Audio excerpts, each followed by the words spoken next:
How's that? Bam. My buddy gave me a ton of music to use, which is from 0 to Z, which is linked in below. Oh wait, it's not! I gotta fix that. I thought I had his stuff linked. I guess I copied the wrong description. Don't.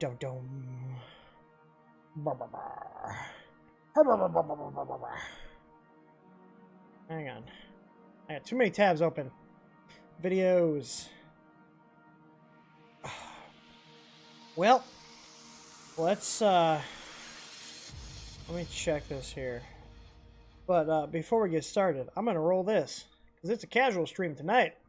Hey there, I just wanted to give a little disclaimer here before we start the stream. Our streams are meant to be more fun and casual. During our live streams, there might be light swearing, and we also allow other members of the community to come in on some of the streams. In addition to that, occasionally, myself or my guests on the streams may have an alcoholic beverage, so if you're sensitive to that kind of stuff, I'd recommend that you don't watch the live stream. If you're looking for our more serious content, like our installation guides, our how-to videos, all that content does not contain this type of language or content in it. We do the live streams to give us and you guys a chance to interact with us and vice versa, and also hang out and talk with other people in the community. So with that out of the way, you guys get comfy, and I'll be live here shortly.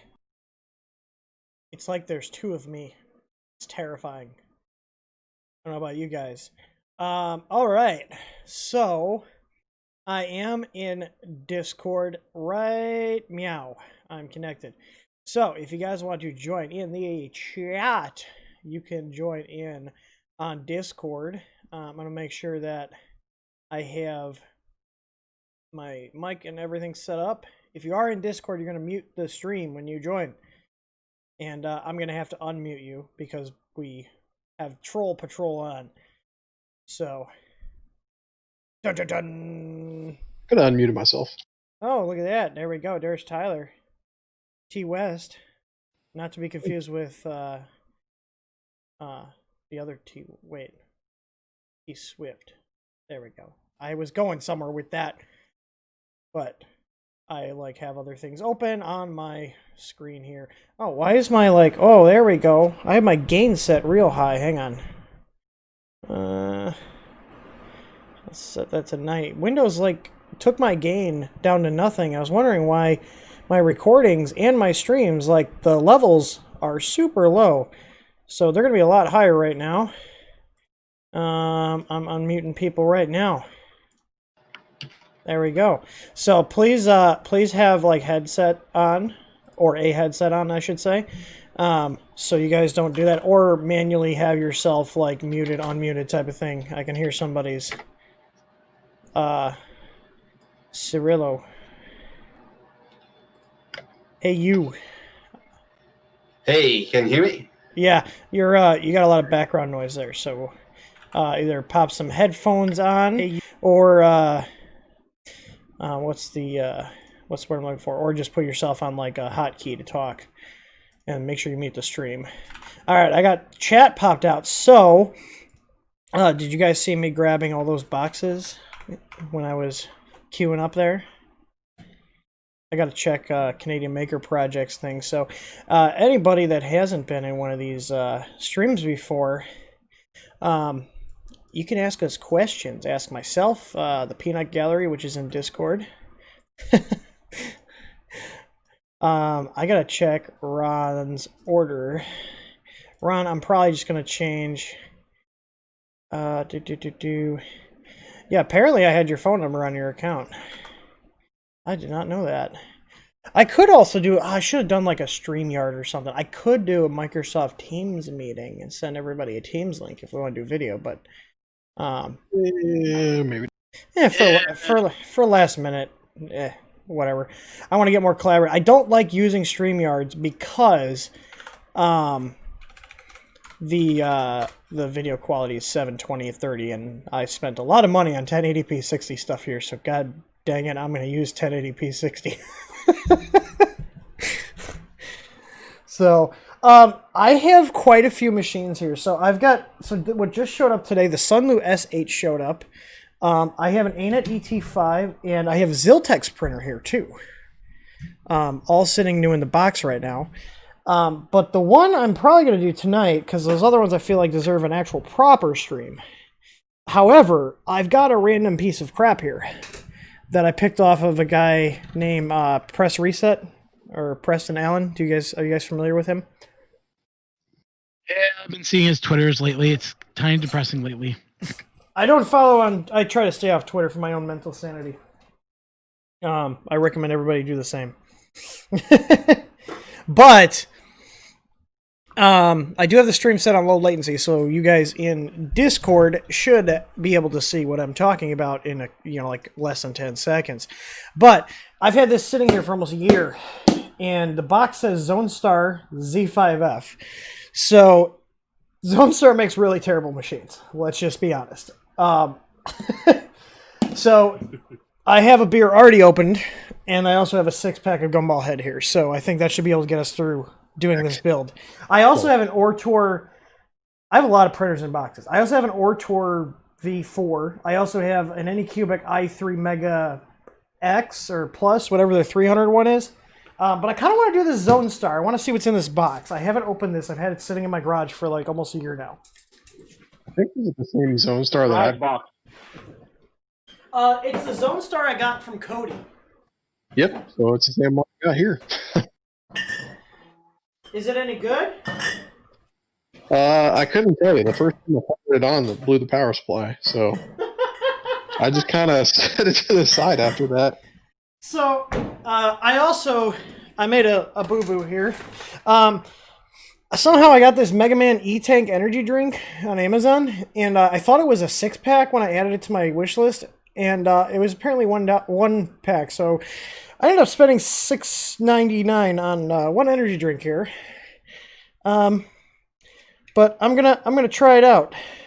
Apparently it's like, I don't know, it's like one of those like Japanese ones that are imported by some American company. But has anybody seen these? Like the Mega Man E-Tank? Oh, definitely it's beautiful. I'm gonna say I like the can. I'm not a huge Mega Man fan, but I like the can. I also have another like novelty energy drink. I saved the can from this. I washed it out. Aaron got this for me. It's the Bob Ross Positive Energy Drink. I wonder if this is the same company. Look at this. Do they just make energy drinks? Is this the same damn thing? Same stuff. Boston America something. Yeah, looks like it. Yeah, but I got gypped. What the hell? This is the same exact thing. So they just make novelty energy drinks? Is that what that company does? Well, the Bob Ross Positive Energy Drink was good. So we're going to be doing a little bit of this, a little bit of bear. Oh, wait, no, this is like a blue. The Bob Ross was not blue. Let me see. Oh, so it actually tastes different. Ooh, It's like Hawaiian Punch. Ooh, that's actually really damn good. It's kind of like a blueberry. Ooh, I like that. I'm going to savor that because I spent $7 on an energy drink, and it's kind of like it was my own fault for not looking at the product listing, so I'm not going to be that guy that returns something because I didn't read the damn product description.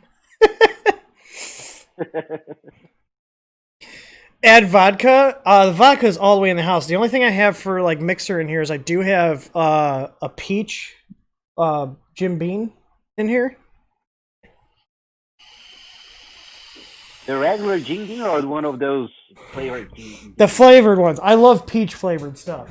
So I don't know if this is like a printer. He got it from GearBest, and he sold it to me with an ANET. I think it's an A2. It's like their little tiny cube one, and that's floating around here somewhere, but that's already assembled. I don't know if he like used this or if he just opened it and was like, yeah, not worth my time, and sold it to me. Like I paid less than $100 for this, I think. Without shipping, I sent him a prepaid shipping label, so I think I was into this for probably about $140. So let's see what's in the box here. Like I said, I don't know if it's new or if it's used. Here's an installation guide that looks like he. What the hell? This is weird. Version 1, date is 2016, so this is an old machine. Author is C, and check is Hallie. Interesting. But I figured, this is new. This is a brand new machine. Let's, do you guys want to take, hang on, let's do a straw poll. Let's, take a bet on if it's going to be a dumpster fire or not. Oh, this is acrylic. Oh no, this is a Zonestar. This is a Zonestar. I can already tell he's going to be a dumpster fire. Well, we're going to see what the chat says because your opinion really doesn't matter. You're just one little peon in this big nerd soup that is happening. Hang on.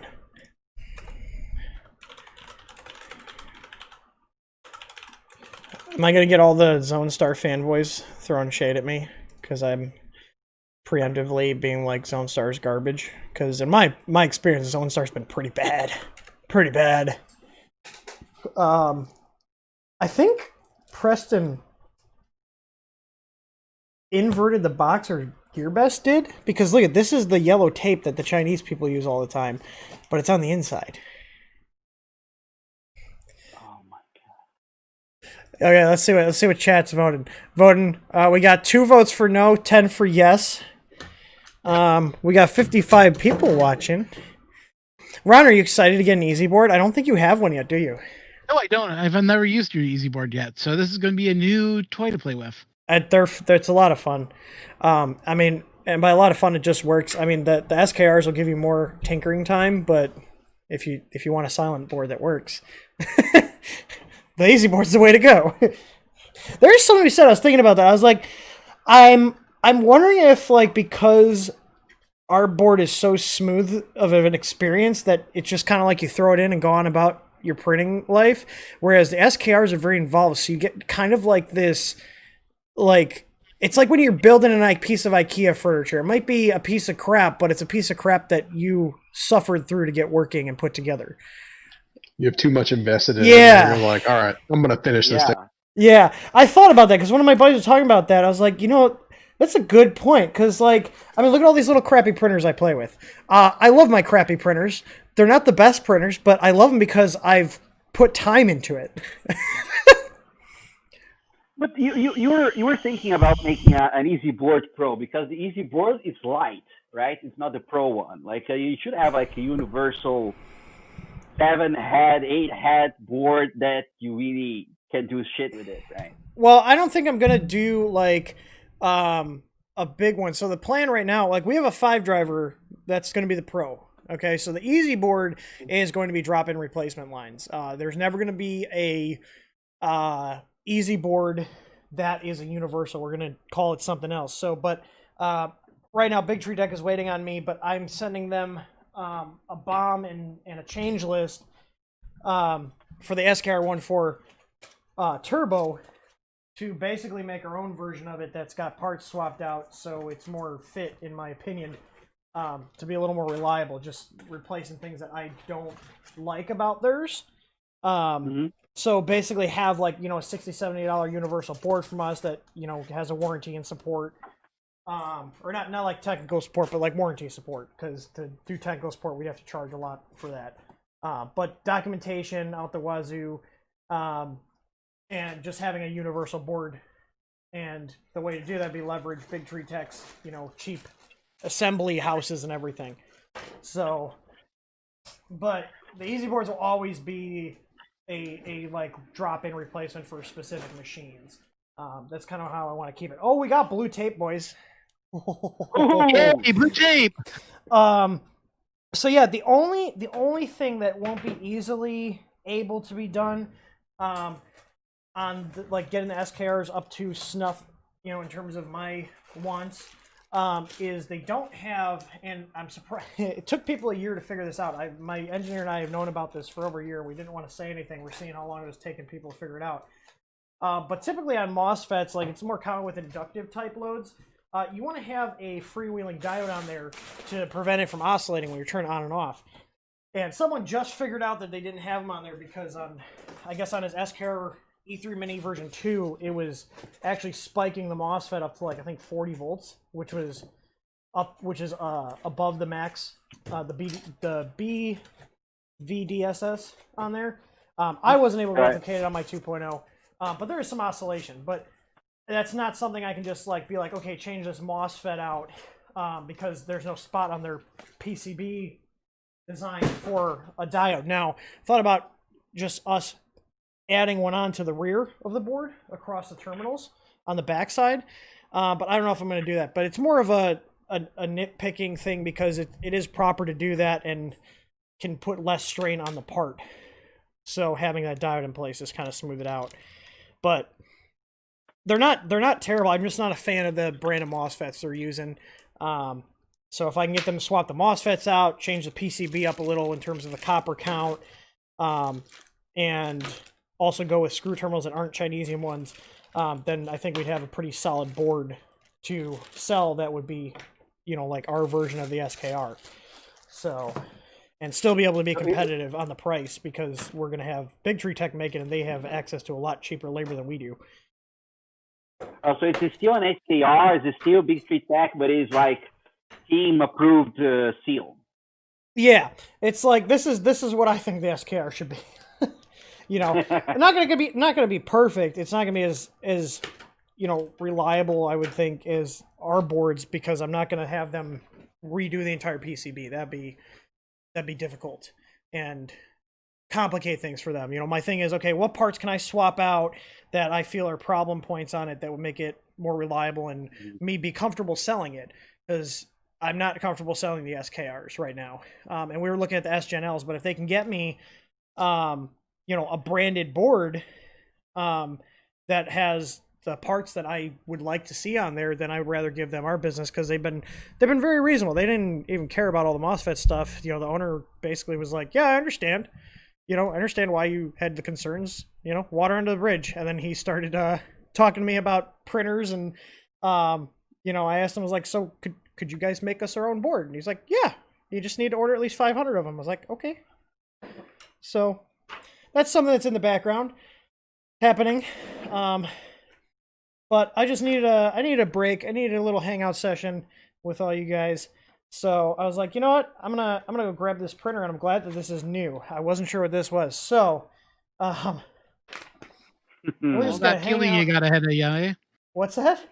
All the peeling you're gonna have to do with all that acrylic. Ugh. It's not as bad as the ANET. Oh, it's not as bad as Have my you Troxy built either. Have you built an ANET A8? No, I have not. So I want to. You don't understand the pain of peeling acrylic then.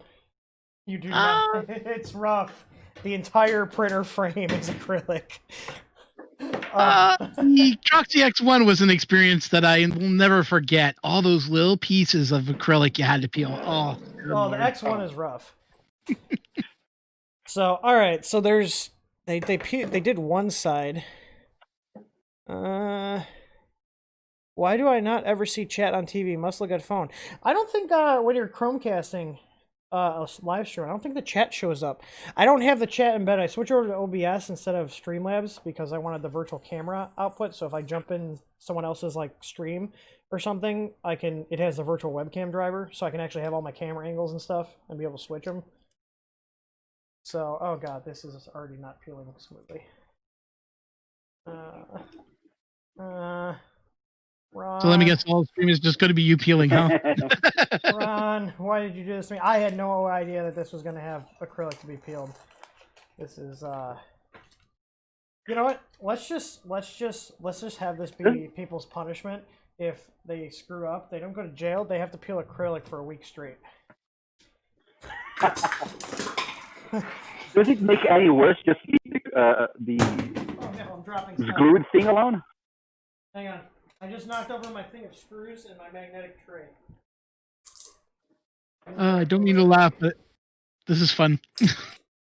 Okay. Let's, where's my pliers? I need pliers because they have the T-nuts already on here. Oh, Super Killer has discovered the magic of bed leveling. Or automatic bed leveling, I should say. Yes, it spoils you. I had one guy that was like, I thought he was angry with me, but he was just like, he's like, every time I get a new printer, I buy a new ABL kit from you because I have them on the printers now and I can't go back. I was like, yeah, I should probably put that in the disclaimers. once you buy one, you'll never stop. I was like, it just even automatic bed leveling, like I'll take a BL touch over manual leveling. Like, you can't go back, you know. It's like, yeah, if your printer's bed warped, you kind of got to have it, but even if it's not warped, I don't want to be messing with the springs and the knobs. It's a creature comfort thing, and if you can, you know, afford to grab one for each of your machines, it's something I do. Even if I didn't have the company, I'd be putting ABL systems on all my machines. Did you see the CR6SC out bed leveling? How weird it is. Yeah, they're just using like a little pressure sensor. I haven't got my hands on it. I would assume it's operating kind of like a piezo, because piezo has been out for a while. The only concern I have with that is, one, people damaging it, and two, if it is a piezo on that bracket that's detecting the pressure, you know, those piezo elements are not designed for that application. But again, I haven't seen. I'm just speculating here. They do crack. So the thing is, like, are they going to have that whole bracket with that piece embedded in it, like, so you can actually replace it? Like, you know, that's with any of these printers, is like, what is the longevity of all these features? Like, if they only work for a month or two, it's more annoying than not having it in the first place. You know what I mean? Well, I can say that every time I change a nozzle, I had like cold sweats because once I completely fucked up my easy ABL because I mounted wrong, you know. So you have something that's actually. Did you the not nozzle follow the itself- wiring guide? Did you screw your wire up? No, it's just that you're supposed to leave the AZBL above the nozzle, and it did exactly the opposite. Oh, yeah, that won't work very well. Yeah, because I'm a moron, you know. I'm still learning this crap. I so. didn't say that. I overlook stuff too. The problem I have, people can be dumb and can miss stuff. The thing is, don't get angry at the company because you didn't read something wrong. That's the only problem I have is when people do that. And we have people do that a lot. It's like, you're asking us for help. Can you be nice, please? You know what? I just thought of a good idea for a T-shirt for you to I make. finally just finished that one plate. I have. Oh God, there's more. There's more parts here. Anyways, I'll let you guys talk while I'm sitting here wishing I was dead because I have to peel all this acrylic. I might just say screw it at a certain point. But go right ahead. Take it away, Internet. I spend 12 hours building off things off of printers instead of actually building it. You know? So how long has everybody been printing for? I'm just curious. Like everybody who's in here, like when did you get your first printer and what was your first printer? Well, my first printer was an Ender 5 because it was very easy to build, and I'm all into these whole maker stuff. And I actually regret the decision because it is a nice printer, but it's not as upgradable as an Ender 3, for instance. So for learning purposes, you have less avenues, less opportunities to learn. But otherwise, it has been like a good experience, you know? Yeah, I mean, we have two Ender 5s here, and we actually have the ones with the like the original pitch lead screws. We don't have issues with the bed flopping down. But that was a fun thing when we found out. They're like, we had people that were like, well, I installed the Easy ABL, now my Z doesn't move correctly. I was like, what are you talking about? And then I find out Creality swapped a major part on the machine. I was like, God damn it. Now I gotta do a firmware update. Yeah. That's what I don't like. Can they just like put out just like a notice? Like we post a lot of information on our stuff and what's happening. And like we're just an accessory company basically. Like we sell accessories, we do custom stuff, and we do support. And it's like, can we get some like communication from these companies? Like, hey, we changed a major thing. It's like they're aware that companies like us exist that do accessories and do firmware. How about you give us a heads up at least? Like have a mailing list for like companies that do this stuff, or even just the users that, hey, we changed this. Like just a heads up. It's the so-called change log, right? It's not that hard. Yeah. I mean, we have it for our easy boards. Like, we're technically on version 1.2, but they're all, like, the first version was the retail release. The second one, we changed the pad layout on the 5-volt regulator, so we could put either electrolytic cap on or 2 ceramic caps, just depending on what parts we could get at the time, because both of them perform the same. So we're like, well, we're just going to change a pad up, so if, like, this part's out of stock, we can use this one. But that was a board revision, so that was 1.1. And then 1.2, we added a power LED, because we were like, we didn't think about it. We were like focused on all the other important things. I was like, let's just throw a power LED on there for the next version. And then we put some pull-up resistors on the LCD header to mitigate the Ender 5's electrical interference, because that was fun. Trying to track down all these little electronic gremlins in these printers. So, but there hasn't been any major changes, all been little tiny things. So, because I had a guy who was like, well, I have a 1.0, should I get the 1.2? I was like, no, we're not, there's no functional difference between them. Like, they're basically the same board, it's all little stuff. So, but... yeah, for instance, I just got an Ender 3 here that I kept the original Ender 5 silent board that I'm reusing for the Ender 3. So, yeah. I can see lots of stuff to use. Yeah, they're silent. I feel like they're silent boards. If I had to recommend a different board other than our board, I'd probably say go with the Creality ones. They're not perfect, like, and they're kind of limited, but at least I feel like they're a little more reliable than like the other company offerings that are out there, even though they're a little more limited, you know, because obviously they're 8-bit. But I just, you know, they're basically their same boards, which aren't terrible, but they're not the best, you know, but their boards have proven to be pretty reliable.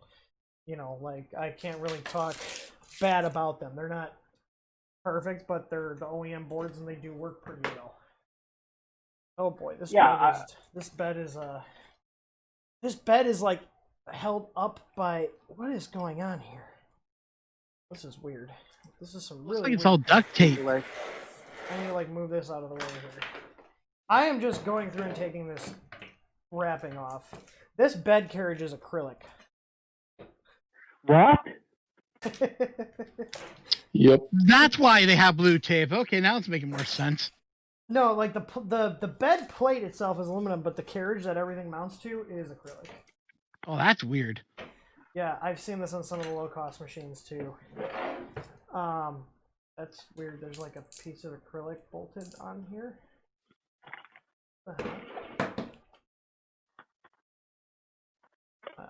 Okay.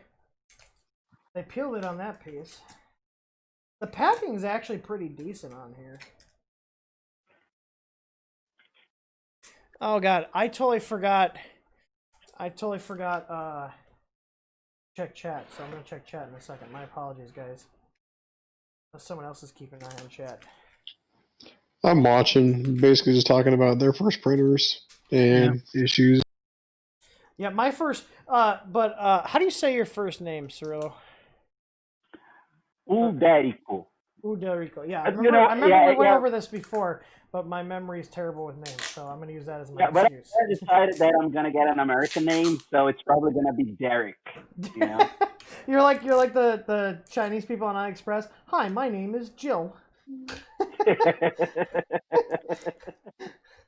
Or like you talk to Amazon. It's like, thank you. You're talking to Bob. I was like, your name's not Bob. I would put money on it that your name is not Bob. I'm just saying. Like, just yeah, I get it though. It just amuses me. It amuses me. Like I feel like I read somewhere that like when like over in China, like when they're going through and like doing the English training, they have to pick like an Americanized name or an English name, I guess would be the correct term. Yeah. Let's see what chat says. Hang on. Okay, I want to actually see 3D printing not in the Discord. No, he's not apparently because he's too cool for us. Folder Tech i3 acrylic. Ooh, that's a rough one to start with. So you're gonna go by Derek, right? Derek. Okay, I'm gonna refer to you as Derek for this stream now. That's way easier to remember because I'm an ignorant American. That's my story, and I'm sticking to it. So you made a good point about the Ender 5 and like not being like you can mod it. There's definitely some stuff like, but as someone that develops upgrades and upgrade paths for these machines, I can say that I do feel the Ender 3 has more flexibility. And what I really want to touch on is you said that because it was, you know, an easy experience and there's not a ton of hacking and modding compared to some other models, that you don't learn as much. And that's true, because if I did not start and suffer, dear God, did I suffer through an ANET A8 as my first machine, I would not know as much as I know about these machines. Like, yeah. Like people starting out with an Ender 3 and Ender 5, you guys have no idea how difficult these cheap printers used to be. No idea. Like, I wish the only thing I had to do was flash a bootloader. Like, and that's how it is. Oh, but going back to our poll, we got 21 votes for yes, the Zonestar is going to be a dumpster fire, and 3 people that are optimistic saying no. Thanks, guys. They probably all voted before they realized that bed carriages are... So you're saying we all voted in? No, you guys don't get to see the details. I didn't even know the details, so I'm gonna keep what I voted for to myself, because yeah, All right, so Dan Adams, I'm waiting to order a flex plate system for my Silvo. Your automagnetic sheets. Yes, we are, but we have them on the way. Oh yeah, on the last stream, someone was asking about them. Let me close my Outlook because I just realized you guys are going to hear that dinging coming through. Doo-doo-doo. We're all professional. We're on Microsoft services. I'm actually a big Microsoft guy. Don't tell the open source people; they'll have an aneurysm. Where's my... I'm Mike. We went over to Microsoft Teams. I'm really liking Microsoft Teams. Teams is a joy to work with. Yeah. Just watch everybody. Slack! Slacker! Give me Slacker! Give me death! Raw! I tried Slack. It was nice. But we're on Microsoft's ecosystem for our email. We have SharePoint set up. We use Planner. We use Shifts. We use Teams. We use Exchange. And we got a new guy here, Travman 13. All right, I'm looking for here. Oh, here we go. Large flex plate restock. Here, let me check my UPS tracking. Travman 13. All right, I'm looking for here. Oh, here we go. Large. What? Dropman's repeating. It has his microphone volume up. I could hear the stream coming back through him. Yeah, you gotta mute you gotta mute the stream. Keep the video playing, but just mute the stream. So they ship to us on the 21st, but they get shipped by sea. So we get, oh dear God, this is I forgot how big this order is. So there's 70 packages in this shipment. It's a lot. We're gonna have a lot of plates. So they shipped out on the 21st. So they're coming by boat. So right now they're on a boat coming to. Usually they come into like California, and then UPS takes them from California at the port to us. So considering they shipped on the 21st, which was little over 2 weeks ago, they're probably going to show up in California. I would probably say on the 10th, like just given the logistics I've seen, 10th, maybe the 12th, which means we'll probably have them. I'd say we'll probably have them about 2 weeks, ideally. So.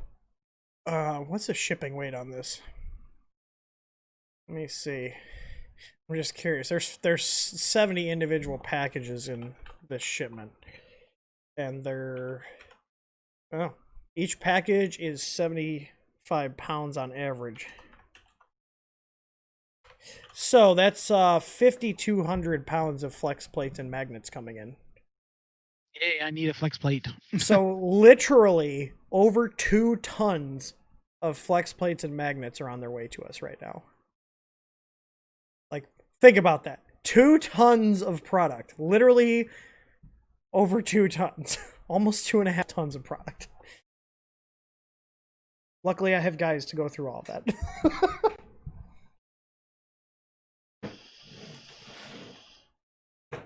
All right. I've got one. I think this is the last piece of acrylic. And this definitely has to go. Like, why? Okay, like this is like cost cutting, okay? Because I mean, you see how long it took me to peel this off? So they just say screw it. I mean, you could leave it on, but it gets torn up and it looks like crap. And then once the printer's built, you're like, oh, I should have peeled it. And then you got to live with your thing looking like crap. Let me ask a very stupid question. Would it be easier to peel it off if you use a heat gun? I don't know. I'd be more worried about the adhesive kind of sticking more to the acrylic. I haven't worked with acrylic enough because I think the last acrylic printer I built was my ANET. Or no, I take that back. It was actually my Start, my iMaker Start, which is what Barney. If you guys remember that, I pulled that down because that's what started all the fucking MOSFET stuff. Because I was like that when I had the DOA on there, and then I was like, yeah, I'm pretty sure this is fake. So I was like, I'm just gonna pull this down so no one rages about that, because it was just me BSing. There was really not a ton of useful information in that stream. Oh, you even got to take out the wheels too, huh? Yeah, they pinched it under the jeez. coating. This is your fault, Ron. You're the one who's like, there's so much peeling. I hate you. I did all the peeling, is what I said. You know what? I'm gonna cancel that giveaway order. That hasn't shipped out yet. I think it's just not gonna show up. Insufficient stock. Insufficient stock. Yeah, we've ran out of stock. Well, but it's on stock on the website. No, we're out of stock. Shh. Shh. What happened to your lights in the on the video? They're on a motion sensor. So, Oh. and I should have mounted it above my desk, but it's behind my chair, and it doesn't pick me up if I'm sitting in my chair for extended periods. It's funny because I got irritated at when I was doing IT management. They had those in all the offices, and like I would always have it turn off on me. I was like, "This is stupid," and then I did the same thing to myself here in my own office at home. But I will say they are nice because they do save us on power. Because we'd have the guys would be leaving all the lights on in the shop, and you know you're running. So I have 2 of these 8-foot LED lights. They're commercial lights on the ceiling in here, and there's 2 more in the next garage bay over, and there's 3 more in the next garage bay over. So I've got a total of 7 in this garage. So 2 in my office, and then 5 in the rest of the garage. In the shop, we have 9 of them on the ceiling. So it's very bright in there. And then in the print farm, we've got 6 of them in the drop ceiling. That's only like a 450 square foot room. So it's very bright. Like I wanted the shop to be nice and bright. I like rooms to be bright because, you know, if it's kind of like the lighting's like dim, especially when there's not a ton of windows, like it just you kind of drag, your energy's low. But they would leave them on all the time, and they pull a significant amount of power, even though they're LED. They're pretty power hungry. So I was like, I'm gonna put them on I have them on Z-Wave switches, and the Z-Wave switches are controlled by automations linked to the motion sensors. And I also have it turn. Oh, there's still another second side to this. Damn it. So, anyways, they turn on and off depending on if the shop is locked, and the alarm system's armed, it automatically shuts them off. And then as soon as they unlock it, they turn on, and then they go into motion sensing mode after like 15 minutes. So if no one's in the shop area, the shop lights turn off automatically. But there's 2 PIR sensors in that shop area, one by the shipping area and then one by the rest of the work area. So either one of those will kick the lights on.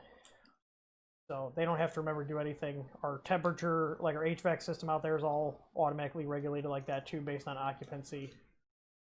So I'm using home automation to save energy, which saves money and then saves the planet. I always thought that the biggest portion of the bill would be the stepper motors. You know, like you make a printer, the print's done.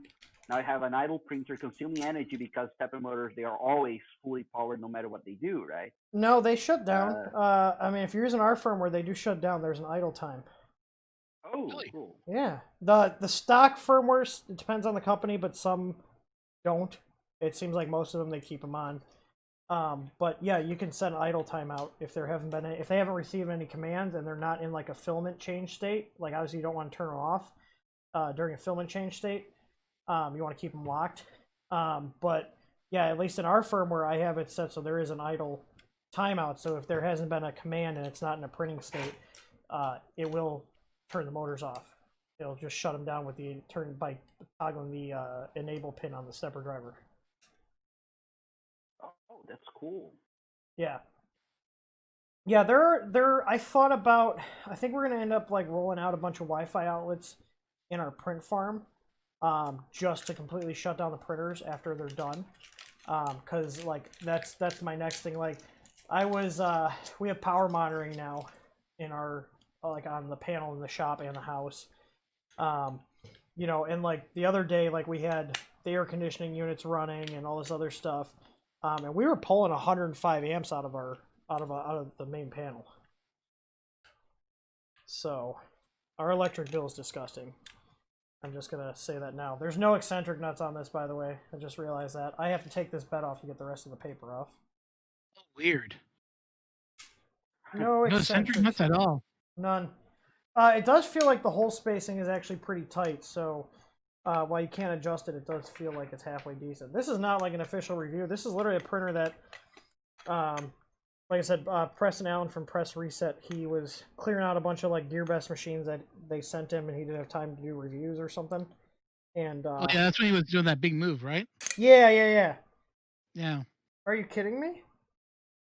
The acrylic just cracked for the idler. What? No way. This idler's acrylic.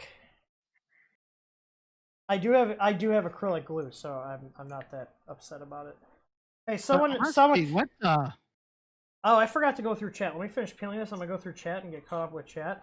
Can someone see if they can find me a Zonestar Z5F Y idler? Because I'm assuming other people's have broken, and I can have my new little i3 Mini V1 print a new one while we're waiting. It's almost like we have these machines that can fabricate parts out of thin air. Oh my god, this is terrible! I'm like super anal about this now. Rob's giving me a complex over my acrylic.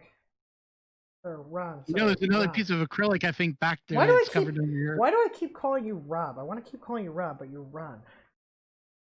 Don't worry about it. I'm not going to take any offense to that. You thought I didn't know who you were when you sent me the email for the easy board. I thought because you said, can you make maple, and then you said maker. I'm like, why don't you just call me Ron? You know my name. Well, some people are weird about that. If they use their 3D printing YouTube channel handles, sometimes they don't want you letting people know what their name is. So try to be respectful. Let me put it this way: I've been given the nickname Naked Ron by Robbie Mack. He even gave me a website called nakedron.com. That's one so you hell go of there, a visual. It goes right to... That's one hell of a visual there. Yeah, but if you type that in, it actually takes you to the YouTube channel. Okay. Yeah, I always made jokes about like our merch and stuff because like I love Linus Tech Tips and they always plug their lttstore.com. So I bought th3dstore.com because I used to joke about it like when I was pointing to like whatever merch I was wearing, and then I actually bought it and I just redirected it to our store URL. Wait, you're in Canada. Do you know Linus? No, he's in Vancouver. I'm in Ontario, so no. Hang on.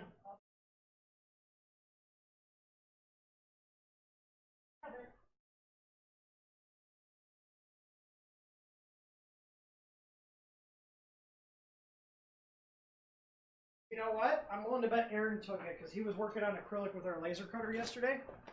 Or not yesterday, the day before. I'm willing to bet he stole it, which means I'm going to have to settle for cyanoacrylate, aka good old super glue. I mean, I barely even touched that, and it snapped it. Let me get this glued up, and then I'm going to check chat. Maybe they chat. Got whacked in shipping. Huh? They got whacked in shipping, and that's why it cracked. No, I think it's just shitty acrylic. Mm. So, all right, so there's one. Since this is not officially a review, I will not be feeding back this information to Zonestar because I have no contacts at Zonestar. Oh, you want to hear something funny? So, I did the Chiron video, and then I did the X1 video for the LCD kits. GearBest emails me out of the blue, asking if I can put their affiliate links on those videos for printers that I paid out of pocket for. And I was like, no. If you want to send me those printers, then yeah, but I'm not giving you guys affiliate sales. Like, I obviously I make money off affiliate sales, but I'm like, I'm not giving you guys money off affiliate sales for printers you didn't even send me. Like, you cheap bastards.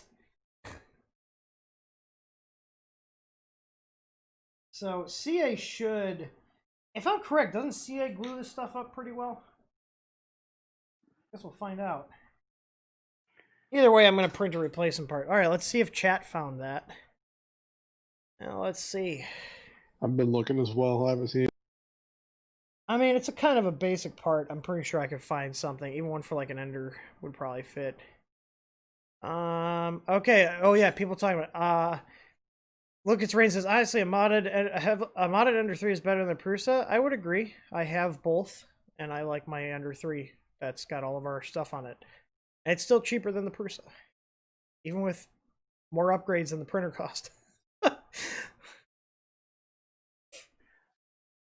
Hey, friends, MK3. Go ahead.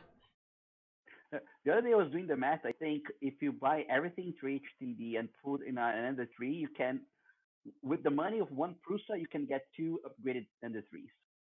So I priced it out. If we're talking like everything, like dual Z kit, fans, and using Ender 3 Pro as a base, I think my build came out to about $600 including the printer.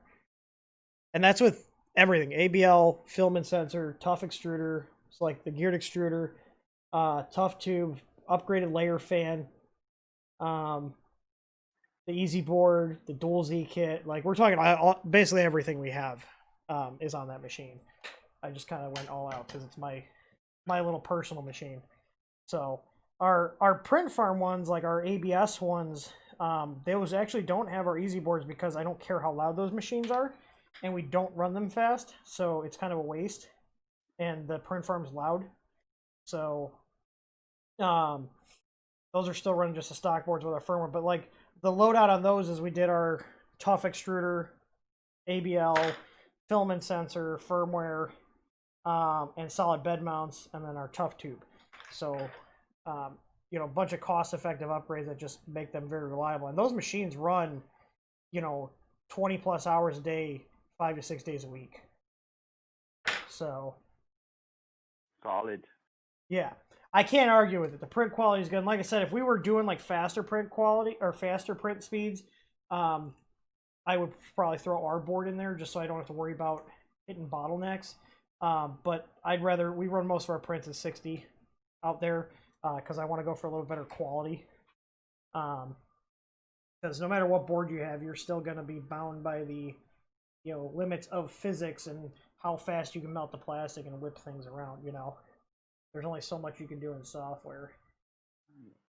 Have you ever tried cheating the system using like a thicker nozzle?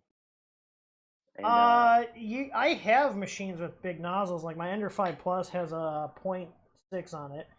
My CR10, which I call it a CR10, but it has like an MKS Gen L in it. It has TMC 2208s. It's basically a CR10 frame at this point. But that one has a 0.6 Volcano in it. I got a 0.6 in my Ender 5 Plus. Problem is, certain things you can't get the same kind of detail on a big nozzle. And you have to have a 0.4. So, but we've got 50 something machines here, so running off parts is not a problem. I see. Like, we go through about, I think we're up to like 42 rolls a month on average of filament that we go through. That's a lot. It's a lot of plastic. Yeah. All right, I'm going back through chat. Hang on. Man, you guys are chatty tonight. We got 64 people watching this. I just glued that up. You guys couldn't see. I just glued that up with CA glue. It is kind of like eating into the acrylic, which is good because that means like it's melting it. So it should actually give us a pretty strong bond. But I am going to find a replacement part to print just in case. Curious about the flex sheet 376 by 3. Yeah, the Ender 5 Plus. We're going to be having those in. Again, like, the stuff's starting to get better with all the human malware delays, but things are still taking longer than normal. Nothing I can really do. Like, that's why we have such a big order coming in. We've upped our order quantities by 2 to 3 times, so we have more lead time to keep stock in. So, you know, you guys see some more stuff in stock, but we're really overbuying. Hopefully that doesn't bite us in the ass later on. But I've been trying to get stock in and make sure we have it. Because I saw someone else posted that they noticed that Amazon has no PLA.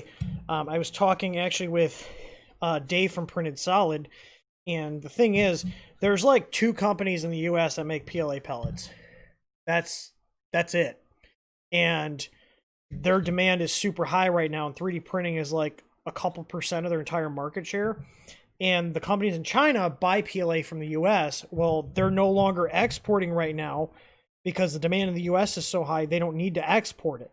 So you're seeing all these companies, like, it's wild to me that it's actually cost effective for them because labor's so cheap over there and running a business is so cheap in China that it's cheap enough for them to buy the raw material, ship it to China, process it, package it, and then send it back to the U.S. You know, but the major supplier for PLA pellets is in the U.S. and it's NatureWorks. That's where you're starting to see stuff dry up. But we've been buying a lot of PLA from Coex. That's actually what that Benchy was printed in. And they're more expensive, but their stuff is really good. I use a mix of both. I'm not like, oh, America filament, yeah. No, I use what I can get. We order from multiple suppliers, so that way if one of them dries up, we're not screwed. All right, going back through chat, I'm kind of all over the place here. I'm going to blame my ADHD on that. Okay, Folgertech i3 acrylic, Mighty Grom says. Ooh. Okay, you can get the badge of honor. That's almost as bad as an ANET.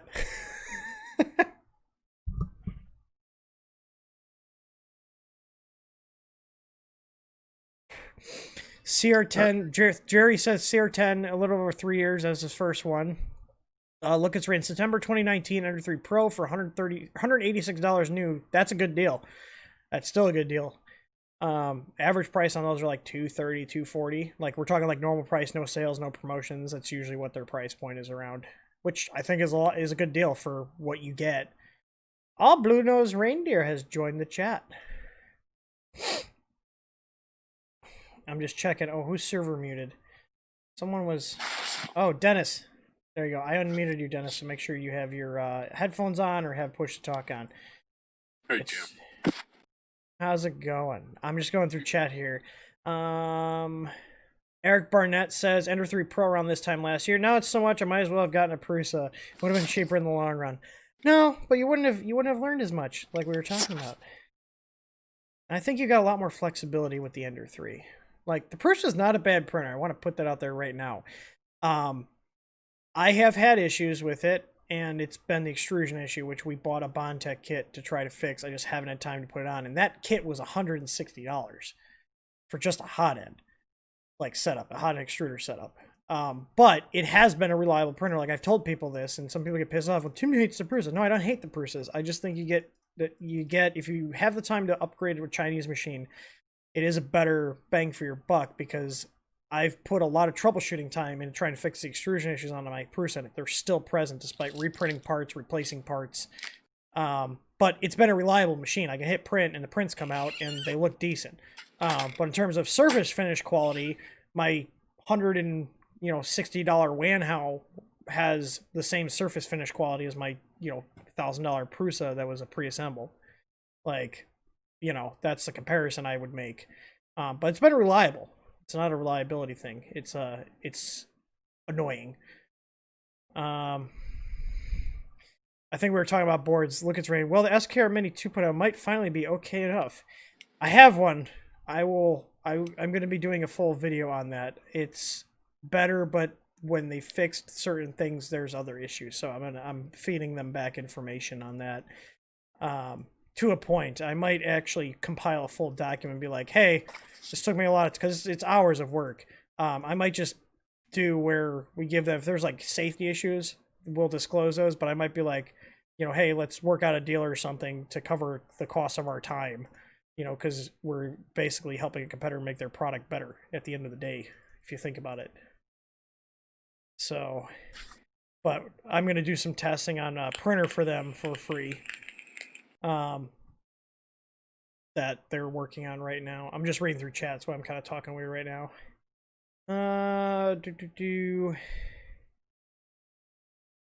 Trauma M says, what do you tell people say the price jump from 99 to the 129? People in Discord complain about it. I'm assuming you're talking about the Easy Board. It was a $20 increase for 6 months warranty instead of 3, and tech support bundled. It's not 120. It's not 129. It's 119. And it is what it is, and we've almost sold through all 300 that we stocked a couple days ago, so I don't think the price is an issue. People are still buying it and still very happy with it. So, and I actually have a couple resumes on my desk I got to follow up with. We're going to be bringing another support person on full-time in the next week here as well. And that's where that extra money goes, because I don't know if you guys know this, but people don't work for free, and I don't have the luxury of using Chinese labor. So it's kind of expensive to hire support people here in the US. But what do I know? All right, gang. I'm gonna hop off and go to bed. Yeah, you have fun. Put your like 17 kids to bed.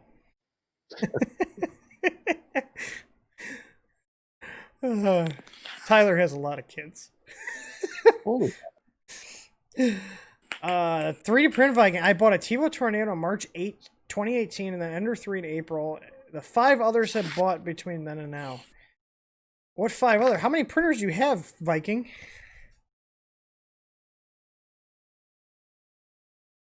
Viking? I think Viking went to bed. Oh, did he? I'm still working through chat. Chat's pretty active tonight. My first printer, Jeff Bowen says my first printer was a 3D Systems Cube 3. Got it for $75. 6 months later, got my Omni 3D A8. That's just a rebrand A9 A8. So Jeff has been through the ringer a bit. I never told you what my 3D printer was. What's yours? The Troxy X1. Oh, that's pretty bad. That's trial by fire. And then I bought a CR10 right after. Then I bought a CR10 like 6 months after. M. Poffenbarger says first printer was a DaVinci 1.0. Modified it with Repetier and E3D6 around 2015 or whenever they came out. Yeah, that's reasonable being. My first printer was the DaVinci. I just ordered an Ender 6. I'm debating if I want to order an Ender 6. I have the Ender 3 V2 pre-ordered. I'm not a fan of pre-orders, but given our market position, we kind of need to stay on top of that stuff, so I begrudgingly pre-ordered it.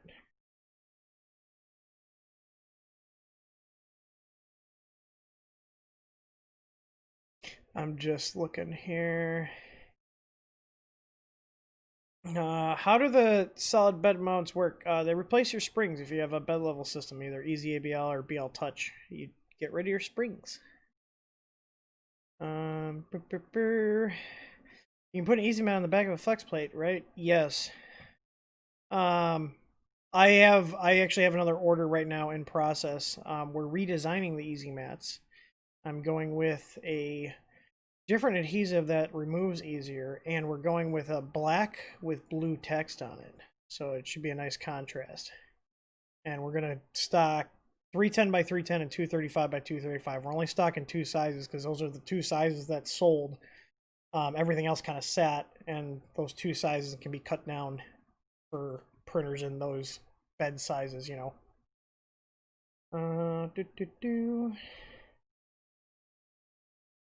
DB3D Dan looking to order a flex plate. What size did people put on the Hypercube? Oh, 310, he said, dude, 310 by 310. Okay. Viking says I need a 650 by 650 or 600 by 600 millimeter flex plate.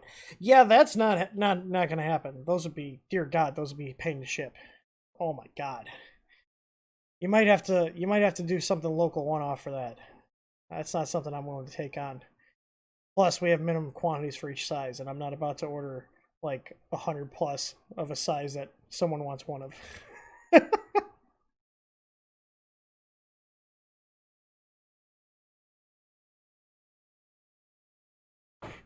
Oh my God, I'm almost caught up with chat. Y'all should work on a TFT screen upgrade. There's a Big Tree Tech TFT 35. Yeah, I have their 35, and I got the one that's a direct replacement for the Ender 3, but the firmware for that thing is a buggy mess, and it's unreliable as a print host. Yes, that was my experience, and one of mine, I had it hooked up to my Easy Board, because I got it working with the Easy Board. I had it plugged into just 5-volt power, and as soon as I touched the LCD to like pick it up and just move it a couple inches on my desk, like touch the edges of it, the LCD shut off, and then the board wouldn't boot, and I had to replace the CPU on the board. So I'm not really comfortable recommending those, because our engineer Griffin also has one, and he got it working, but he also had where if you touch the frame of his printer, the LCD just reboots itself. So there's something weird going on with how they're routing power, and it being really susceptible to, I would assume, ESD. Can you custom order build systems? I'm assuming you're talking about the flex plates. The answer is no. If there is a machine, we follow the market, and we make plates for the more popular machines. because we have to make so many of a certain size, and if we don't sell them, that's inventory that sits, and then we take a loss on it. So unfortunately, that's what we have to do for doing smart business decisions. Look, it's rain. Octoprint is so good. I love Octoprint.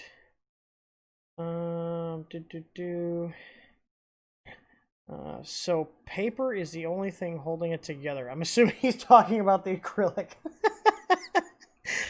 Oh god. Travis hates Linus. He said Linus is not one of my favorite people. My wife doesn't like Linus either. You take that back. Linus is a nice guy. How could someone hate Linus?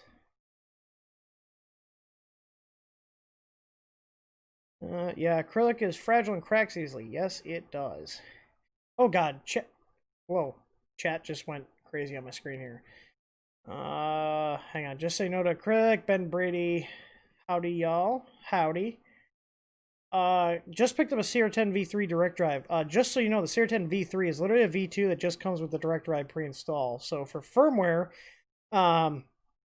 you're just going to set up like a V2 and then just set the steps per millimeter, and you might have to reverse the extruder direction. So it's technically already supported. It's just a V2 with the direct drive pre-installed.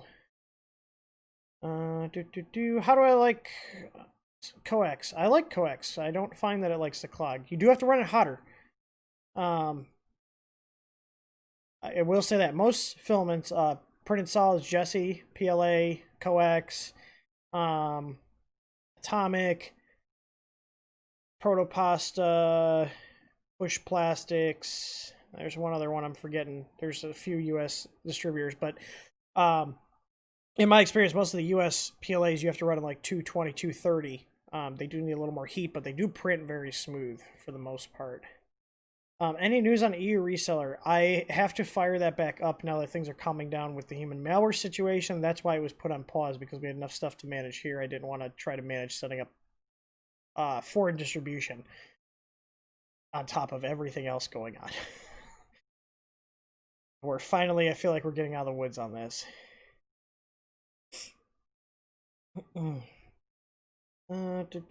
Travis Stamper, just import some Chinese kids to do it. I don't think I can do that. I don't think that's legal. I could have my own kids though, and then you can. Labor laws do not apply to your own children. I told my wife we need to have like an army here. We need to have like tons of kids. I wouldn't call it free labor though. The kids are not cheap, at least what I'm told.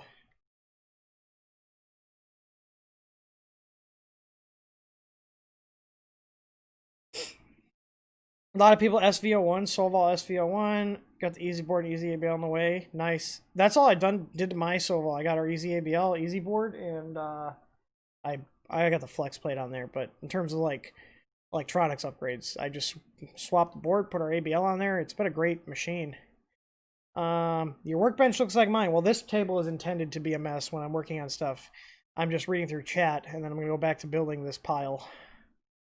Which the fact that one of the idlers already cracked with a minimal amount of pressure put on it tells me we're in for a treat tonight. Let's see. I think chat can answer which bed leveling system do you recommend? The one we have, but I'm a little biased.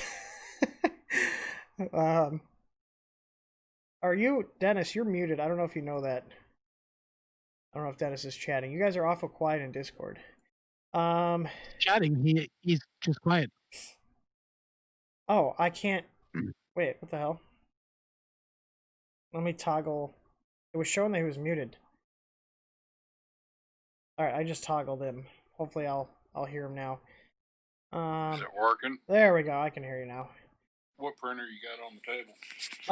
The Zonestar Z5F. Let's see. Yeah, Viking's still chatting. Matt1 UK says, I've given most of my machines away. I've given away quite a few printers.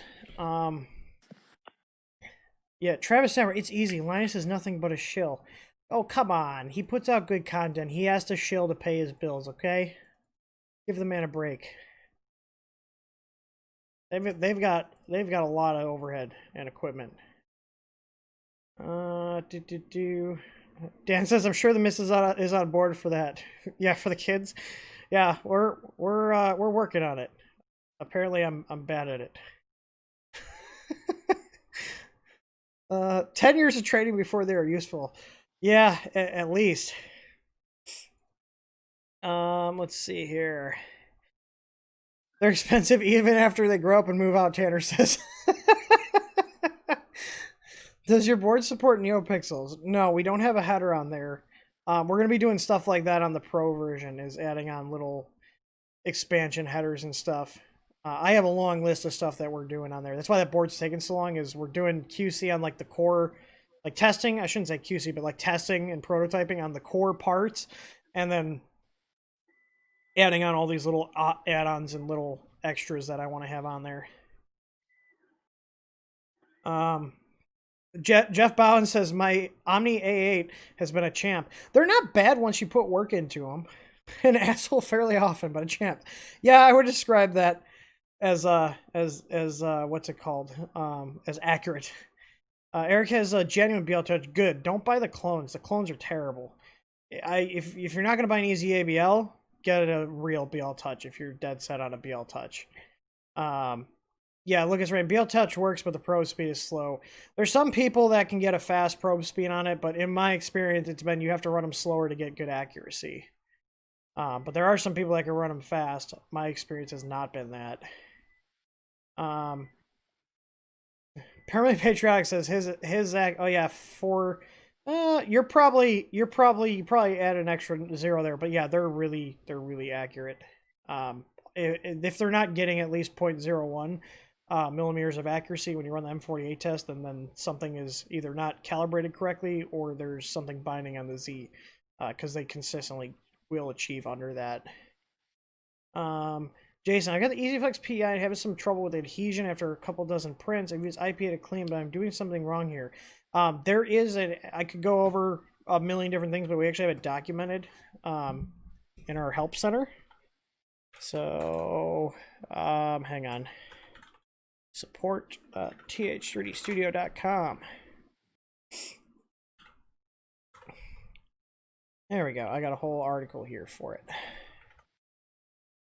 Where was that? That was Jason. There you go, Jason.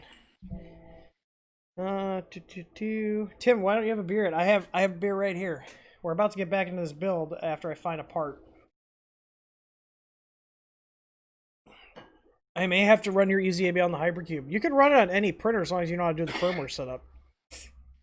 Oh, Viking's going to sleep. Good night, Viking. I'll miss you. Yeah, it was extra 0. Yeah, I've never seen it pull 4 zeros. Like, the best I've seen is like 0.000 like 7. But on average, you're gonna, most people get like 0.005 or less, but anything under 0.01 and consistently under 0.01 means your probe is working and calibrated correctly. It's like the first thing we tell people to do. It's like, run the M48. Okay, what are you getting on that? Okay, recalibrate it. Is it good now? Okay. Is it still not good? Well, then check your Z-axis. May I ask a question regarding that? The other day I was doing the maintenance of my Ender 5, and I just retightened the wires, right? And then I think that's the point. That's the question. When you reposition the wires in the slot in the motherboard. Which wires are you talking about? You're talking about the ABL, right? Yes, the ZABL wires, right? So they are already in the motherboard. Like, I tied them, just repositioned them. Then I had to readjust the screw because it was not accusing the position anymore. Like, it's something to be careful with, or I did something wrong. I'm not following. So you moved the printer was working just fine. Okay. And then I said, okay, now I want just to check my wires because every once in a while I check the wires. So I repositioned the wires, right? Not in the motherboard, sorry, in that connector that you put the AZABL into it, right? So there is the wire that goes from the box to the motherboard. The ZN stop wire. Yeah. And then, actually, I think it's the energy wire. Is the white one. Oh, okay, yeah, because you can power it off. You're talking about the power wire, but the one that goes in next to the barrel jack, right? Exactly. Yeah, that's So the power wire. So as soon as I repositioned the power wire, then the accuracy changed, and then I had to turn the screw to make it more sensitive again. I would check. So either the original connection wasn't good, and by retightening it all up, you got a better connection, or you have a bad connection. It's one of the two. That would be my thing. That would be what I would assume. This printer is $400 on GearBest right now. Whoa. That sounds with insane. $116 in shipping. Sorry, who is buying this? You got one on your bench. I paid less than $100. Well, I paid $140 shipped for this. Holy shit! Sorry, I was like trying to find info on this. I googled Zonestar Z5F. The first link is a YouTube video, and the thumbnail says "fail." Oh boy! Oh boy! I've never heard of this guy, Scabo Lab. Scabo, he's a smaller channel. What issues do you have? I see nozzle drags in his blue tape. Oh man. Oh. When's the last time we put out a video though? And he left all the paper on his. He put out a video 3 months ago. He's got a lot of 3D printing stuff on his channel. His print doesn't look too terrible. Yeah, he got GearBest. I'm assuming GearBest sent him to him. Yeah, he's got an affiliate link in there. So GearBest sent that to him.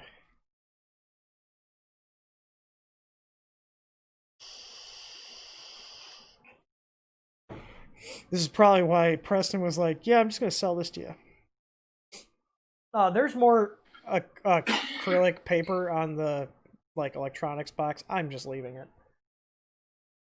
I got off all the main parts. So there is no... Wow, there goes my lights again. Hang on, let me move my chat over so I can keep up with chat.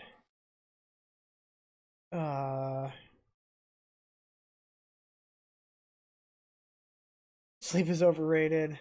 Jerry's got an easy ABL on his hypercube. Yeah, I sent one out to you for that. Jerry was building a hypercube. I was like, I'll send you an ABL for it. I like Jerry's videos. Jerry does some awesome prints and painting. If you guys haven't checked out his channel, you need to check it out. Canadian Maker Project, what did you post? 2816129? Yeah, I don't know if it's going to work or if that's the right thing. As long as it's close. No, it's not a tensioner. It's an idle. Well, I guess you know what? That's on the front. I'm willing to bet. No, because I can hodgepodge it together though. I guess all I could find, honestly, are the tensioners. Yeah. And this one looked promising. That out of all, if I wasn't so terrible at fusion, I could whip this part up really quick. But I am horrible at fusion. I have not had time to sit down and learn it. If my friend Barrett was here, he could probably whip it up for you in 10 minutes. Yeah. Just take the measurements. I didn't have like a good angle, but I had the impression that if you use those Ender 3 amplis, you should fit there. I think that I'm gonna look up because it's just extrusion. I think an Ender tensioner might fit.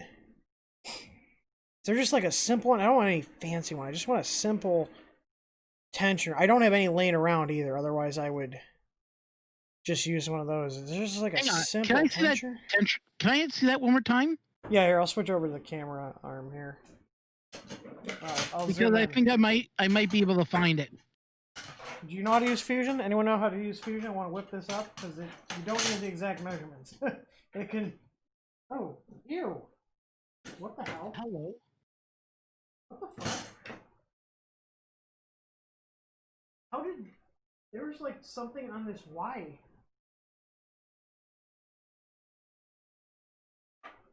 Somehow, Like, how did I get super glue all the way at the back?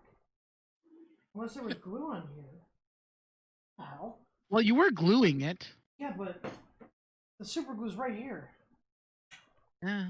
I don't. Whatever. I'm gonna put that's. All right, hang on. You know, I could try to. You know what? Let's watch me struggle in Fusion. X1. There's the tensioner. It's literally. I think I could try to whip this up. This is a stupid simple part. What part cooling do you recommend for the Ender 3? I like the Hero Mi's. The bullseyes are good. But in terms of the fan, the 5015 fans are a great upgrade, and we carry some really nice ball bearing ones in our shop. Hang on, I think I might have one for you. Yeah, you see it?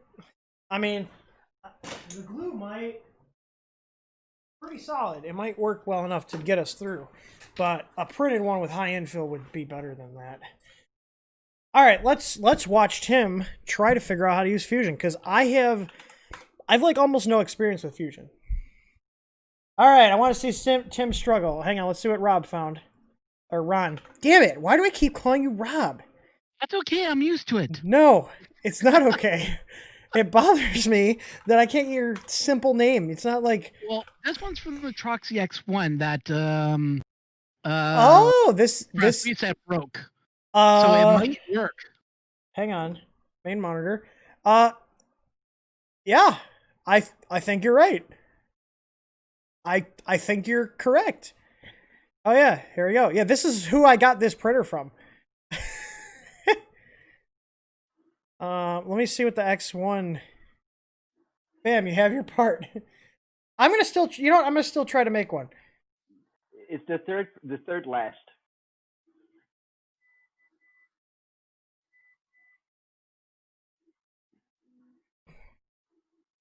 Oh yeah. But you know what? Let's try to make it. All right. So let me. Oh, what the hell's my password? Ha! I remembered it. All right. This is why it's good to have a little bit. I have the whatever you call it set up on mine. LastPass makes it so much easier to remember passwords. I have Bitwarden. Okay, I've used it before. I have it hosted locally on my Docker server downstairs. All right, so yeah, here like we do. Here's all our.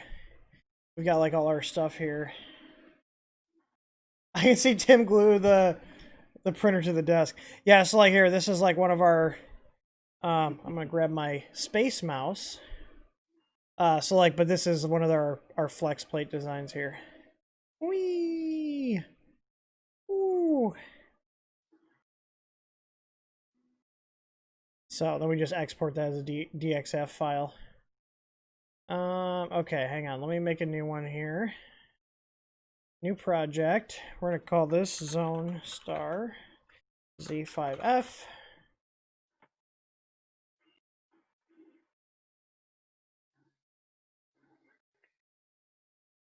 And to make things more confusing, there's the Z5F Okay. and Z5FM. You know. Yeah, their naming convention is worse than Creality's, and that's like an accomplishment. All right, so is this using? Oh god, this glue is still wet. Oh boy. Well, my fingers are gonna be coated in super glue. Okay, so this uses T-nuts. Okay, which means all right. So let me sketch this out right quick. Use the back of one of my old to-do lists. All right.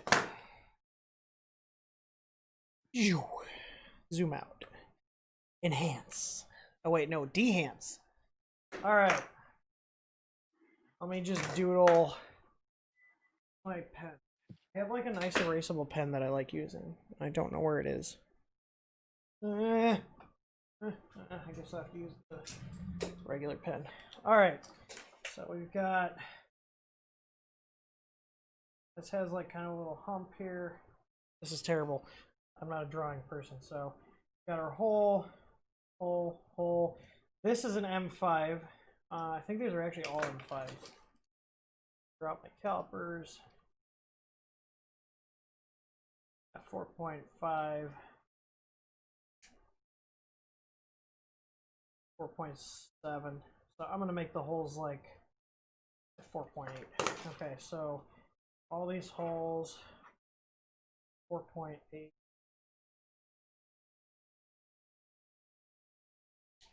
How long is this bracket? This doesn't have to be exact, but I'll get it close. So about 52.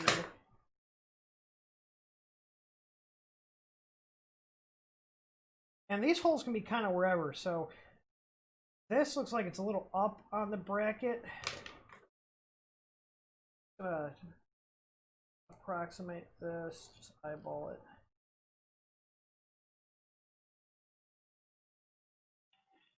I think you have to check whether the hole holding the idle cooler is actually slightly up from the other two. It is. It's about. Actually, it's probably the height that this. 2.5. Okay, so this one is 2.5 higher than these. This bracket 20.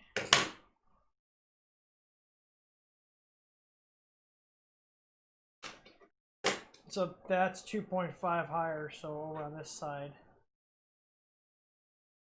whatever, it's like 20. Let's just call it 20.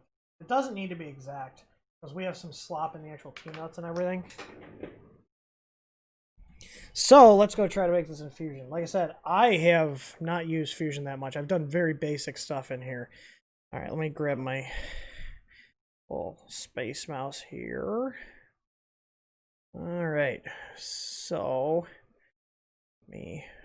this always throws me off. I never know. There we go. Okay. So let's just start with a rectangle. And we want, I'm just going to make it 23. Because it doesn't matter. I can just move the holes. It doesn't matter if the piece is slightly, actually, you know, it might matter. Is the bed going to hit it? No. No, because it's not going to come forward that far. Okay, so I can just make it, let's do 23. And what are we, 52 long? Okay. So at 23, 52. And how thick is this? 4.5. Okay, so I should then extrude. There we go. Look at that. I made a box. Meow. I made a box, guys. Look at me.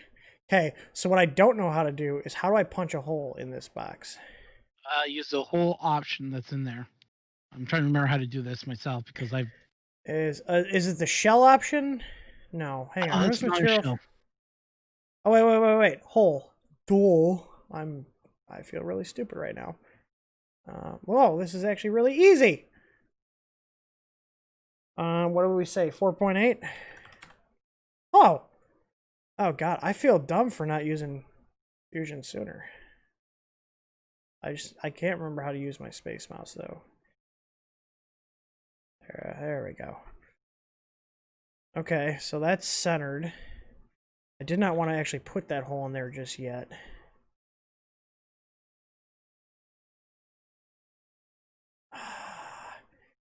How can I center it? Wait. That's a center. Oh wait, can I move it with my keyboard?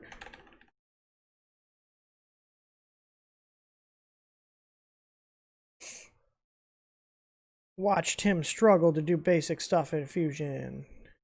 This is why I hire people to do this for me.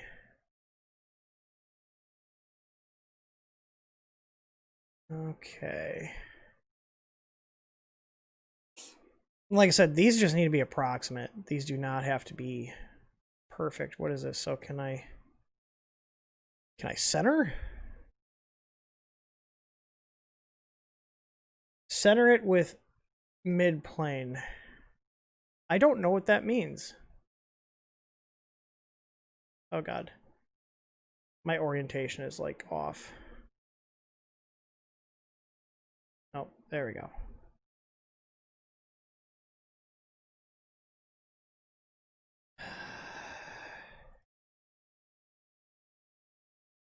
See, I don't know like all the hotkeys and stuff. 4 point. Oh, come on. If you press S, you can then call up anything you need by doing a search that way. All right, let's try this. Oh, come on. Wait. Where did my hole go? Son of a bitch. Your hole didn't take. I see that.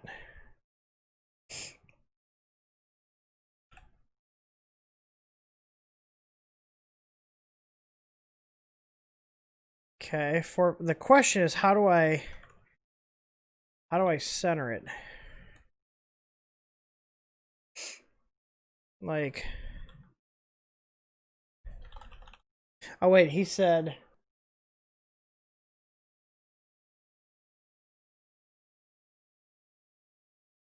oh, I need to fucking watch some YouTube videos on this. Oh man.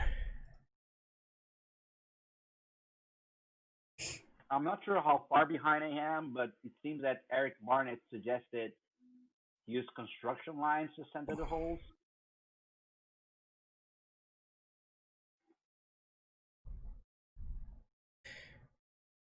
I would think there'd be a thing to like snap it. Like a grid or something, right? Yeah.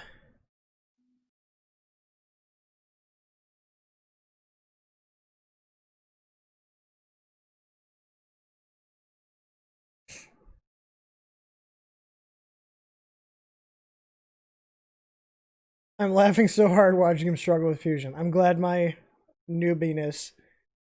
Use constraints to keep a go use. Oh, and then extrude it. Wait. Oh, I see what he's saying. Okay, so what are construction lines?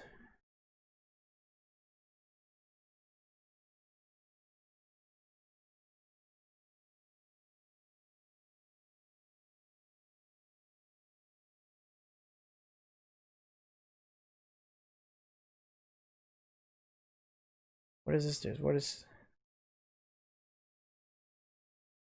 I don't know what I'm doing. Press L, then press S. L, S? Oh, X. Sorry. Oh, hang on. L, X.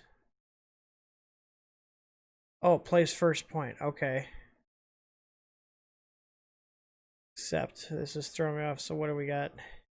Where's my center point? Oh, here's my center point. Okay. Oh, oh, look at that. Oh, oh, oh, I like this. Okay, that helps a lot, actually.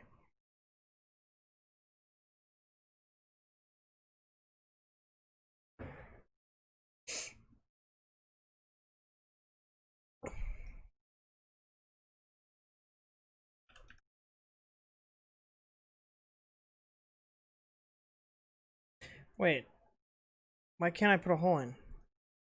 Oh, wait, you know what? I need to select this, and then I think I have to hit hole, right?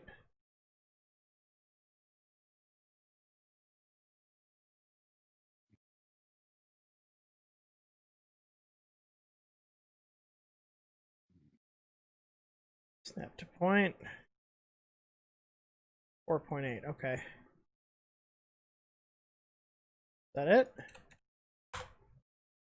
Wait, objects to cut. Oh, there's no object. Oh, I think he said now I should extrude it with the lines. Will the lines stay if I extrude? No, they don't.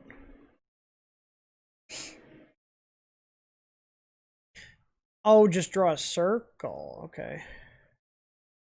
Yeah, C calls it circle. Got it.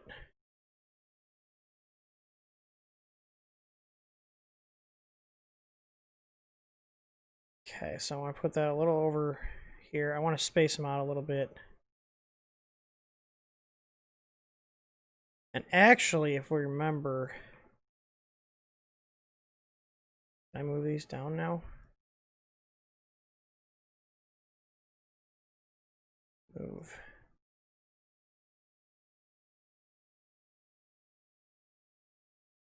How come I can't move these? Oh, wait. Oh, that's not doing what I want. Wait. Oh, it's in the... Hang on.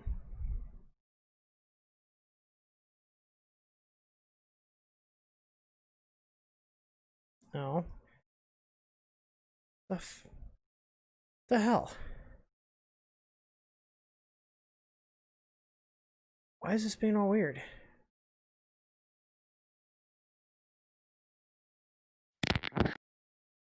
If you press D to make a dimension, you can select the center of each circle and then edit that dimension to tell it how far apart you want the circles from each other. And then you can do the same. I'm trying to move the circles down that I just made. Right. You could do that also with a dimension by selecting the circle and what you're trying to move it from. Like if you're moving it from the top down. Yeah, I want to just move it down move both these down 2.5. Yeah, so just go to move, and then you can do a it's the first move select. What's it called? Hang on, I'll pull it up. Do I want a free move or translate? It's a free move, and then you can just you drag it in the direction you want, and then you type the dimension as a shortcut. But you might not be able to move it since you snapped them already to the construction line. Oh, I see what you're saying. So, shoot, what's my X, Y, and Z on here? The problem is you already have a constraint on there because they're snapped to that construction line, the center of the circle. Yeah, I see that now. So if you delete the construction line, you can do it. Wait, I think I see. Or just delete the constraint. Hang on. Move.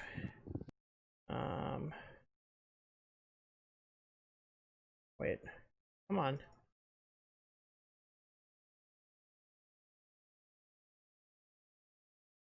You know, the only thing that's throwing me off, this should be in the Y direction. Yeah, nope. It's constrained in the Y direction. Hang on. I had... Oh, God. Maybe it's Z? Nope. Yeah, it is constrained in that direction. Okay, so delete the construction line. Oh, wait, no, I'm not going to... Hang on, let me put the other hole in first before I delete that. So 4.8.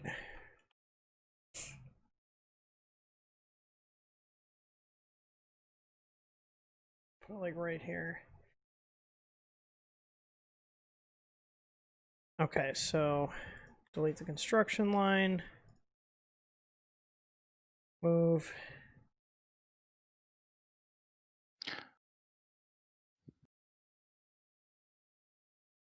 Oh no, 2.5.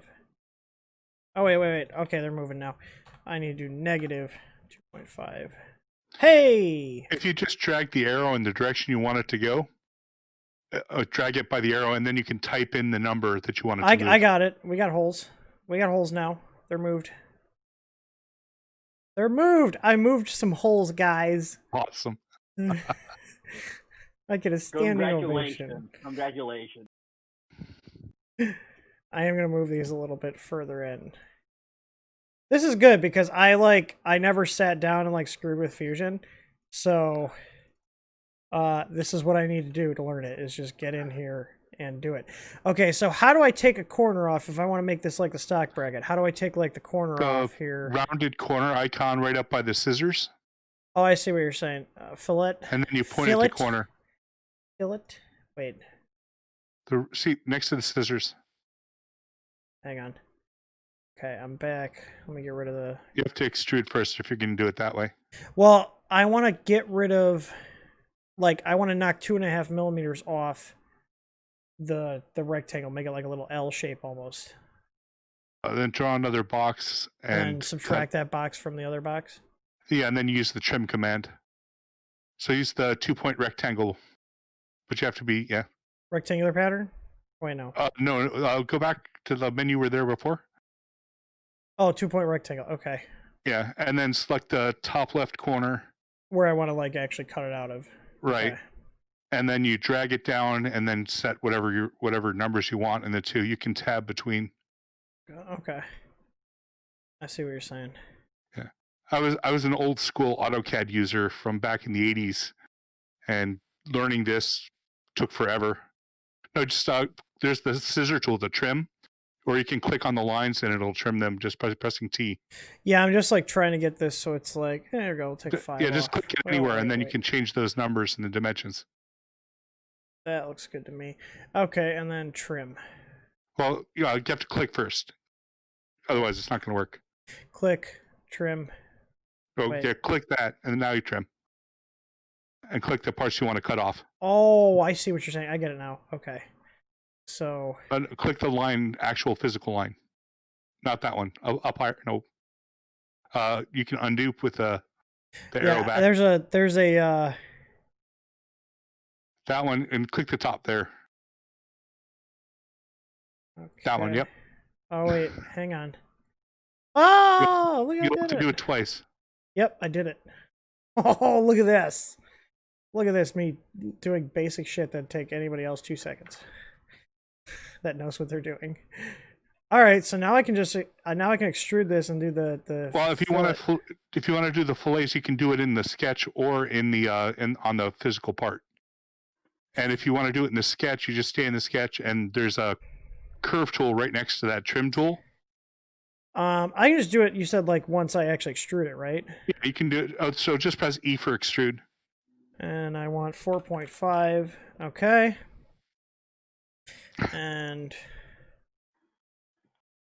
I'm assuming then hit the fillet. Oh, look how fancy. Except I don't want to set. Okay, I see what I'm doing here. All right, so I hit that. What is that like? Ooh, it's so fancy. Oh, okay. Yeah, just click the lines of the corners you want to change.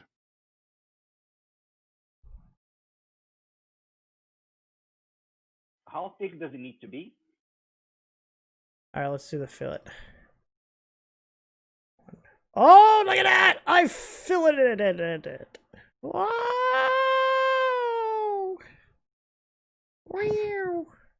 Wow, look at that. That looks like a professional part now. Oh, yeah. Oh, yeah. Okay, I'm going to put Fusion 360 on my resume now. How long did that take? That's got to be a new world record. Wow. Speed running. It was a speed run. That was a speed run. All right. I'm probably gonna do less aggression on the filleted ends there. Oh God, nope. Let's not do that. All right. So let me select these corners again. Okay. This is what I need to do. I could have just downloaded a part, but I need to learn Fusion. The only way I'm going to do it is by doing stuff like this, which is making myself struggle through. No, it's totally awesome. Through all this shit. Okay, fillet. Let's get the fillet. Just need more alcohol. You're not wrong. Hey, let me finish this up. Oh. All right. So now I'm going to export, save as STL. That only took way longer than it should. Let's see. Zonestar. Z5F. Why? Idler. Bam. Ready for everybody to get triggered? I'm about to fire up S3D. Brr, S3D, it's overpriced. Brr. Let's do 50% infill. We're just going to yeet this out, so we're doing at 0.3 layer height. We don't need 235. 220 should be good. I got the copper nozzle on that printer. 60C heated bed. Yeah, boy, let's just do 80 millimeters a second. It doesn't need to be pretty. It just needs to be functional. You guys wonder why I like the small printers? Fast prints for little stuff like this. That's why I keep them around. Look at that. Oh, yeah. Yeah, you can't even really tell the fillet. But, yeah, it does help with elephant's foot. That's a good point. Someone pointed that out.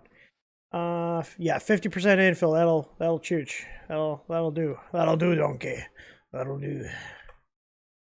All right, if I can just remember the IP address of my That's 207. Is it up? Yay! Look at that. Hey, so apparently the new buck boost converters for running the Pis off your power supply are working fine. Oh wait, did I have an undervolt? Oh wait, no. Is it? Or is this an old one? It was undervolting on the old one I had. I don't know, whatever. It's probably gonna work fine. Hangry printer connect. Oh, there's no camera on this printer. Crap, I had my little Chinesium one that I was testing. Let me plug that in. I'm tripping over boxes. Chinesium must have been one of the best expressions I've ever heard. You need to watch AVE.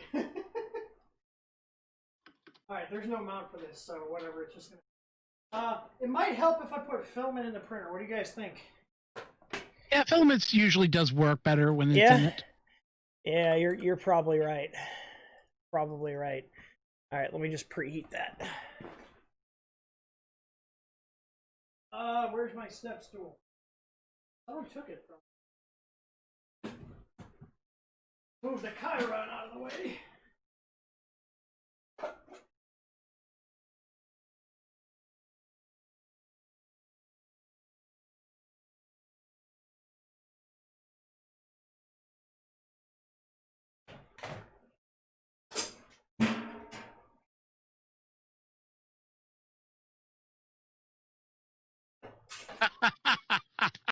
I love Dan's line. He's just use weed eater. I actually have some weed whacker line. Well, I'll tell you a story. Don't use it. If you remember Wiley 3D, he ran out of filament, so he started using weed whacker line. It almost stunk so bad that he had to leave the room where his printer was. Oh, you know what I just realized? Isn't that nylon? You know what I just realized? I have to update the printer profile. It didn't tell the heated bed to heat because the printer profile didn't have a heated bed defined. If I hit preheat, there we go. Now it's going to heat the bed. Let me reboot this here because I wanted to pull the camera up.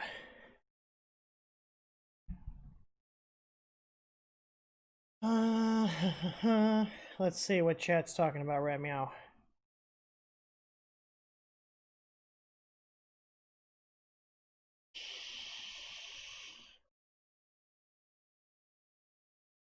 Watch some tutorial videos where they walk you through making simple parts, for example, like ice or sunglasses. That's a good one. That's a good idea. Yeah, because I just need to get that. So the thing is, once I know where the tools are and what they do, I can piece it together in my head to accomplish a task. It's just I don't know what tools are available and what they do. Do you know what I mean?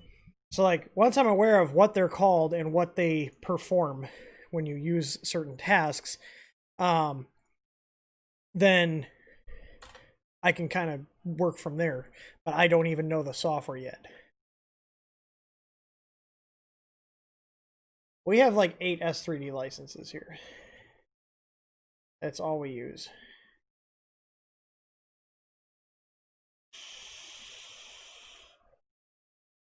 Do you know what Cura doesn't do that S3D does very well? Dual extrusion. You can do it on Cura, but it is a lot of work. Whereas S3D has some really nice wizards for dual extrusion.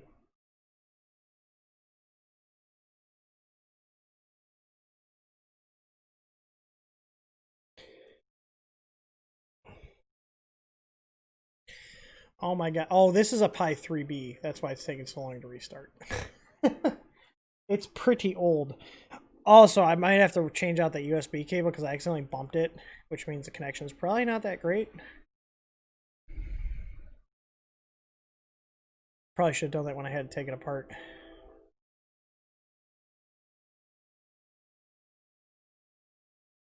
Come on, Octoprint, get your shit together. This Pi is probably at least 2 years old.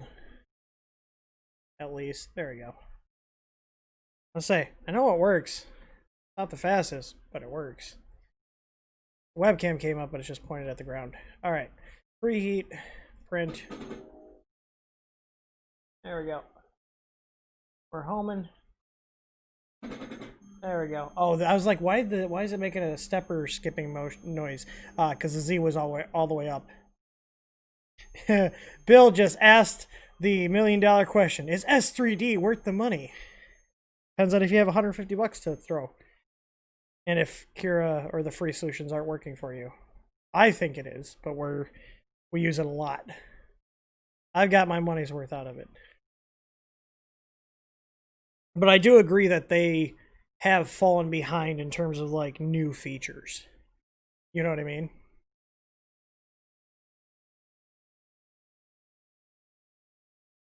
See, here's the thing. People want to complain about S3D not getting updated.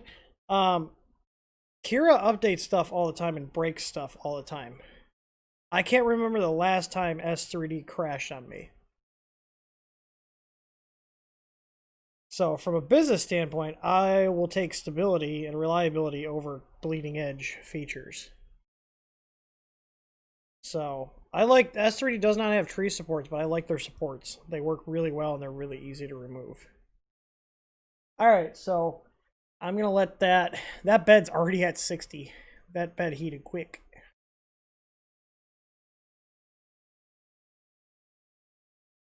Yeah, use whatever slice you want. I don't give a crap what you guys use. You want to use Cura, use Cura. You want to use S3D, use S3D. I use S3D. That's all we use in-house here. We've tried going to Cura a couple times, and my GM almost killed me because he was getting frustrated with it. Again, familiarity with software. I can rip through S3D and do whatever I want, and I know where all the settings are. You know, like me picking up Cura, I'm going to be almost as lost as I was in Fusion.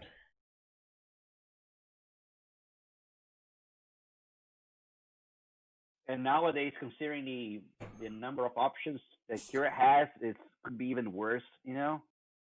Yeah, I mean, S3D, like I said, I use it because the bottom line is it works for us. Not everybody likes it, but people don't need to get into pissing message over a piece of slicer software. Like, as long as your stuff slices.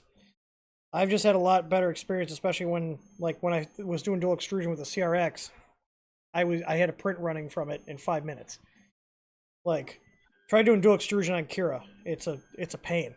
It's a hell of a task. I'm peeling off super glue off my hands if you guys are wondering what I'm doing right now. Because I'm like sitting here staring at my hand. Alright, I'm going to go double check because I can't remember if I set the offset and stored it or not.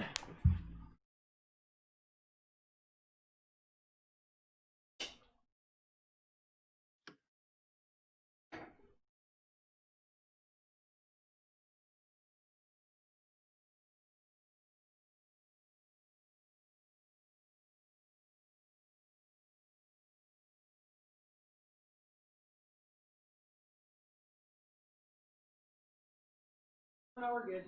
Woohoo! Purge line. Come on, purge line. Come on. A little bit low. That's baby stuff.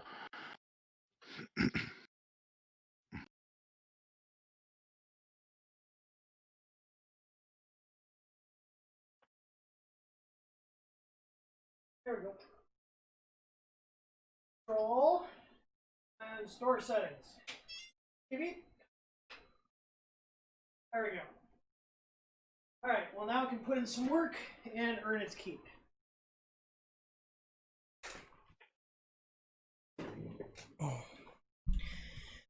Alright, so let's get back to this pile of shit on my desk while the other mini pile of shit is printing parts for this pile of shit. Why do you have multiple 3D printers? To print parts for my other 3D printers. Well, why don't you just get a printer that works? Shh, stop making sense. It's part of the fun. All right, time to build this fire starter. I know, right? The question is, will it start a fire? Oh, my camera, I put my camera up on my, so this is, I'm going to actually mount this to the printer's bed off of like a little arm. But this is those new cameras I'm playing with that I got in from one of my suppliers. And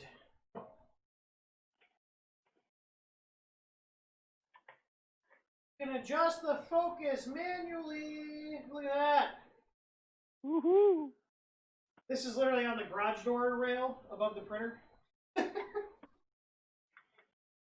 But to give you an idea, so this is actually a good comparison. So that's the cameras that we're going to be carrying. I actually just ordered 150 of them. For comparison, which I like the C270s. Do not get me wrong. I like them. They're good budget cameras. So this is the same camera. This has, I thought the 270s plugged into that. Is it not on? Oh, yeah. Okay. So this is the same camera mounted at the same height. Like on the same garage door rail. It's literally the same height.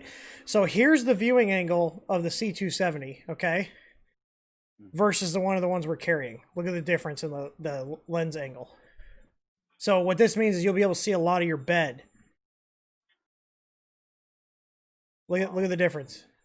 Same exact mounting distance from the printer.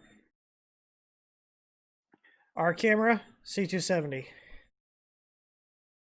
I'm also trying to get them to white label them for us because I would like that. I told them, I was like, if it's going to be a big deal and it's going to be a lot more expensive, then I really don't care. I was like, I just want to have a decent camera with manual focus. So, but I have the frame rate set to like 4 because I don't care about having a high frame rate. But you can see the viewing angle difference of a 270 versus these because this is literally the exact same height.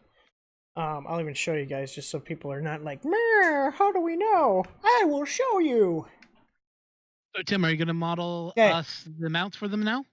No, Aaron will do that. Okay, so see, there's a 270 and there's our Chinese camera. So you can see right there. They're literally just on the garage door rail. So, but the wider viewing angle on the lens that I spec'd out for those is going to be good for the printers because you'll actually be able to see your whole bed. And you'll be able to adjust the focus. So with the 270s, you have to take the camera apart to adjust the focus. So, but I'm very happy. Like the image quality for like the retail is going to be under $50. I can tell you that right now. It's not going to be more than $50 for a 1080p camera with manual focus, and the lens is actually glass. So there's the camera. This is when I've taken apart. The lens is probably slightly dirty, but still works great. So there's the 1080, and then here's the C270. So yeah, I'm very happy I found these. I had her get me a bunch of samples of different cameras, and I'm glad I literally stumbled upon these.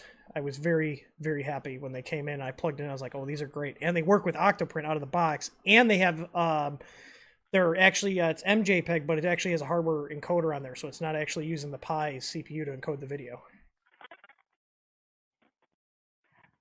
Very nice. So anyways, yeah, I got 150 of these cameras on the way because I can't even get the 270s, but I'm not going to go back to, we might carry the 270s as like a cheaper option because those are usually like $30 or less. But like just the viewing angle difference, like, and the manual focus, that's what I wanted. Manual focus and a wide viewing angle, and I think we're good here. So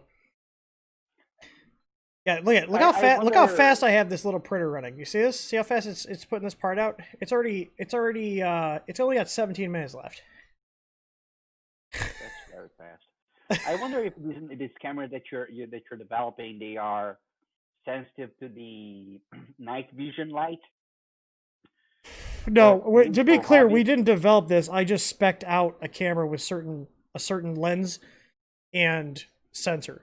Like, so I took an existing off-the-shelf model, told them I want this lens with this features, because it's not cost-effective to do our own camera. Like, there's plenty of good off-the-shelf solutions from China and all sorts of other places. You know, like the Logic cameras are Chinese cameras; they're just rebranded. So, but yeah, no, my whole thing is I wanted a wide viewing angle and the manual focus because autofocus, the Logic cameras like the C615, which I have in my CR10, that has autofocus and it never focuses correctly. And you can manually focus it with software, but you're running command line options. I would rather just have a manual focus. You mount it to your printer, you set the focus, and you leave it. You know? But the lens does have an IR cut. Here, I'll actually show... let me get off my monitor here, just in case, because I'm going in my camera roll. I don't have any nudes or anything. I'm too old for that now. But I might have personal photos in here. So here, this is the actual inside, because like I literally tore this down. The front of this camera's label's all scratched up because I literally tore it apart. The PCB is really nice. It's got this ViewTech ICT 525. That's the actual processor. That's a USB processor with the encoder, and that's a Sony CMOS sensor on this. So very, very good. Yeah, I was really impressed. The quality's good. The image quality is good, and you can see here it's got the standard threaded mount, so you can actually even, if you want an even wider angle, or we could even sell other lenses where you swap the lens out if you need a wider angle or less wide of an angle. So that's even another thing. But I have a focal length set. I think that's the correct term. Whatever the viewing, I'm going to use the term viewing angle. I have the viewing angle spec'd out that should cover like 99% of people's use cases. So, but like there's a lens, actually glass. And then here's the back of the lens. You can see here, there's the IR cut. So this is like the IR filter. So this filters out infrared light. So you could remove this little piece of glass and it would then pick up infrared light. But it would look weird during the daytime. So you could, in theory, put infrared light in your room if you had a bunch of these cameras, if you took this piece out of the lens, and it would then be able to see in the dark. But this filter here, this little glass piece that sits between the lens and the sensor, this is what actually filters out the IR light. Got it. So, but this is what I wanted. I wanted something with an actual like manual lens that I could, adjust the focus on and just have a decent image quality. Like I'm not going to do, like you could do streaming with, it's a decent webcam, but for a printer, I wanted something that was a good quality sensor with manual focus and a wide angle. So that's the goal here. And there are Pi cameras, but I don't like the ribbon cables. I hate the ribbon cables. They're such a pain to route. I'd much rather deal with a USB than a ribbon cable. Here's one. Here's another shot. Where is that? Let me switch back. Here's another shot of the board. So you can see I nicked the heat shrink when I was taking it apart, but it still works fine. So, but it's got one microphone here, which who cares, whatever. But this camera comes off the mount. There's a screw right here. So actually, on this side, there's a bolt. You can see like the kind of retention for the bolt. But on the other side, there's a screw. You unscrew that, and then the whole camera comes off the mount. That would either be for the tripod or sitting on top of your monitor. So I'll have a video showing how to actually take it apart and mount it to like the camera arm or your printer. So we'll have like a 2020 extrusion mount for the corner of like an Ender 5. We'll have camera arm mounts for the machines that we make the camera arms for. So we'll have like all these STL files for people to make their own mounts, and we'll also have like a good gamut of mounts to cover most printers' use cases. So you basically get this, you unscrew the big bulky base and you put it onto a printed mount, and then you put it on your printer and plug in your Octoprint. So, and then if you need to adjust the focus, you can. You literally just turn the adjustment ring. So that's so nice. Jeremy Day, ELP is decent. They're just more, I have some ELP cameras here, but they're like 640 by 480. I've used ELPs. They're very industrial grade. Like, oh god, that's huge. I mean, that might work with Octoprint, but that's $65. That's more expensive than ours are going to be. I had a couple of these. I got them for like $20, and I couldn't get other ones. I don't actually. They're not the 1080p. I have like really, really crappy ones on some of my printers because I couldn't get Logitechs. So, but either way, I digress. Next week I am going to be finalizing the Easy Plug firmware, so those are going to be pushed ahead next week, which means we should have them very soon. This print's almost done already. It's 10 minutes in, and it's only got 5 minutes left according to Octoprint. That's why I love these little printers.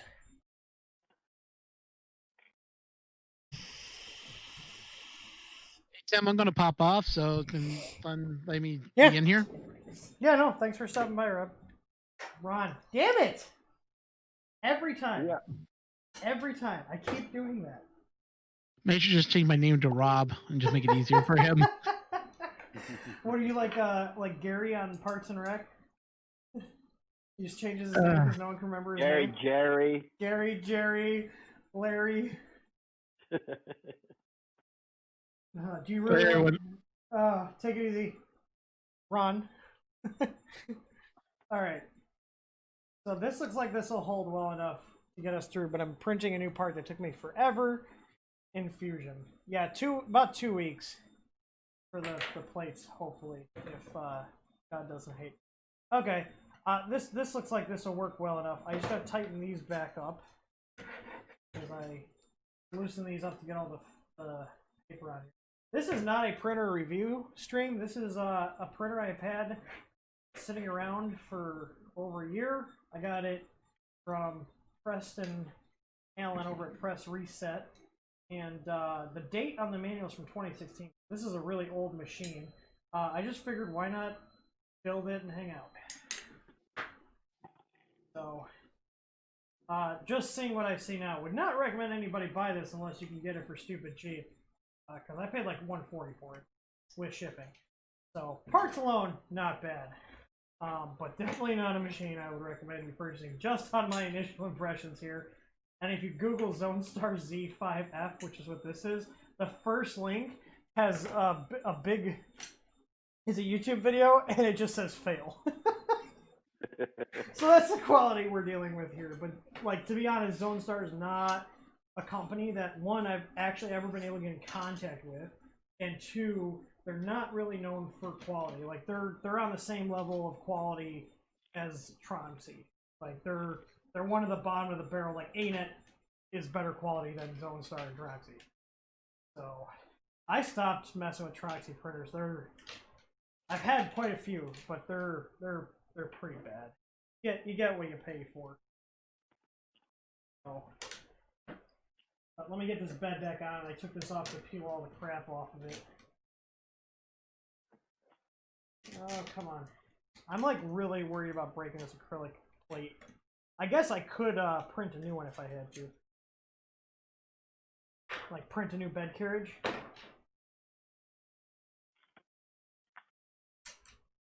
I have machines with a build volume to do that. Oh, it's already done printing that part. Alright. Let's see.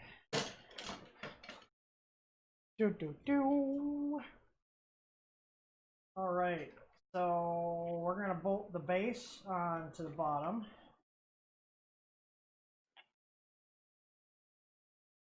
Put this piece on. Okay.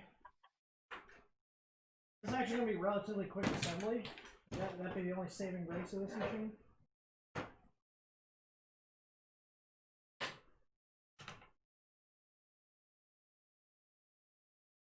I will say, at least the screws they're using are Phillips. I do kind of like that. All right.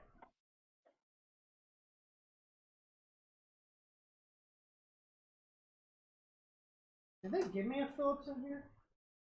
Oh, it looks like they did.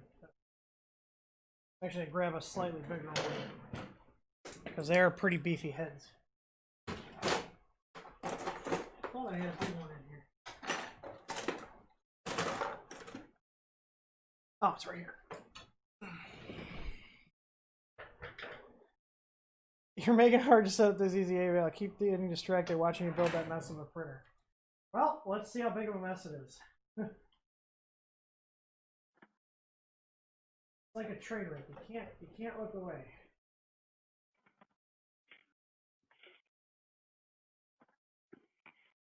All right. This is very like kind of cumbersome to build too.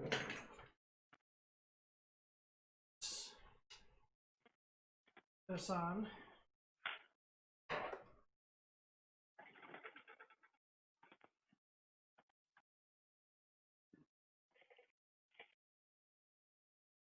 This is an interesting choice of design because they're using the acrylic to hold these pieces together. There's no like extrusion to extrusion action going on here. This acrylic base is what's holding these two parts together for the X and the Y. You know, I think I will retract my statement that this is a fire starter. This is actually gonna crack way before it gets on fire. You know. We'll see. Like, look at how flimsy this is. Ooh, like, My God. ignoring my table wobbling, there's a lot of deflection in there, and there's no way to make that more solid unless they somehow have corner brackets. Because if you were to tie these into the corners here, it would make it more rigid. I do have in our shop corner brackets, so that'd be a cheap little add-on to stiffen it up. Unless they already have it in here. I'm not seeing pictures.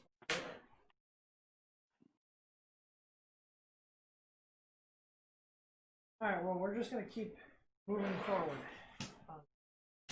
Alright, so the controller. Let's see, what kind of board is on here? It's a Zonestar board. Oh, man. They put crimp ferrules on here. Look at that. They actually put crimp ferrules on here. Crimp ferrules? Oh. Except one of them's not even in all the way, so I'm gonna fix that. I love how this board has a spot for a fuse, but there's literally a wire soldered across it.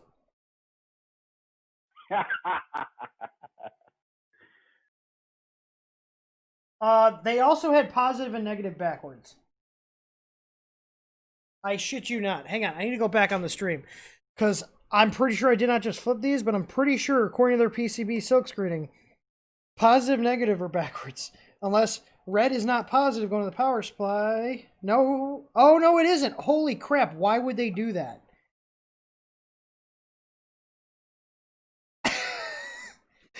They have black going to positive and red going to negative.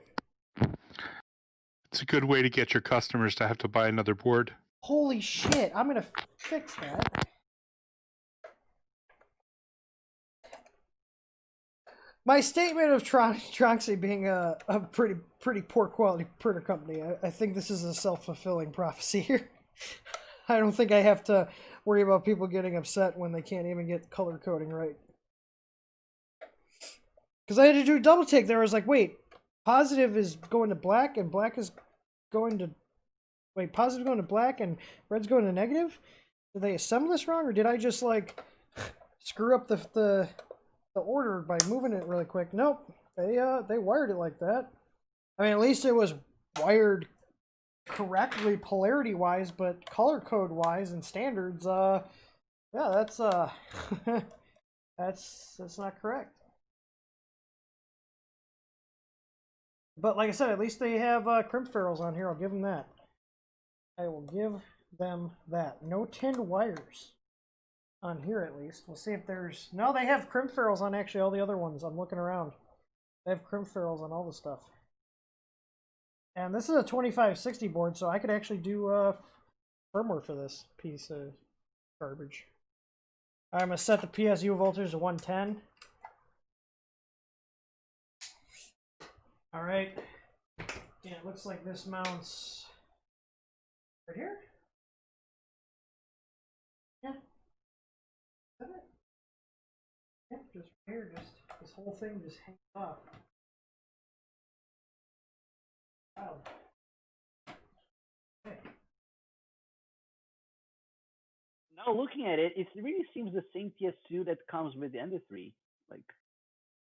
This is only 20 amp power supply. It's 12 volt too. This is 12 volt system. All right. Which I actually have a 12 volt meanwhile sitting in my box of stuff over here. I'll swap it out.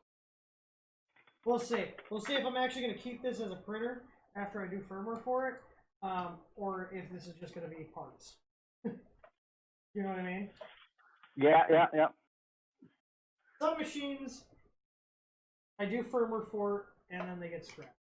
Because we got so many machines here, it's not worth it to keep the real crappy ones around, and I also don't want the liability of giving it causing damage, because people are stupid and wouldn't put it past someone to try to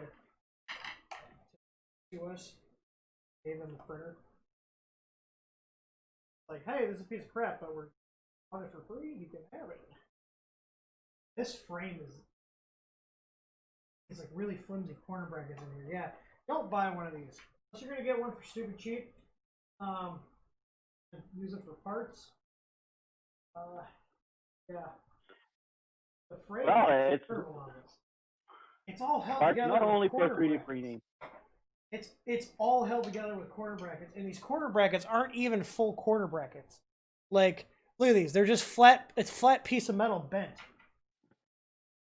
Oh my god! Like they have legit corner brackets down here, in the bottom. But like this frame is not held together very quick. Like this is one of those machines that's going to require constant babying to keep just the frame aligned. You know what I mean? Yeah, so you actually readjust the whole printer after every printing, you know. Not after every, but it's definitely just due to the design. It's definitely way more prone to flexing. There's exposed mains on the back here where the power supply is. Like you could easily reach around here and fucking shock yourself. Like there's like little coatings over here, but if you touch this the right way, this is the line. You could definitely get shocked from that easily. For sure. Hence why I said Zonestar is not a very good company. Not a big fan. This is the spool holder. Little piece of acrylic here. Hey, at least it comes with a spool holder. TiVo doesn't give you spool holders.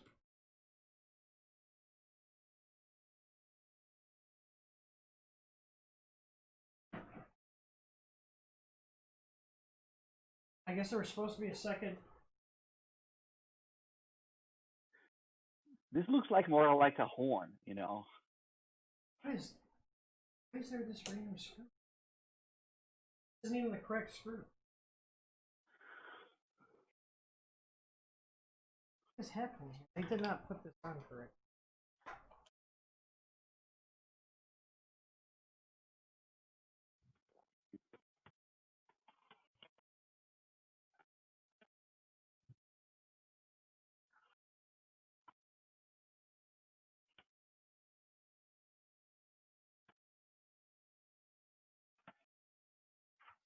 According to this picture, it's supposed to go through like this. And then rotate it. Not the best, but it's better than nothing, which is what comes with TiVo's printers. Or what's their new brand name now? Like Hermes or Homer or something? You guys see that TiVo rebranded themselves? Oh. Yeah, they're like Homer or something like that. Homer's, I think is the name. Like, who comes up with these names? The printer looks like it should cost about 80 to 100 bucks. Yes. Yes, I would agree. Because at least at that price point, you can justify scrapping it for parts. When I was talking to Preston about this machine, I was not honestly expecting it to be as bad as it is. To be completely honest with you guys. But it's pretty bad. It's pretty bad. I just put a washer on here because this screw that's supposed to hold the rotation in place for the spool holder doesn't actually. The head's too small and it falls through. Again, but at least there's some sort of spool holder.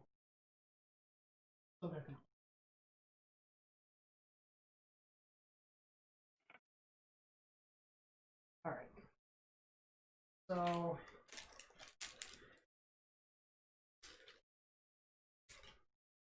This goes in through.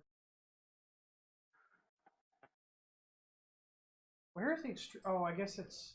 We'll find out. Like it's assuming it's brown, and it looks like from the picture. All right, so there's our spool holder. It's a little brass hex rod with some acrylic. Oh god. It's not good, guys. It's not good. Where's this? Oh, look at this. Look at this. My table's flat. Ah, there you go. Oh, Super yeah. squared. Oh, yeah. Oh, hot garbage. Hot garbage. I See, GearBest at one point stopped talking to me because they were not happy with a couple of the reviews I gave their machines because they were trash. And it's like, why don't you guys sell a lot of garbage? Like, you can't send out a machine that's a pile of shit and expect people who actually have some semblance of morals to recommend it. Like, I will not recommend a pile of shit. This is already a pile of shit. Just the physical frame of this, no, don't even bother. Unless, like I said, unless you get stupid cheap, and by stupid cheap I mean 100 or less, don't even bother. But the sad part is there's people buying this somewhere. Oh, that Z is rough. people who buy it, they don't know what they're doing, right? Yeah. Now, Z. I think you may have put the spool holder on the wrong side. No, it's right. It came pre-installed there. Yeah, sure. Don't put that on me, Derek. No, but it's just that for me, when I see the camera, I'm looking, where's the place where the extruder is going to be placed, and then the filament's going to rub on the PSU? Yeah, very possible.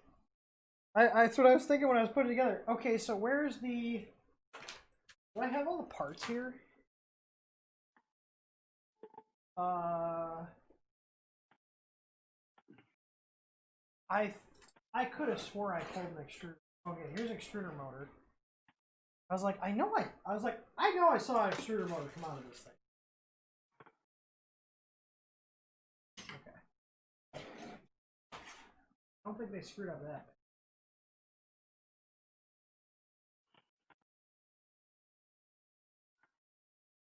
This is acrylic too. The extruder is Oh, metal. no, okay, it's a Bowden thing, okay. The extruder is metal though. Like one. Probably they didn't manage to slice the extruder from acrylic, you know?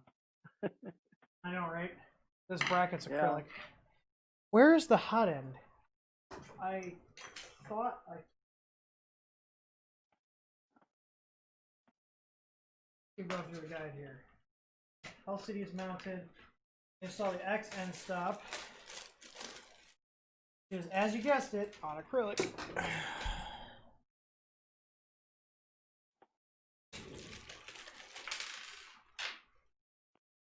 Okay.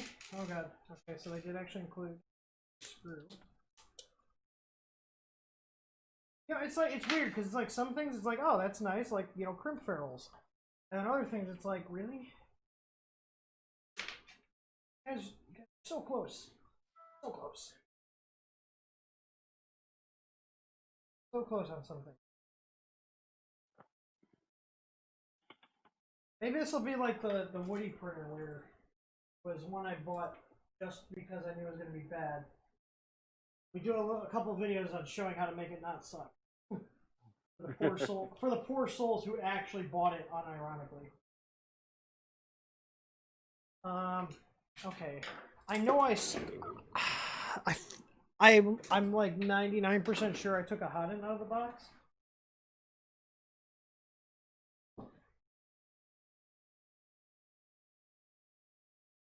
It's not in that bag on the other side of the table, right? There's like a bag with a yellow and blue thing. It fell down. I got it. Yeah, okay. I was like, I thought I saw it. It looked like everything was in there.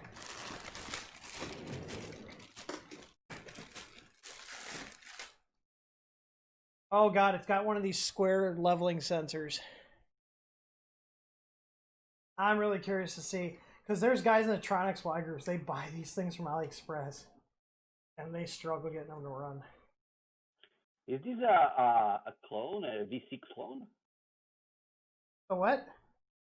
Is the hot end a V6 clone? It's like a V5 block with a V6 heatsink. Uh-huh. Got it. Yeah, the stream delay is not too bad, is it? The stream is okay. Like the latency is maybe 2 seconds. Oh, but that's not every bad once at in a all. while. Yeah, sometimes I do like 2 times and then catch up super quickly. Yeah, it's weird how YouTube like kind of like draws it out. It's like they're like time warping the stream almost. Yeah. All right. This is an interesting little hot end mount. They got 3 screws on the back here.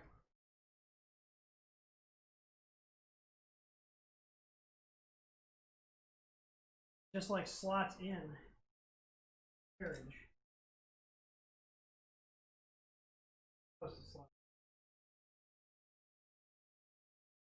I gotta wait to give this thing time.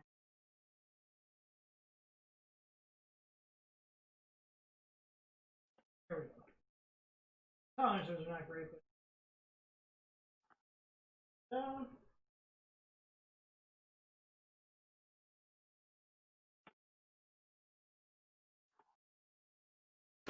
okay.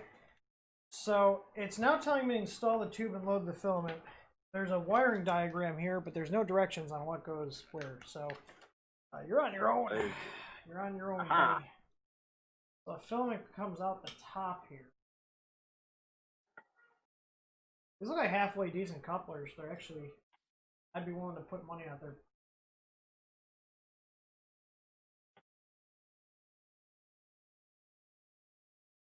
This doesn't. I want to bet though there's people. Yeah, this is some weird bastardization of these things. Because the upper heat sink is not what it should be. Okay, so I'm assuming I'm going to run the power wires over. Motor, yeah. Alright. That's not winter. Okay, this is going to be fun because the mobile, the main board, does it have the indication of what each head is?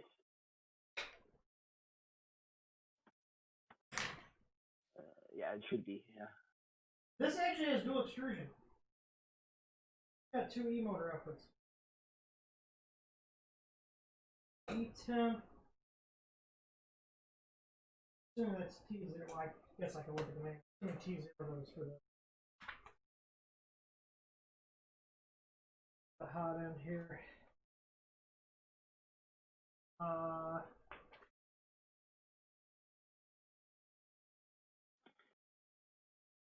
This is not even the same control board. The rib control board. This is not even the same control board that they. Oh. This is Z-Rib 3.2. Ribbed for your pleasure. Yeah, and internet when I see Z-Rib, this is an actual representation of the control board. They're just calling up the name. So A14 is the heated bed thermistor. A13 is the hot end. Okay, which is where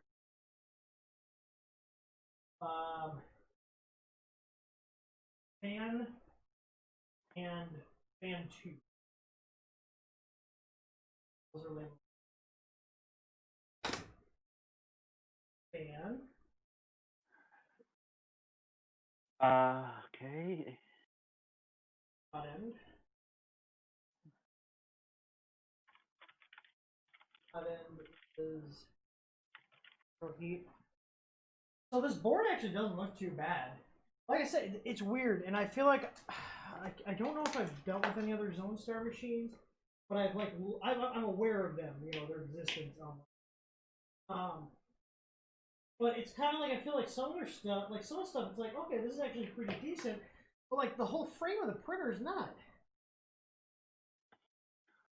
Yeah, they don't, and I don't understand. Like, you know when these are bare wires. So there's no tin wires on here. The hot end is bare wires, which is fine. Where does the sensor, the proximity sensor, where does this connect? Z plus. This is basically a ramps board. That's what this is. Y and stop. So the question is, with like, you know, $20 worth of random hardware to beef up the extrusion, could this be a halfway decent little machine? You know what I mean? Yeah. And for the more adventurous people, that's a nice project, you know, like trying to salvage the If you the can get it printing to a cheap better enough. version of itself. If you can get it cheap enough. Because if you get to a point where you're like, I'm out, you know, like you don't want to be out a decent amount of money. But like I said, I paid like $140 to get it here. Not that upset. Well, I feel another series of videos of making a crappy printer good. Because that wood printer, I still use that. That printer is in my print farm, and I use it unironically here. Like, yeah. I legitimately use it. I put the work in, and it works well. Okay, so put the QC sticker over the speaker. On the screen. Okay, so EXP1.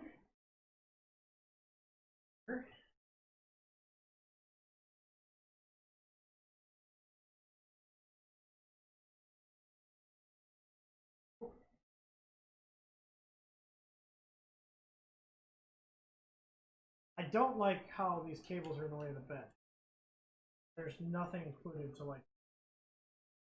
Luckily, I've got piles of zip ties. Did they give me zip ties at least? There. There's no zip ties. Now, for me, the most disturbing thing, I'm now checking the GearBest website, is that this printer is actually rated 4.5 stars. Yeah, but how many people actually rated it? Yeah. Like 2 people? Amazing.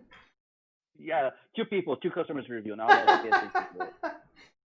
So they're totally bought reviews, right? They have to be. Like, or they're just people that don't know any better. You know, I mean, if you've never driven a Ferrari, you know, you don't know what you're missing out on. exactly. You know, it's like my wife always drove like really, you know, like power wise, horsepower wise. She always drove cars that were like, you know, just, you know, good on gas. And her Ford Escape it's got the 2-liter turbo in it. And now that she has the car, it's got some decent pickup to it. She's like, I really like driving this car than the old one. I was like, yeah, because it actually can get out of its own way. I can't drive cars that are, oh, I have to have at least 4-liter with a turbo, or 4-cylinder with a turbo. For the pedal punch or for the speed? What? You mean like you like the stronger engine in this faster car because of the acceleration or the final speed? I like the acceleration. Final speed, you want more displacement. Like Yeah. I've got an HHR SS, which is a 2-liter turbo, and that's a lot of fun. My wife's got her Escape, and this is a practical car, but it does have a lot of pickup on it. And then I also have a 2005 Mercedes E-Class with the 5-liter V8, and that motor's a monster. That's a beast. I got a Mercedes wagon with a 5-liter V8 and all-wheel drive for a grand total of $2,200. And this car's last like a lifetime, you know. Yeah, I take care of. I buy. My wife's got the newest car. She's got a 2016, and we bought that used. I've got a 2010. My HHR is a 2010. My Mercedes an 05. But I always buy used, and I always fix my own shit. All right, you guys ready? I'm ready to power this on now. Fingers crossed here. Where's the SD card? I want to see what comes on that. Here. Wait, there's an SD card in here, and there was also one in the LCD. I thought I took one out. Yeah, there's one right here. So they came with 2 SD cards? Weird. All right. Let's see. Firmware version 2, Repeteer.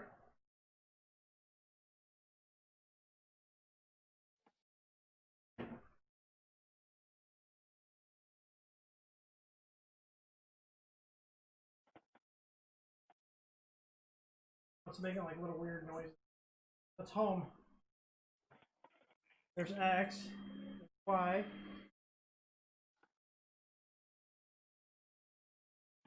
These homing. Oh, this has got to be an inductive sensor, because, yep, it's an inductive sensor. It only detects metal. It won't detect my finger.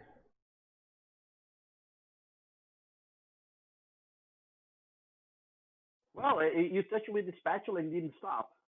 No, because it actually has a ZN stop. It's got 2. Ah, okay. Except this is like...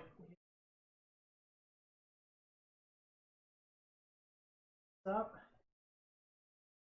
Yep.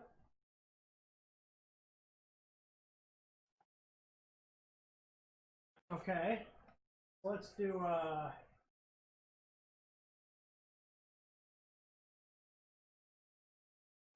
what's debugging?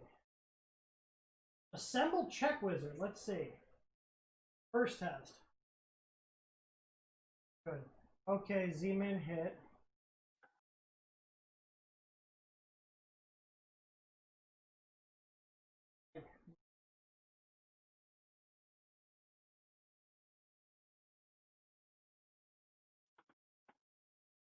Get locked up.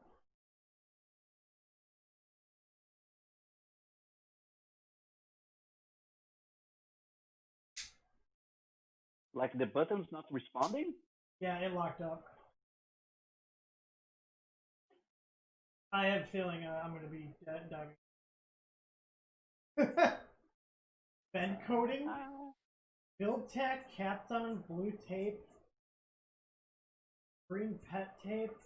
Oh, this must be the Z offset, which I don't understand. The Z offset's going to be different for every machine. So, how is...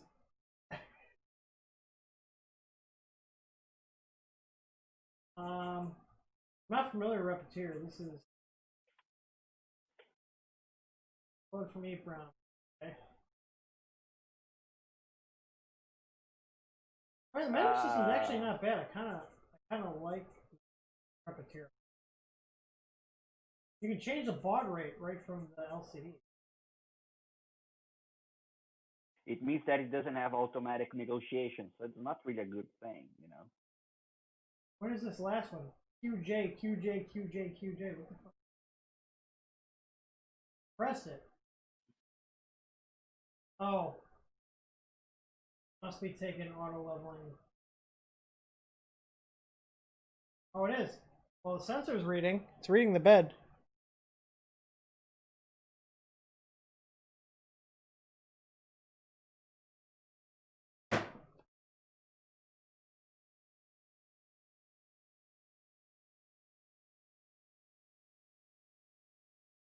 Yeah, Repetier is an interesting firmware. I haven't used it in a long time.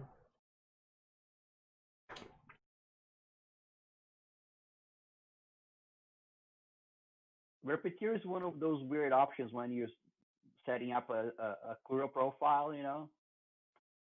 Yeah. Oh no.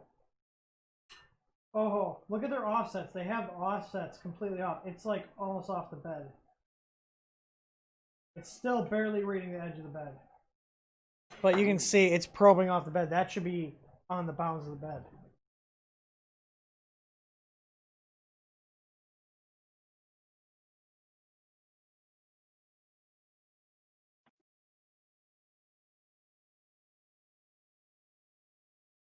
So I'm assuming then...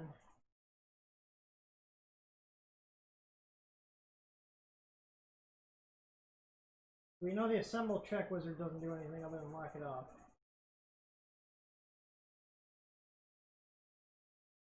You said that it came with 2 SD cards. Maybe one is documentation, the other one are G-code files? This one was in the LCD. Okay. Alright, let me just do this. Let me do the... Let me preheat it.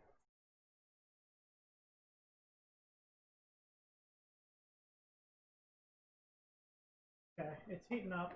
Okay, so here's a nice little feature. The hot end fan is actually controlled by a MOSFET. So they have a MOSFET that controls the hot end fan, so it shuts off when you're not printing.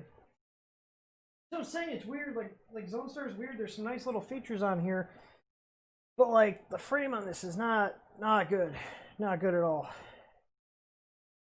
Like it was skewed. I kind of need to like go through and screw this up. I could probably salvage the frame. Like if you put corner brackets in the back here in the front, that would tie the base, like this bottom portion here, to this, which is going to give it more stability and not make it like, look at this. See how much this moves? Yeah, and maybe replace the nuts in the y-axis with T-nuts, with eccentric nuts.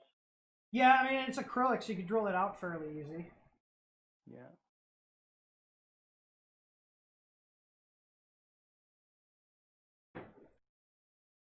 I mean, the bed's heating up. Heating up pretty quick, actually. Almost at 60. I'm just really not liking this firmware. I mean, I'm not doing a review on this. I literally got this just to dick around. Does it have an about menu with the versions showing up? It said when it booted that it was like 2.0. Oh, okay. But it's running Repetier. I mean, it's very responsive. Like I like the animations. Like on the LCD, the animation's nice. There's some nice touches. But like here, like the animations on the LCD are actually pretty nice, and it's responsive. Hmm? Wait, print file? Is there anything on here? Oh, there is actually. Sponge, Veroni Twisted, Vampire, T-Rex, and Stationary Holder and Pig. I want to do Pig. I should probably level the bed first. Although it's got auto leveling, so It should do it by itself. yeah, let's see. I'm probably just gonna jump into firmware.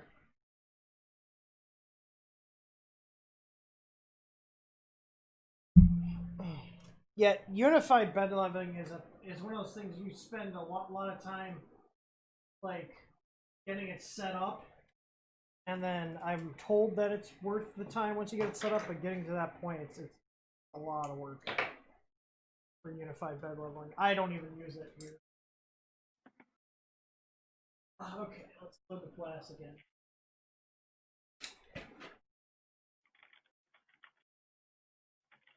Today I learned about unified bed leveling. I've never heard of it before.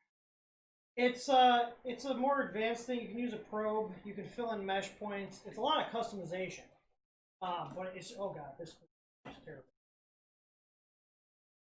Not even, they should have just not included one. I take it back. Fall off. Oh god, I just realized you guys can't see this. Like it's just a regular spool, and it's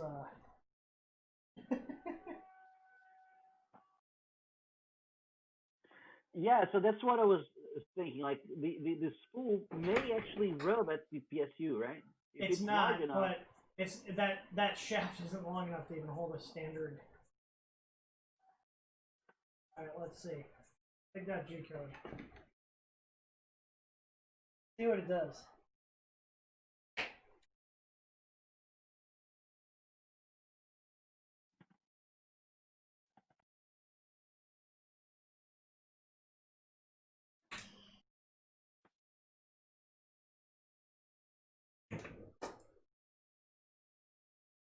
Like I said, it's got the ABL sensor, so it should.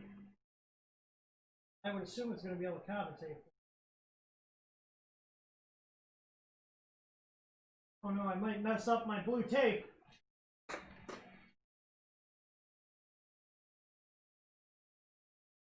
Does it have baby stepping? Oh god, you can home while it's printing.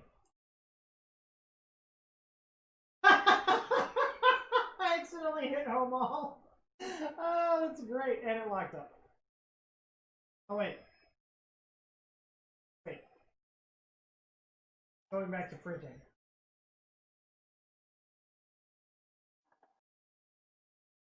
I mean, it is actually printing. And it is actually, the bed leveling is active. Is it working? It's working. Wow. It's so whatever mesh data it stored, it actually is using because it's compensating. Let's dig it in a little over here. Well, I'm curious to see once it leaves the first layer if that fan in the shower will actually start or not. Yeah, the one on the left is running. The one that cools the hot end is running. Except these thumb screws do nothing because the screws just... I'm just manually adjusting this. I mean, it's printing though. I can't really give it too much crap because it is printing. The firmware needs a lot of work though. Could just be that I really like Marlin.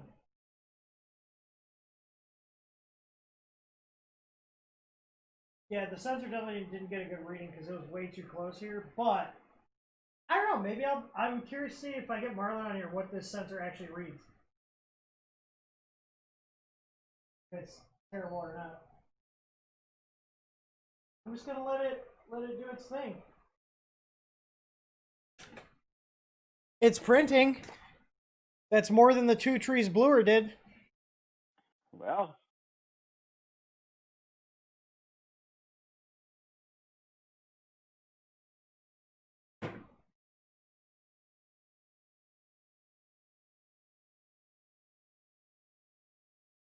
Yeah, the mesh data is not that good. The layer fan kicked on. all right. So the electronics seems to be okay. Yeah. Yeah, I think this is going to be one of these printers that I dig into and make it not as crappy. Yeah. It's Woody 2.0.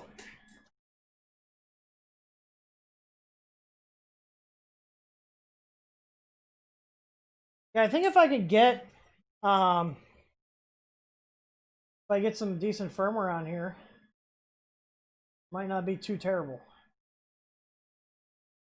And then beef the frame up a little and cable manage it. And put a meanwhile on here. Which I have a 12 volt right here. This was a customer who bought the wrong one, put it in his printer, and it was had, you know, like it wasn't in new condition. So I was like, well, I'll just keep it in here until I need it for something. You're gonna need to draw an adapter in Fusion 360. The second. I think the bolt holes might line up because usually these chassis of these style ones are the same mounting holes as the Meanwells. Mm-hmm.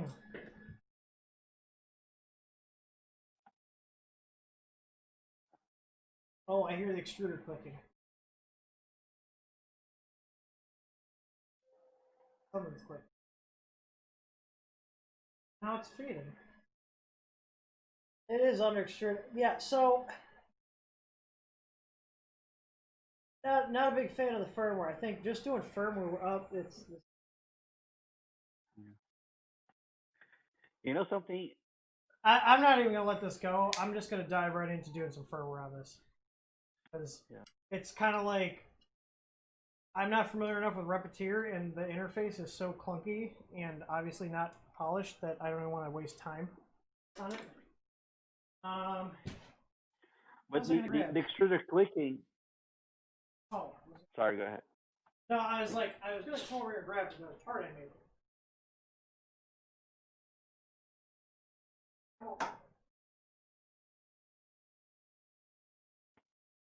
The only printer in my office that does not have a flex plate on. Oh, damn it! It went into the printer. Oh. Got it. Yeah, the reason I didn't have a flex plate on here is they don't work well unless you have a heated bed, and this printer didn't have the i3 Mini didn't have a heated bed. So But now that it has a heated bed, I'm going to put one of our Ender 2 flex plates on it because those are 165 and 165, which will fit on the i3 Mini. Alright, so... Damn, for eyeballing it, I got pretty close. Look at that. Not bad. Not bad at all.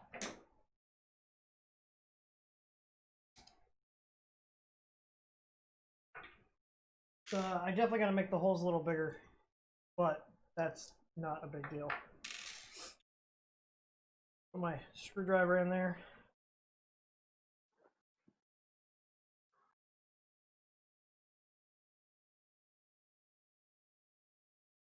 Yeah, they'll thread in.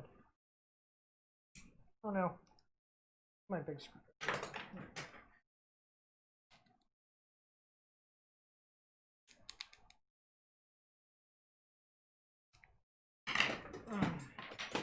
That's going to take a little while. Hang on.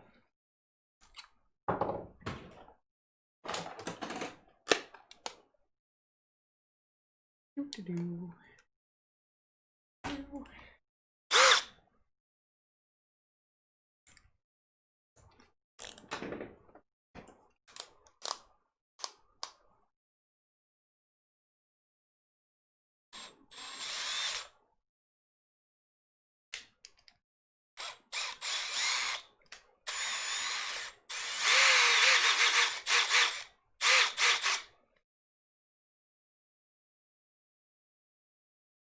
Use the screw to break the threads loose. So no, where I think this really might have been a little bit too close to the microphone, you know? Oh, is it loud? It was a little bit loud, yeah.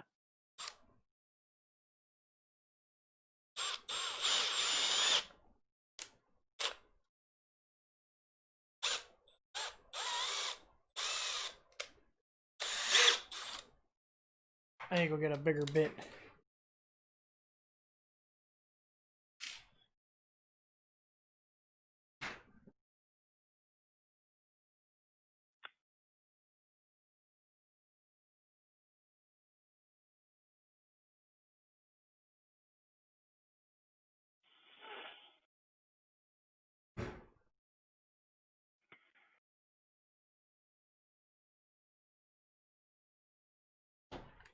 Oh. RIP headphones.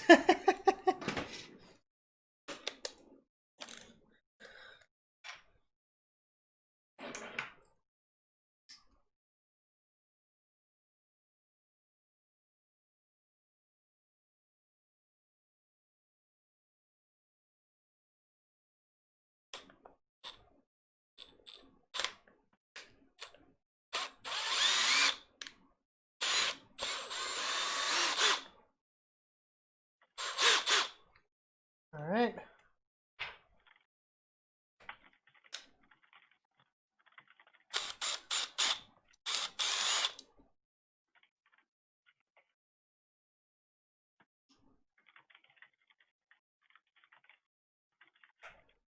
Man, this idler is rough. There's spacer, a wash, or spacer, a big washer, a small washer, a bearing, a small washer, a big washer.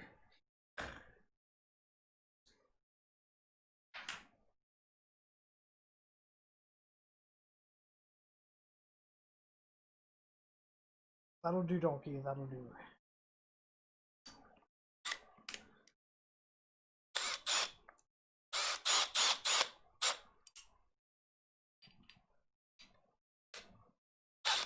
Whew.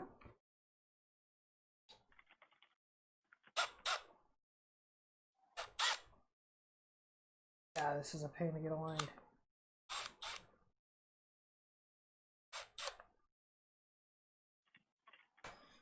Does this bearing still move? Yes, it does. All right.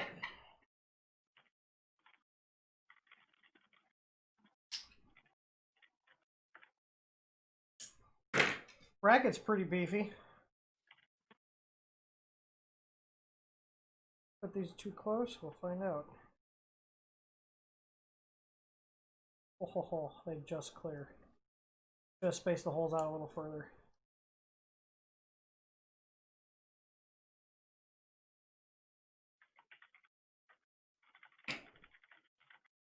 Except I can slide these in.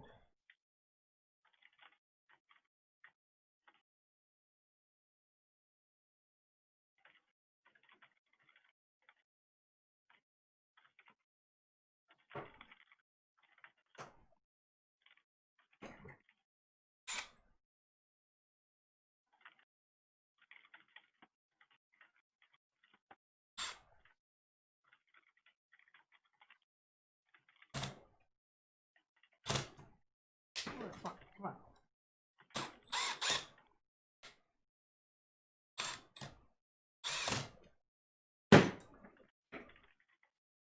I have to do a second revision of this break.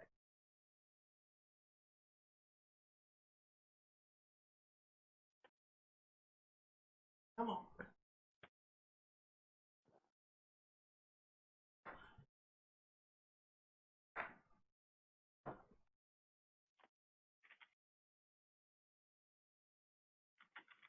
Damn it. Fuck you.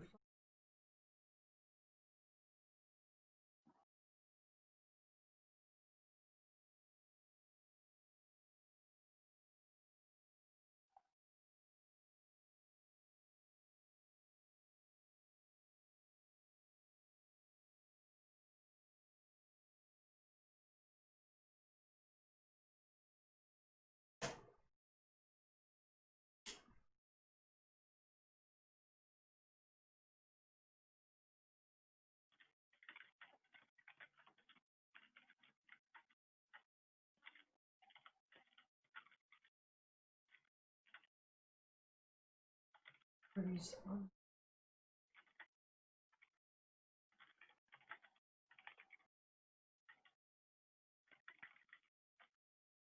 Guys are fucking camming out on me.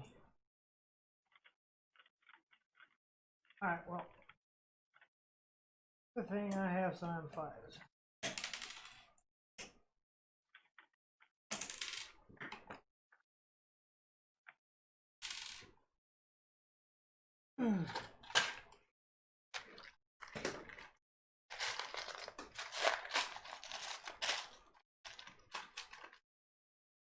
Get some hex heads.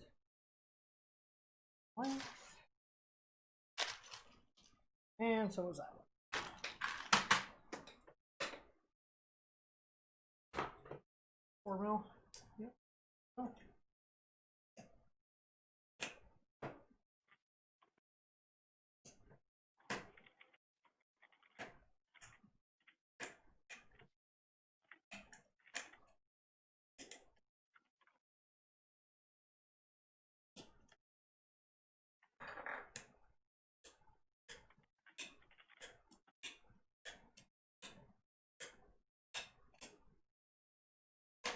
Fun fact, Phillips heads were actually designed to strip for the thing they were getting put into.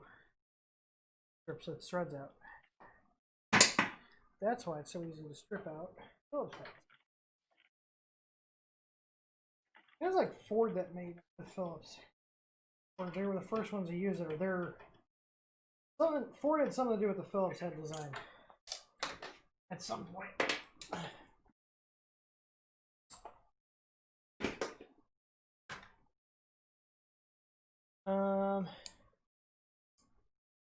So what is someone saying? Hang on.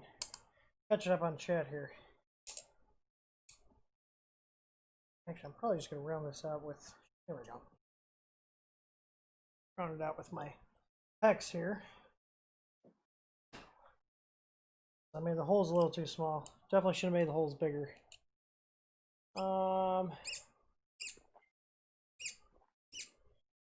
What is Richie saying? What is my DJ Richie saying? Hang on.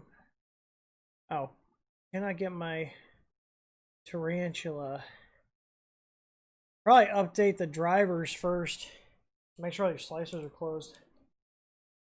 Tarantula that has an MKS Gen 1 No, MK has base board in it.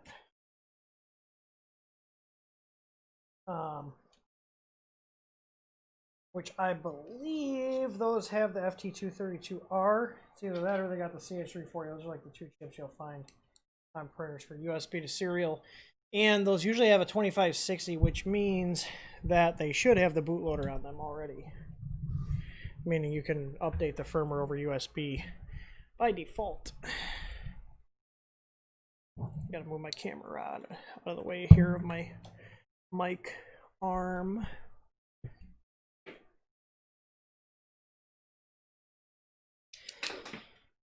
Okay, so I definitely gotta move these make these holes probably like 1/2 mil bigger in diameter for the next revision.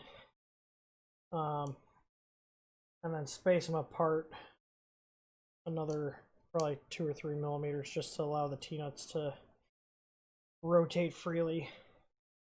But luckily this has an open end on the extrusion, so I can just slide them on in.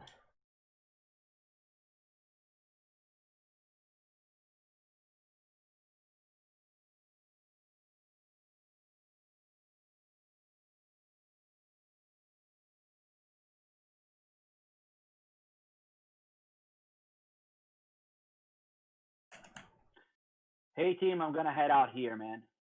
All right, Derek, you take it easy, man. All right, take it easy. Bye bye. Later. Thanks for stopping by.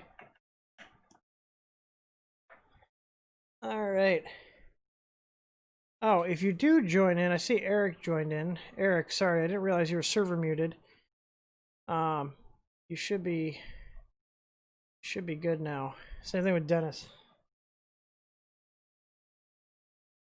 All right. Well, that tensioner, despite the shortcomings of the hole size, actually worked way stronger than the acrylic one. There we go. Oh yeah.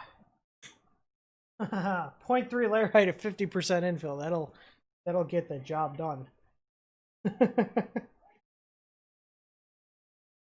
Yeah, that's not going anywhere, especially compared to the acrylic version. All right, so next on the task of fixing this. Because like I said, this is a printer I bought just because I got a good deal on it. I would not recommend it unless you can get it for stupid cheap and you want a project.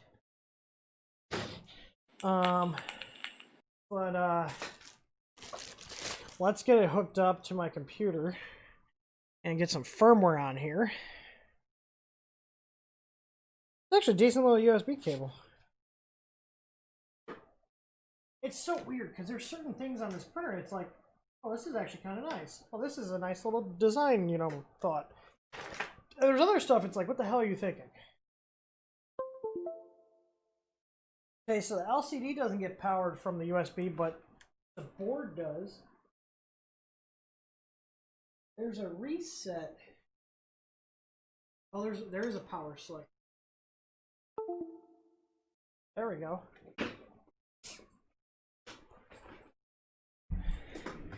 All right, let's fire up some firmware.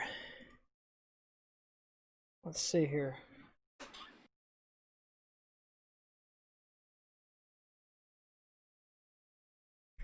Now, I wonder what's on the SD card. I don't usually like plugging SD cards into my computers for these printers.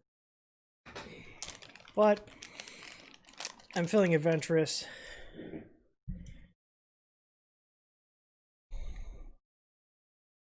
Yeah, just check your drivers. Make sure that they're actually installed. Make sure nothing else is on your COM port. Okay, so on one SD, there's a zip file called Z5F release document.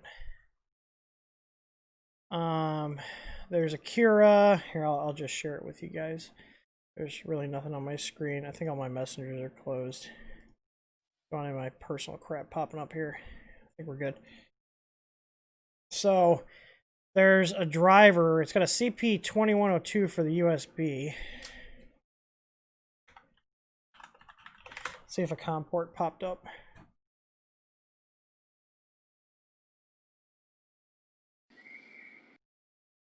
Let's see, is 28 disappear? I think 28 is what it is.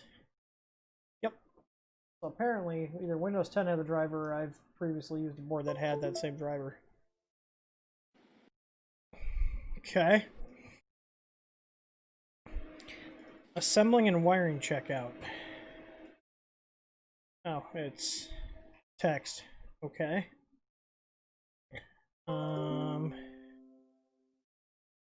How to connect from PC Repetier host. Installation guide. Oh, there's a video.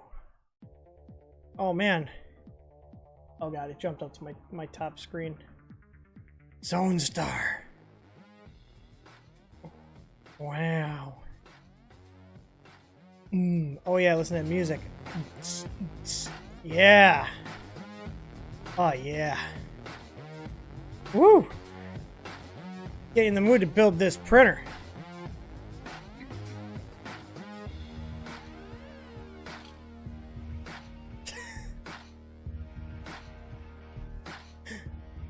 Oh boy.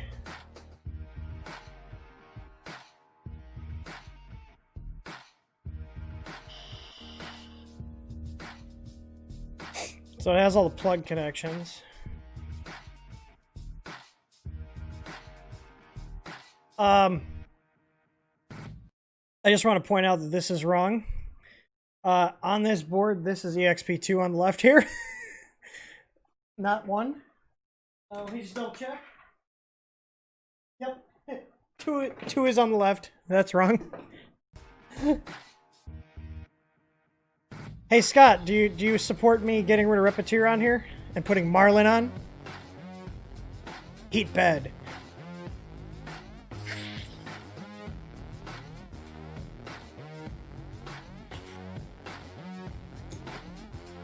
Just watch them copyright strike me. Unless this video is copyright stricken. Or unless the audio they use is copyrighted.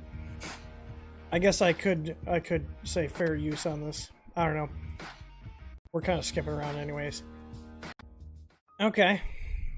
What else on here is the install guide? Is this just... Their print will way better than yours. Yes, this is what was in the box. Upgrade to laser engraving. I'm good. I like my retinas.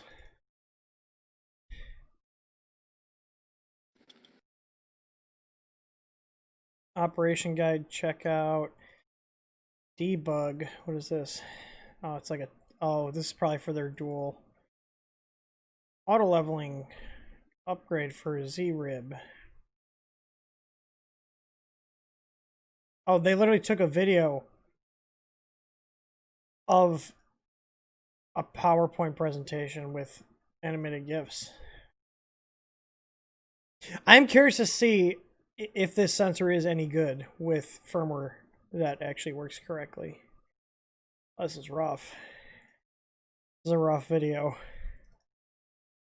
I already have the driver, test 3D model. Birdcage.jpg, okay. Do they have pig? They do. Oh, it's a little piggy. T-Rex. Firmware. Oh, wait. I was about to say, holy crap, do they have the source code?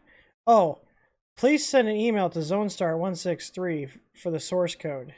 Order number, purchase date, and model.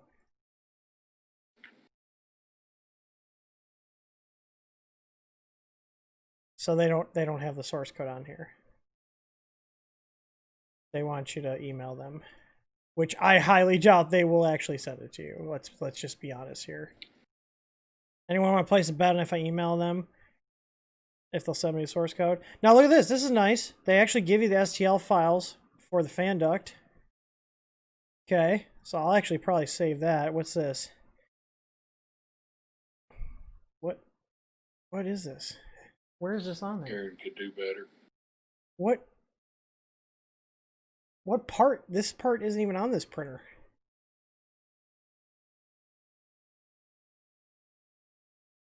What? Where is this on that printer?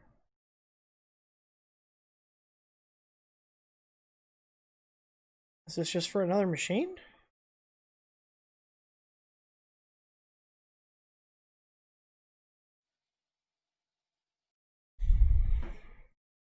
F rod left, F rod right. I'm assuming it's for a different model.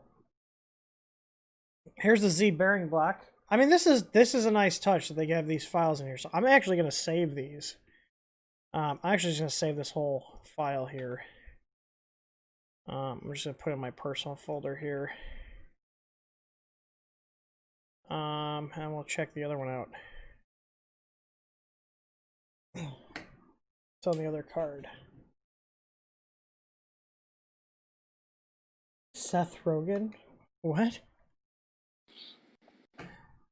Someone talking about Seth Rogen in chat? Alright, let's see if this card will read. Oh, it's thinking. Okay, it's just G-code on this other one. Yeah, so one was documentation, the other one was G-code. Alright, well, let's get ourselves a fresh copy of my Marlin here for the 8-bit machines. Oh, no. They give you 2 cards in case one craps out, or when one craps out. Let's do Z5F here. Except I'm going to start editing this in not Arduino IDE. Ooh, excuse me. Okay, so the question is there... Oh, there is a ZRib pins file in here. Okay, so it's basically just... It's just ramps. Okay, so D9 is... This is the extruder fan. And ramps D9, so that's the other one. Okay. So there is actually... And then they're also including the MKS Gen L 1.3. Or Gen 1.3. So I'm assuming this board actually has a definition of Marlin then.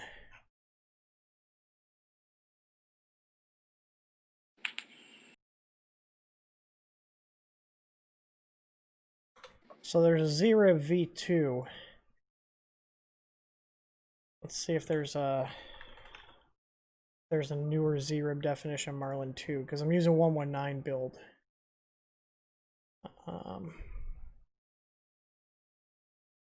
Let's see, config. Oh wait, no.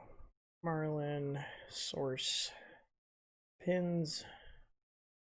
Where the hell is it? Ramps. The ZRib. Is there a ZRib? No, it's still 2.0.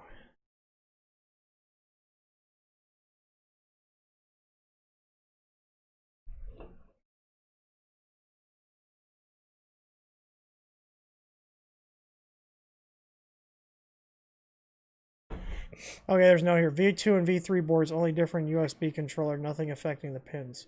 Okay, so I shouldn't have to actually change anything then, but it's good to know that I have that stuff. Alright, so let's get this started. So ZRib V2 is a motherboard that this uses. Alright, so let's get a... Of course, Scott's chiming in. He's the master of Marlin. The Marlin master. Notice me, senpai. Alright, let's see here. So...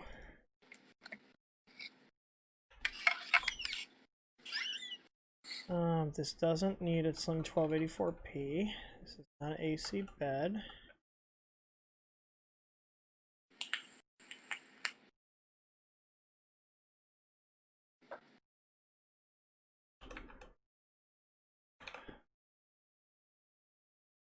Don't need that, don't need that, because it's a 2560 board.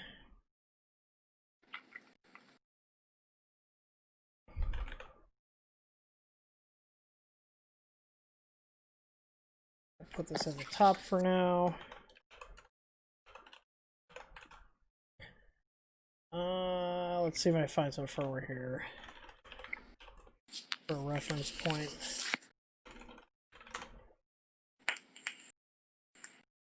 Let's see here.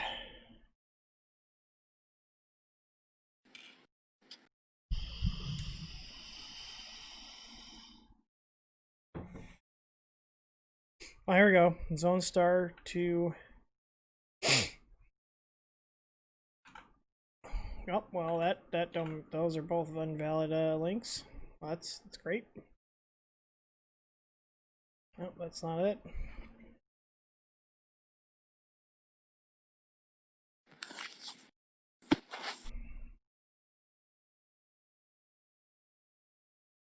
I guess we'll just have to let me connect in and see. I don't know if M503 is available on Repetier, but we'll find out. Okay. Let's see, M502 is that reset? Yeah. Okay, so M503. M50 unknown command. What's Repetier's G command? Let's just see.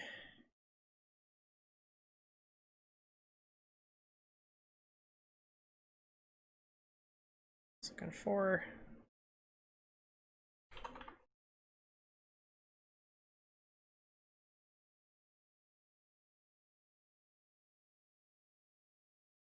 Yeah, I don't think it's I don't think that's a option. Repetier. Report current settings. Solar fan settings.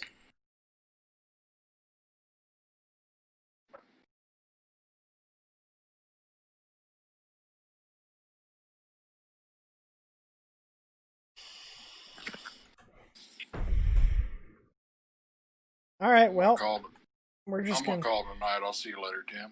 All right, take it easy, man.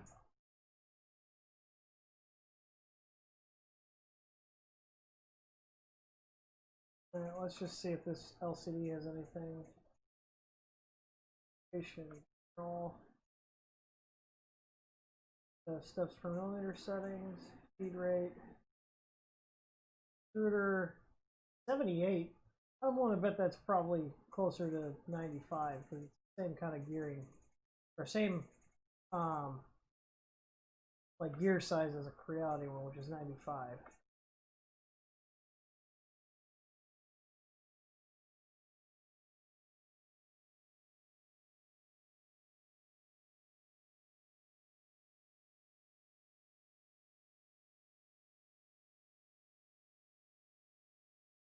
You know, like Repetier actually has some options that Marlin doesn't have, like change from PID bang bang LCD.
Oh, the built-in diagnostic does actually work.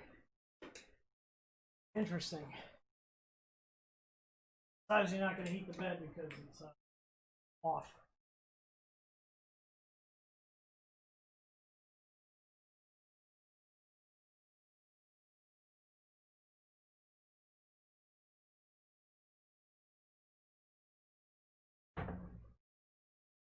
So the built-in diagnostic test does work.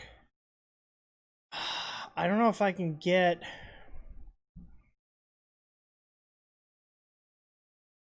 Whoop.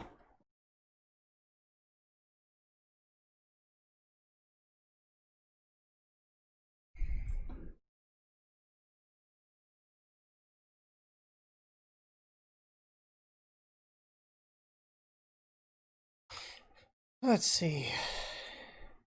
Yeah, Repetier hasn't been updated since 2018.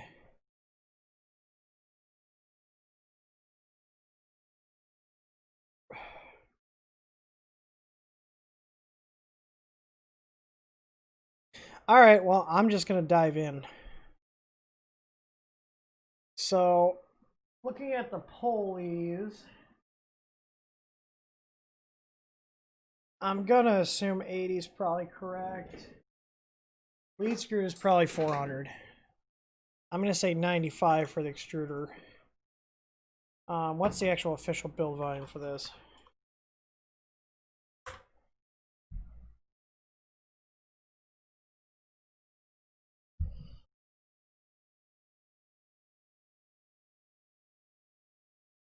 $220 by $220 by $220. Okay. So $220, $220. I'll have to set the Demon Pass. I probably don't need to do this. I do need to look up the Zonestar LCD though, which I have to reference the 11X integration.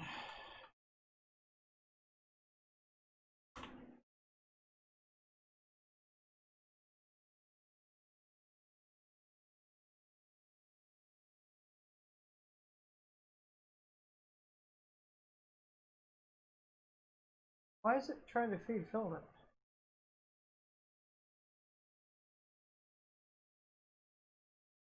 Alrighty then. Well, let's see if the Zonestar LCD works.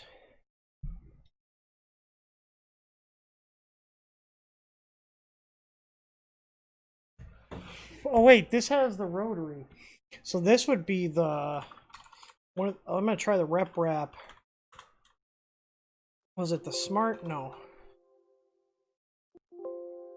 Here, rep wrap discount smart controller. This is probably what it's a copy of. Yeah, I'm gonna try that.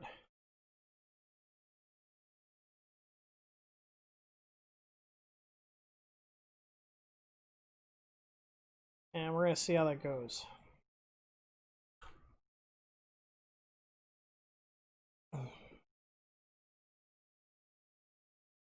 All right, well, let's see if this compiles.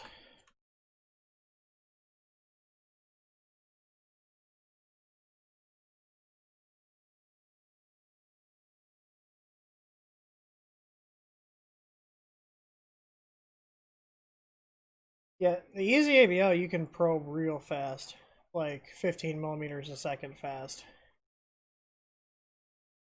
On the pros, anyways. The older ones, the max recommended is 8. Oh, I forgot manually. Hang on, I gotta define something else because that's. I have a thing in here.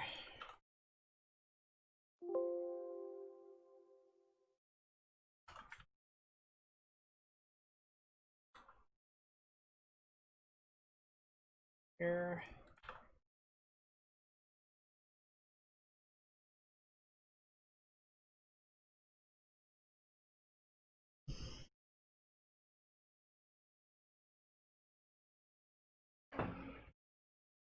Okay, compiled.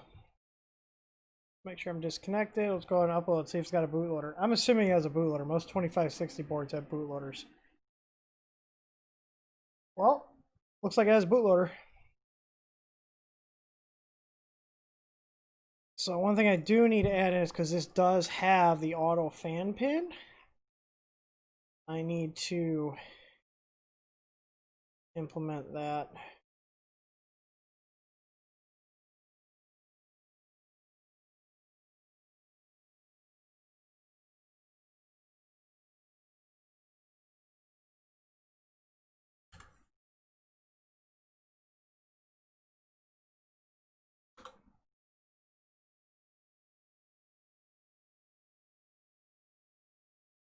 What's the, I think it already has it defined.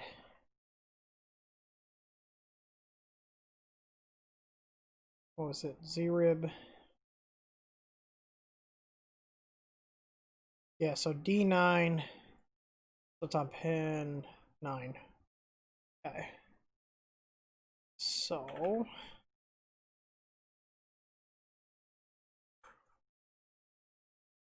all right, I've got LCD. Hell yeah. Okay. Let's go ahead and upload this with these changes. So that was fairly painless. We've got LCD here. It's uploading. So hopefully the auto pin should work then, or the auto fan should work then.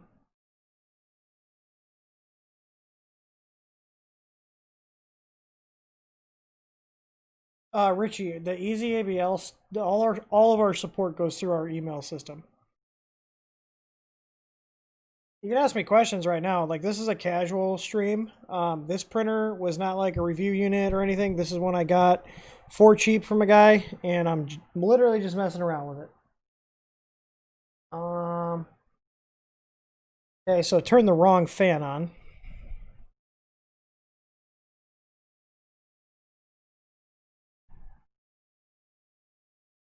Okay, so they're inverse. So the layer fan is the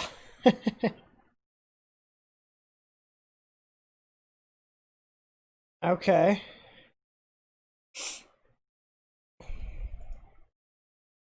So Z-rib. So is it 6 then? Well, it's got to be 6.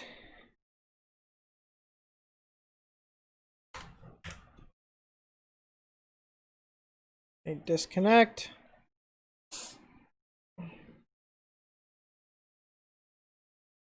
See, okay, here. You cannot set e-auto fin pin equal to fan pin, so I need to modify that.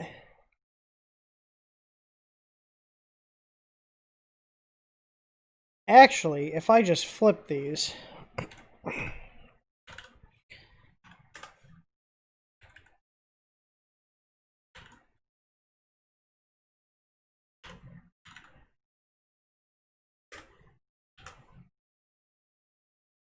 that should do it.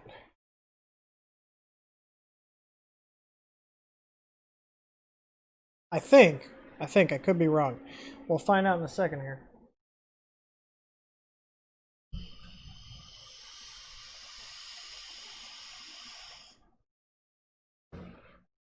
To be fair, Scott, I have a lot of experience working with Marlin, so yeah.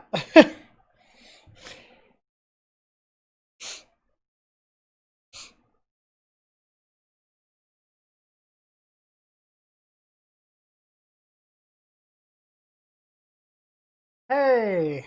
Alright, so yep. So these need to be flipped. So if I hook this up according to direction, unless the labels are wrong, which is entirely possible. There's my layer fan. Okay. There you go, there's my layer fan.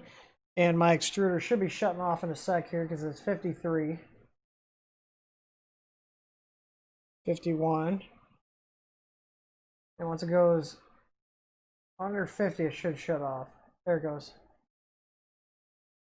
Yep. Okay. So that's working. Question is, okay, let's see. Does X move the right way? X moves the right way. Y moves the right way. Does Z?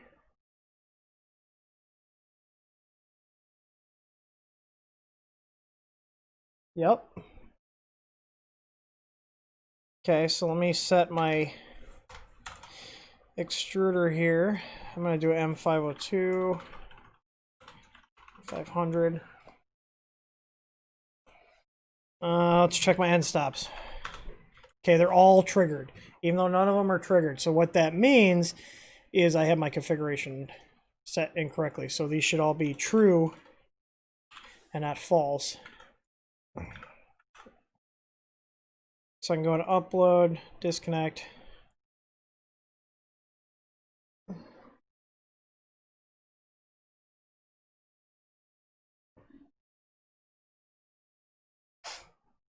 Yeah, it's Marlin's easy if you set up a couple machines before.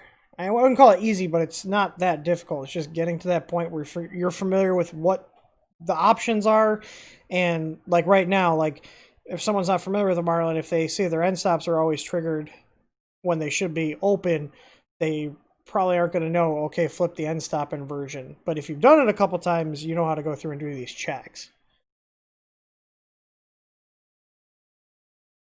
All right, so if I connect, okay. All right, so if I do a G28,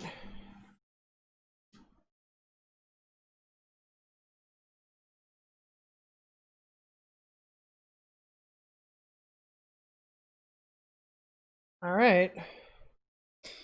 So what I usually do is next, I'll bust the calipers out.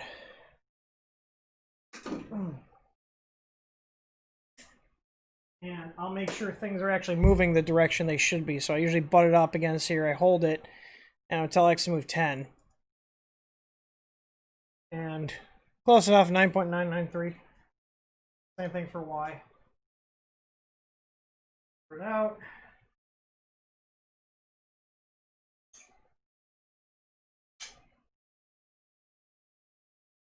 Come on, where's this? I'll just do this. It's not going to be super scientific, but it'll give me a good enough. Hang on.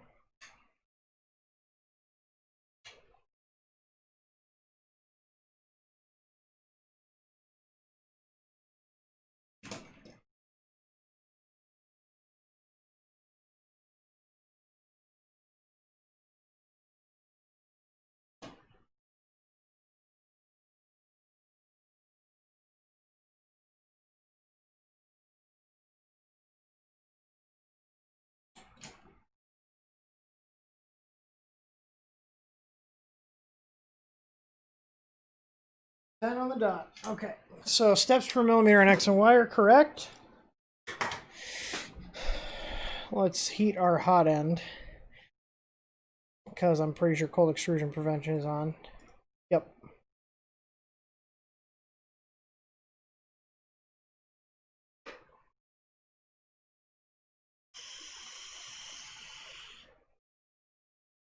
Yeah, see, I have a lot of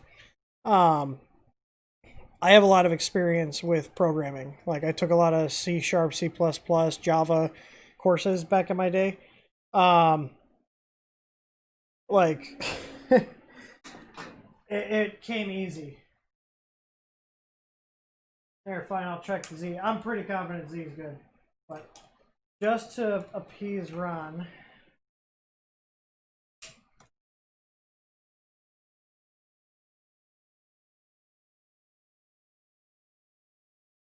Move it up 10. Well, I'm not doing a very good job at holding it. Hang on.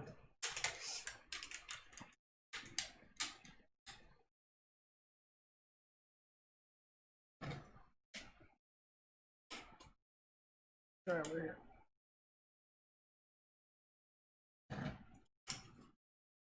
Mother.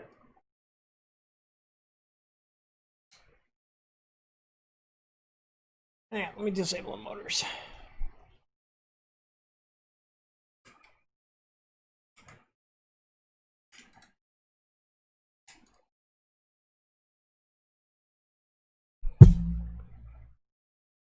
Ten.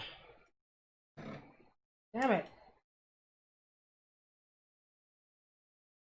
Why is this not? Oh, I'm an idiot. I have to hold this. Derp -de -doop.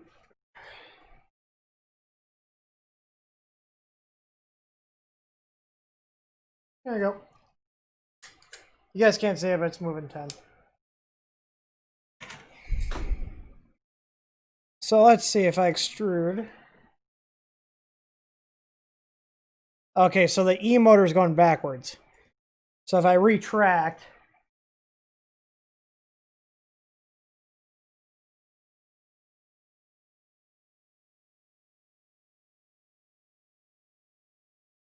yeah, this motor's not very strong. But I have to reverse the E motor direction. So go back in here.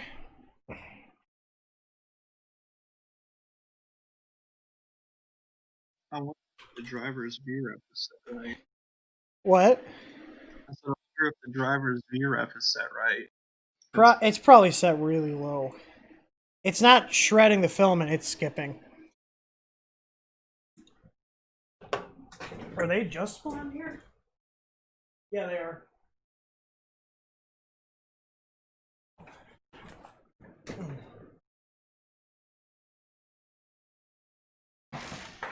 They probably have them set pretty low.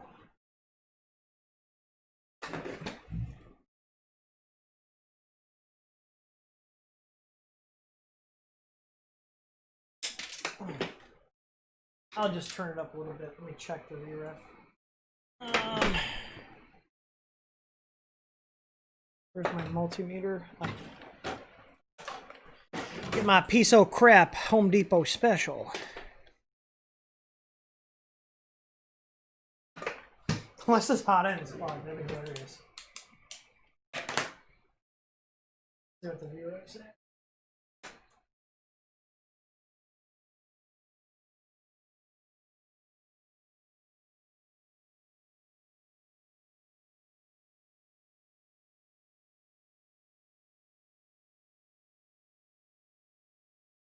No?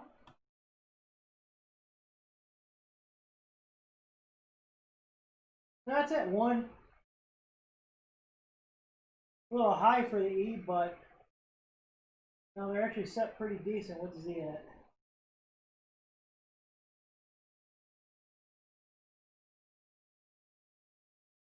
$870. No, those are good. I think the hot end might just be partially fuckered.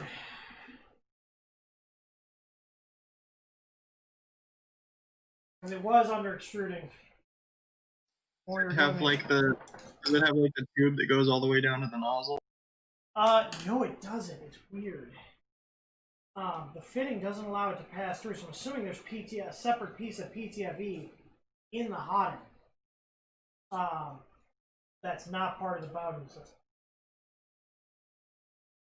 At least that's what it looks like. I'll take it apart a little bit. See. But unless their fittings are just so bad that it doesn't. Let me try pushing the temp up. It's at 200 instead of 220. Let me look at the fitting here. Because this looks like it's not a pass-through type.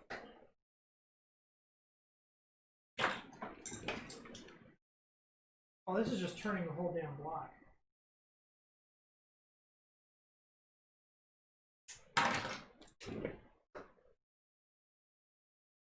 No, it definitely does not pass into the hot end. I'm willing to bet that it's a PTFE line hot end, but it's not like the fitting doesn't allow it to pass through. Because just looking at the diameter of it, it's not the larger fitting. It's like the same kind that's in the extruder. It's probably one of those PTFE heat. Yeah, it's not all one piece like you see on a lot of the machines.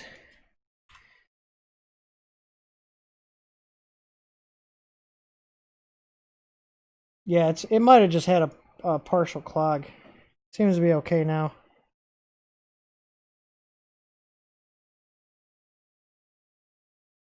Yeah, it might still be a partial clog in there. Hang on. Let me get my 0.4mm drill bit.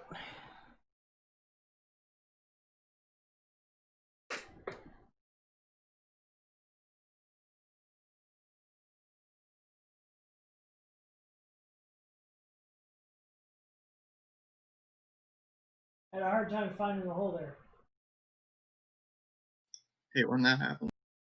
Yeah. It doesn't happen to me all the time, I promise.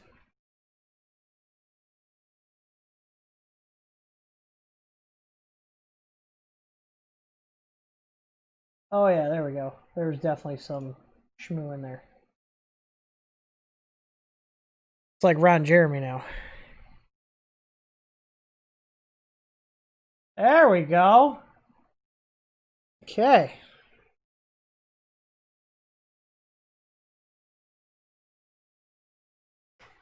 Now, I just got to remember, so I want to actually try out this stock ABL sensor. The thing is, do I just use that to home? Or do I do the Z end stop and the sensor? Because you can use the sensor to home in Marlin. I feel like I should just use the sensor to home and just pretend like that Z end stop doesn't exist. That's what I do. And that's what I do on our shit. But they have it set for both. I'll just do that, and then I'll throw an option in the firmware, like, for their stock probe. I mean, I'm probably not going to put a... Oh, look at this bed. Oh, man. Oh, man. If only we had eccentric nuts on here. Oh, boy. Oh my god, it doesn't have eccentrics. No. I mean, a drill bit and a couple of eccentric nuts would fix that.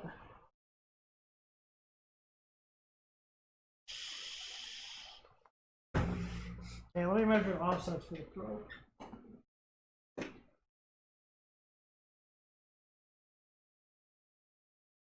Okay, so it's in line on Y, it's just got an offset on X.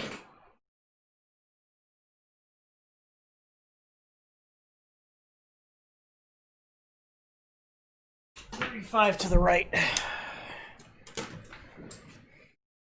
Alright, so let's dive back into Z5F. We're just going to pretend like that doesn't exist.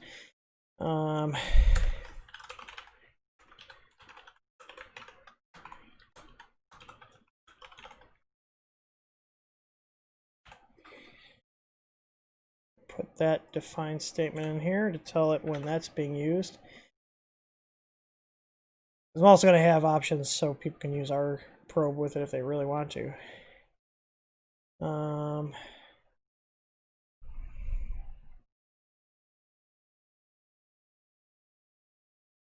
have to refresh. I have to look at the actual Marlin config here.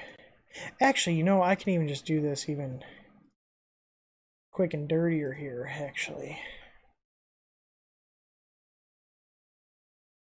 Ramps.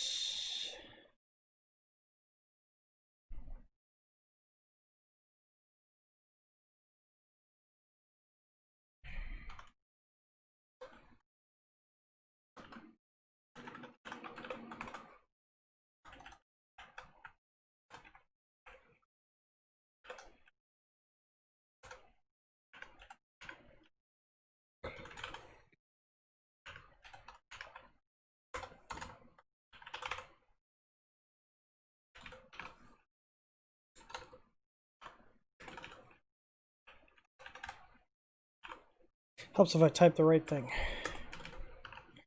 Just swap these around. And then,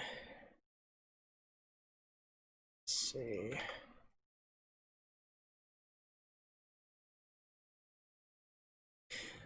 I doubt it's going to be the same or same logic as ours. We'll find out. It might be. Maybe it is.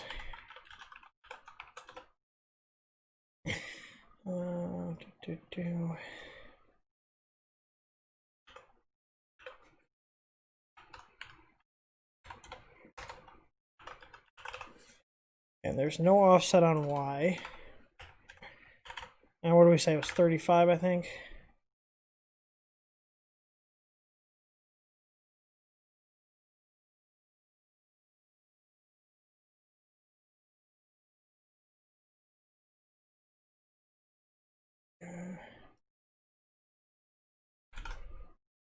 All right, let's see.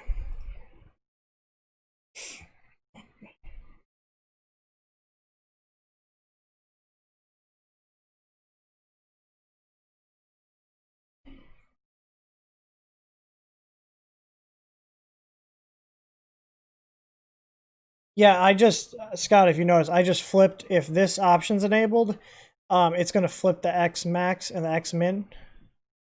Since this, if you follow the directions for this printer, it tells you to connect to the X max, so I just flipped the pins.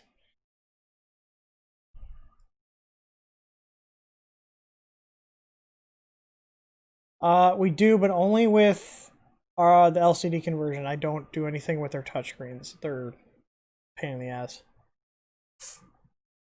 So the first thing I want to do before I even home, I want to connect to this. I want to do M119 and see if their sensor is... Okay, it's reading open. So it's probably the same type of version. Put some of the metal under that. There we go. Okay. Triggered, open, triggered. Okay. So G28.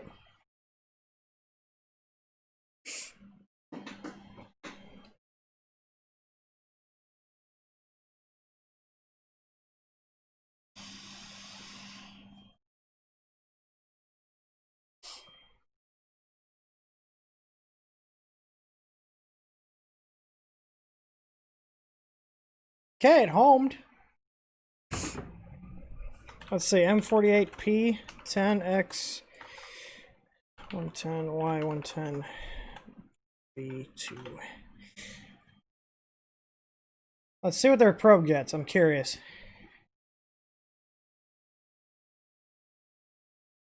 Just a little cheap inductive probe. It runs off 5 volts.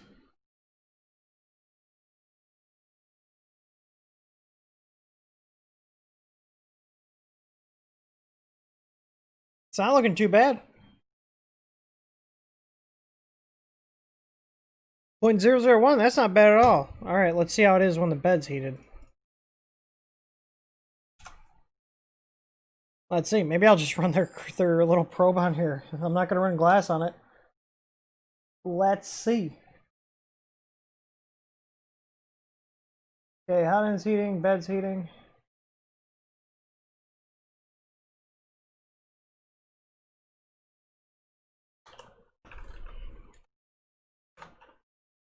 That's not what I meant to do.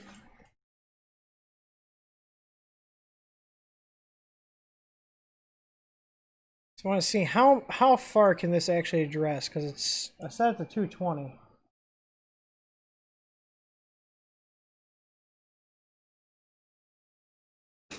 Oh, you know why it's not centered? Because the X and Y offsets. So let me get those entered into the firmware.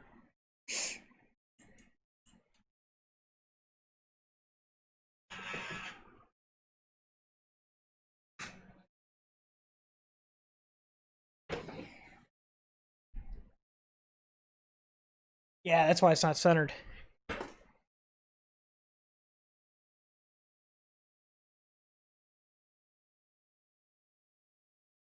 Okay.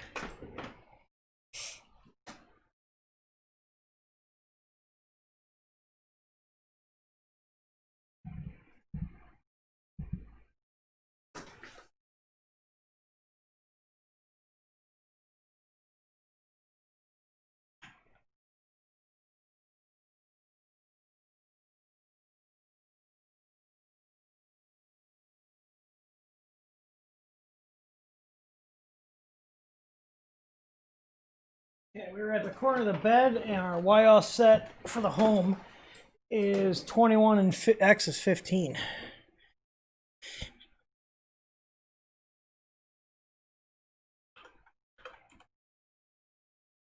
So I put that in, so 15, or no, negative. Wait, negative or positive? I can't remember. Negative. Should be negative. Unless my brain is playing tricks on me.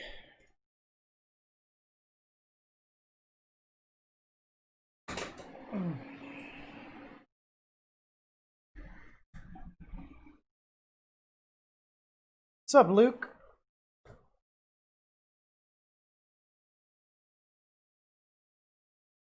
Chat's awful quiet considering YouTube says I have 54 people watching.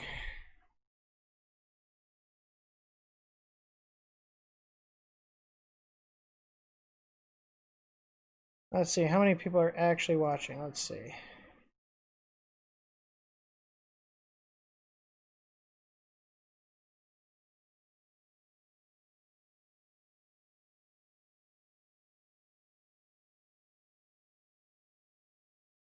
Yeah, 54 people apparently.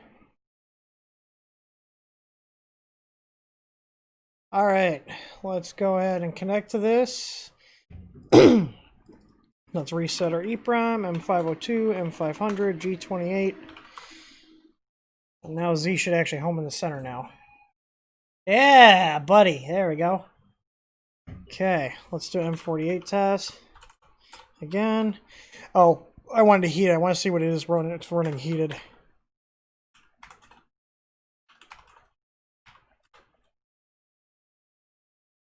Let the bed get up to temp.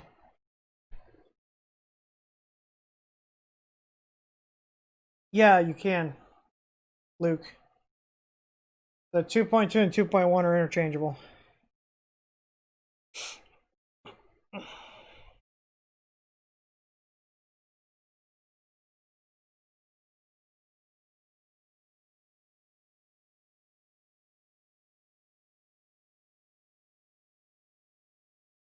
I'm gonna lube the Z screw. Lube it up, some PTFE lube. Oh yeah. Oh yeah.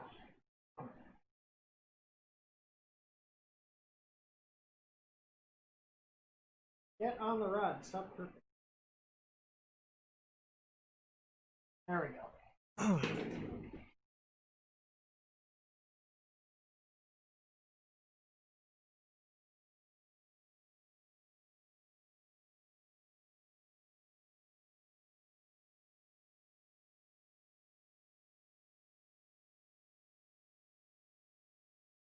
Okay, it's a lot smoother now. Ooh, it's vibrating. Ooh.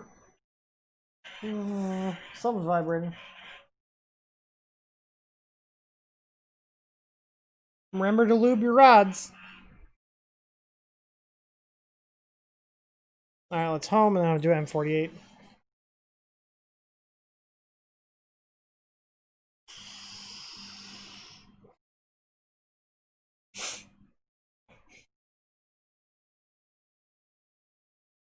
Yeah, David, I was not joking when I said the Vision Miner stuff is legit. I wouldn't be selling it if it was garbage.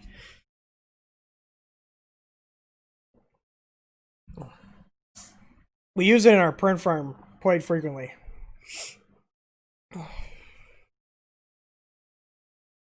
So our deviation did go up, but it's still 0.003. That's damn good for a sensor that came with the printer. Now, they are using an inductive one, and inductive ones, in terms of cheap ones, they're pretty easy to make. I'm just running another one here. I'll probably just leave this on there. If we're not going to use a glass surface on here, probably just leave this on here until it fails. Let's run another one here. Yeah, 0.004. Yeah, screw it.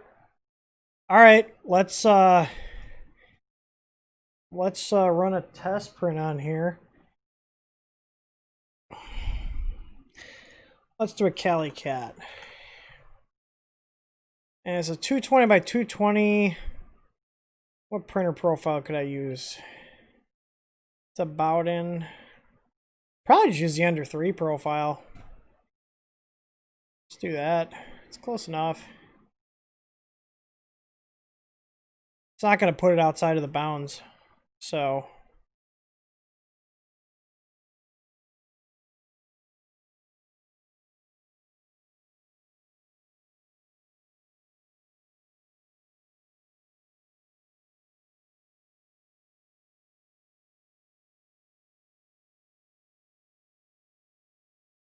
Prepare to print. Oh no, I don't want. Hang on. It was turn supports on.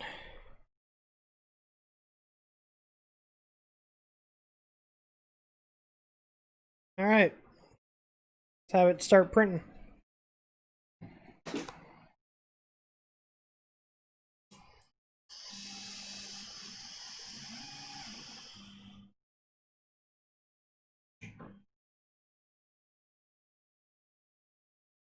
So there we go. We should get our mesh.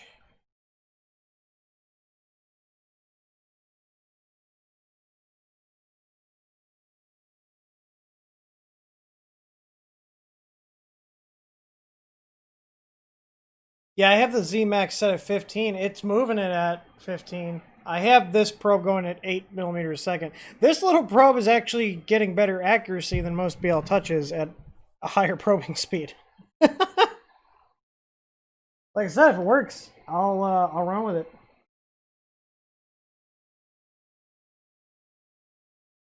You don't even have to remove the ZN stop. All right, so I need to set my offset to do a live.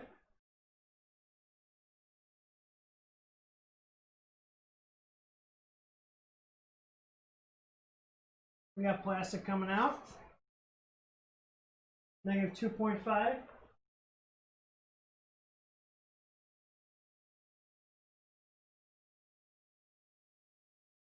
I'm gonna go down a little more.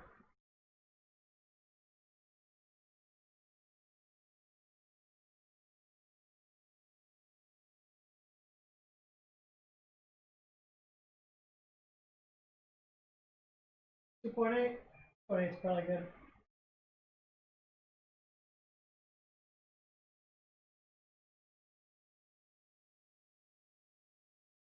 It's a little higher on the one side. I'm wondering if because this gantry's off.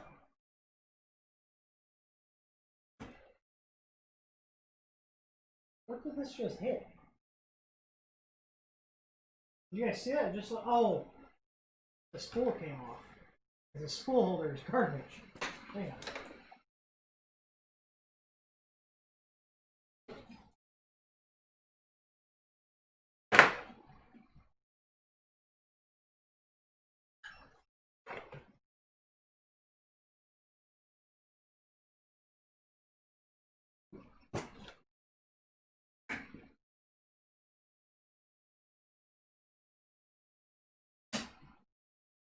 Get rid of that because it's literally useless. All right, it's printing.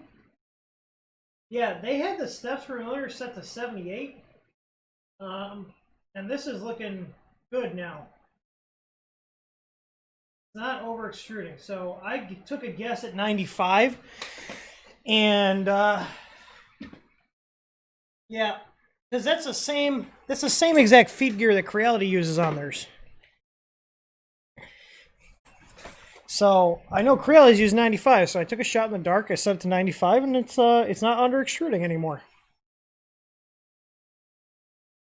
Yes, it is a piece of junk. I'm putting my magic touch on it. Well, it's weird because the frame is garbage, but it has some pretty cool features, like that it has auto bed lock. That's what I was saying. It's like they have some stuff that's decent, but like the core part of the printer is terrible. Like I'm just touching the LCD and the whole fucking thing is shifting. I just throw my Z offset. Yeah, no, most of these little cheap inductive probes are not bad. Like this is not bad. It looks like it should work. You know, it's just inductive. It only works on metal.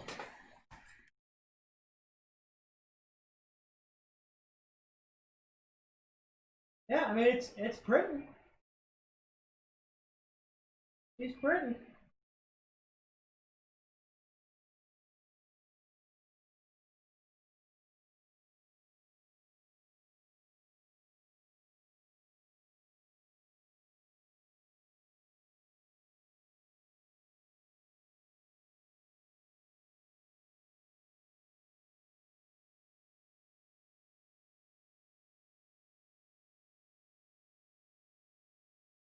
Yeah.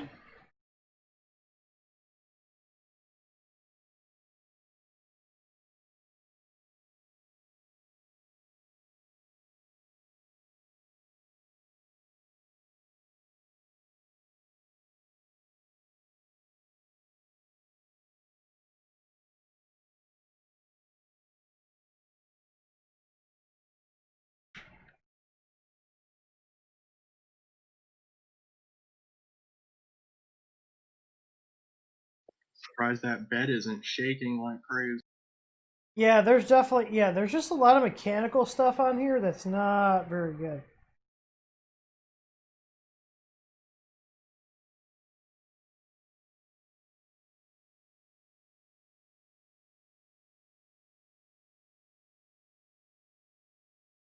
How do you like that close up there?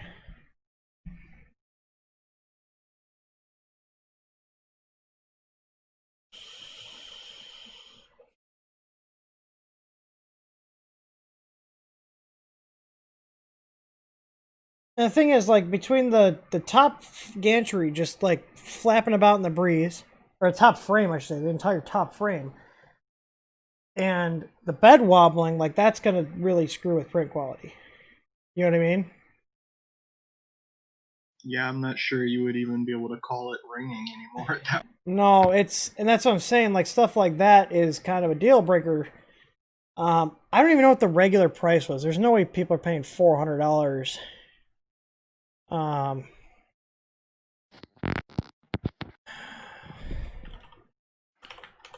was because this is an older model. What did this originally go for? Because I don't think you can buy this anymore. I mean, obviously people bought it. You know what I mean?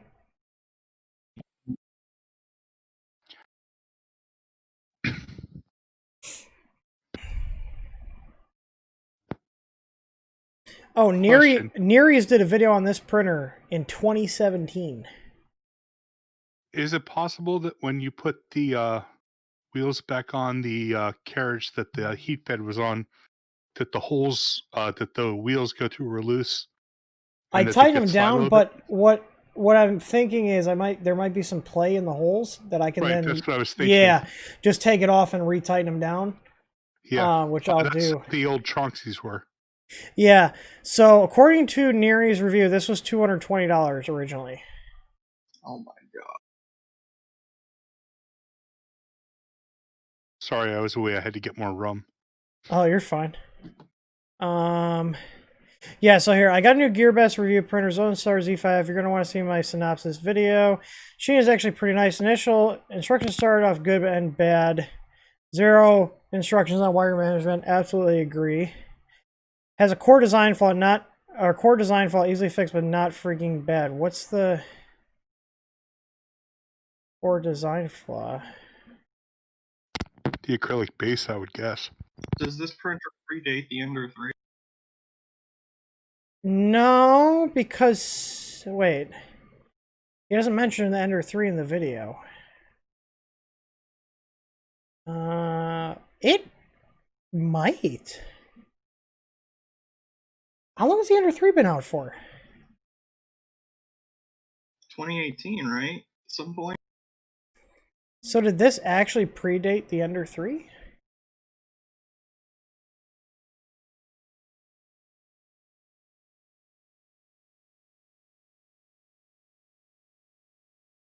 That would make a lot of its design decisions make more sense. Because it's got this kind of like weird, like halfway A8 thing going on. Yeah. I mean, like I said, I'm gonna go over this and try to fix all the little issues, like put some corner brackets on, see if I can stiffen it up. Because honestly, if I can stiffen up the frame and make it the bed not wobble and stiffen up that upper gantry, this actually isn't that bad. But the thing is, like, that firmware was terrible that came out of it. And the thing is, not everybody's going to update the firmware. So, like... Did it have Repetier? Yeah, it had Repetier, really old version of Repetier. Oh, God. Yeah.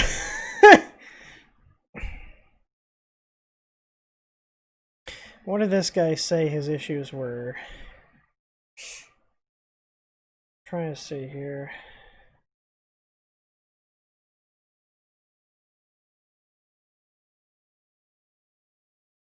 He's just going over everything.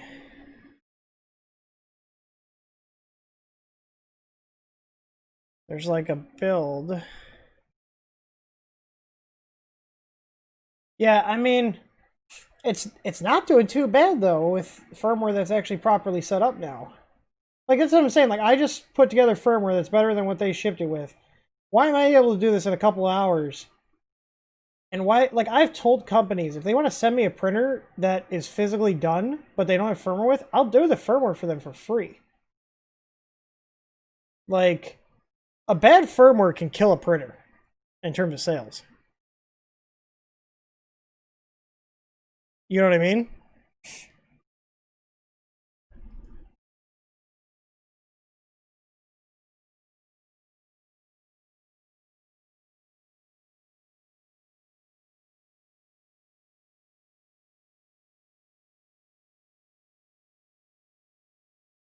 Did I lose you guys? Nope. Um, So in terms of stuff I have in my shop, I know I have corner brackets, and I have bolts and T-nuts, so I could see if that fixes it. I mean, this is extruding nicely now. It was under extruding, but they had the steps per millimeter set to 78 instead of 95. It's a big difference. Like, I could tell it was under extruding when it was just doing the little bit of the pig it did on the stock firmware. Like, so aside from the firmware, this printer's stock right now. yeah, it's not too bad. No, not at all. Hang on, let me see. Ender 5 or Ender 3 release date. March 2018. So this was out before the Ender 3. Okay, so knowing that this was out before the Ender 3, this actually wasn't that bad. Yeah, because those were dark times Those, for like crappy printers. they were.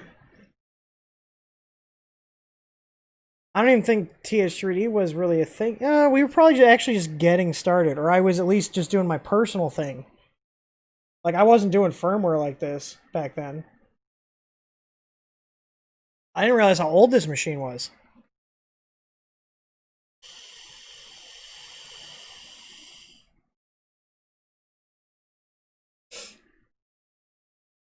I mean, it's printing.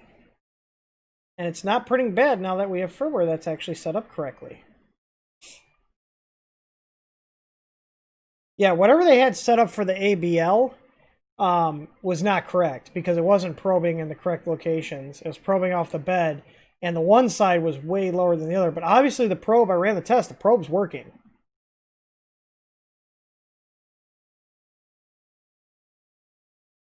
I mean, I'm going to leave the stock probe on here. I'm curious to see how long it lasts, because that's one thing. Like, you can get something that works decent out of the box, but if it takes a crap after a few months, I'll put our stuff on here if it takes a crap. But if we're just going to use it with either our metal flex plates or the stock bed, I'm not going to waste my time switching it out, you know?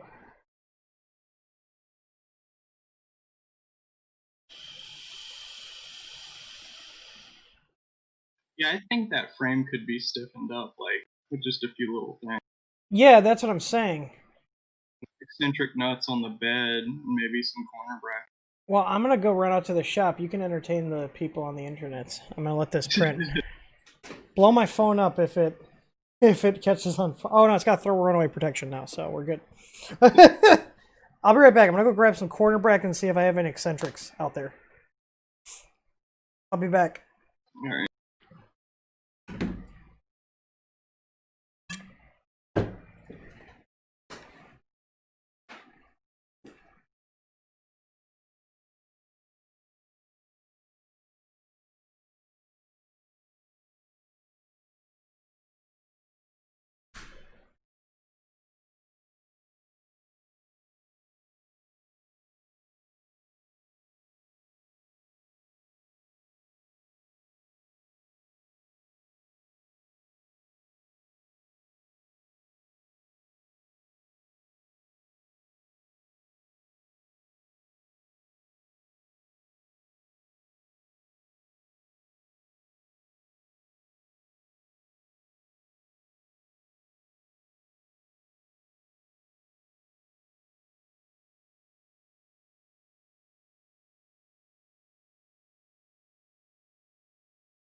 All right.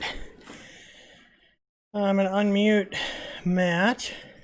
You guys are good? All right, so I got a bunch of corner brackets. Nice. Just these should stiffen things up quite a bit. So I'm going to make Those sure... things are magic. I know. I got a whole bunch of them out there. I don't know why we have them, but I was like, I'm pretty sure we do.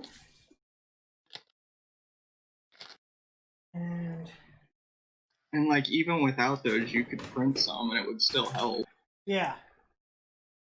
These screws are a little too long. There's a little bag of M4 screws, and they're a little too long.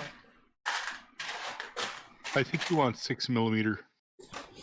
I'm gonna grab whatever's in my box. Oh crap! Here.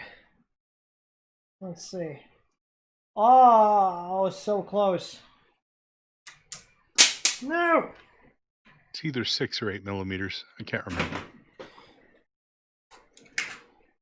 I mean, it's not. This isn't doing too bad at all. Let's see. These are 10s. Of course, these are ones I have a bunch of.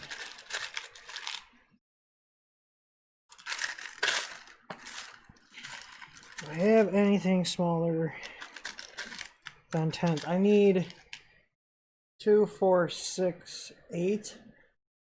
I need at least 8.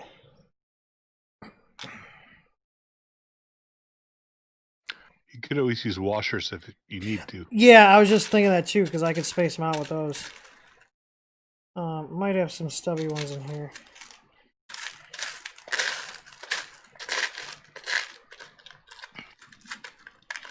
I got some shorter ones here. I got 4.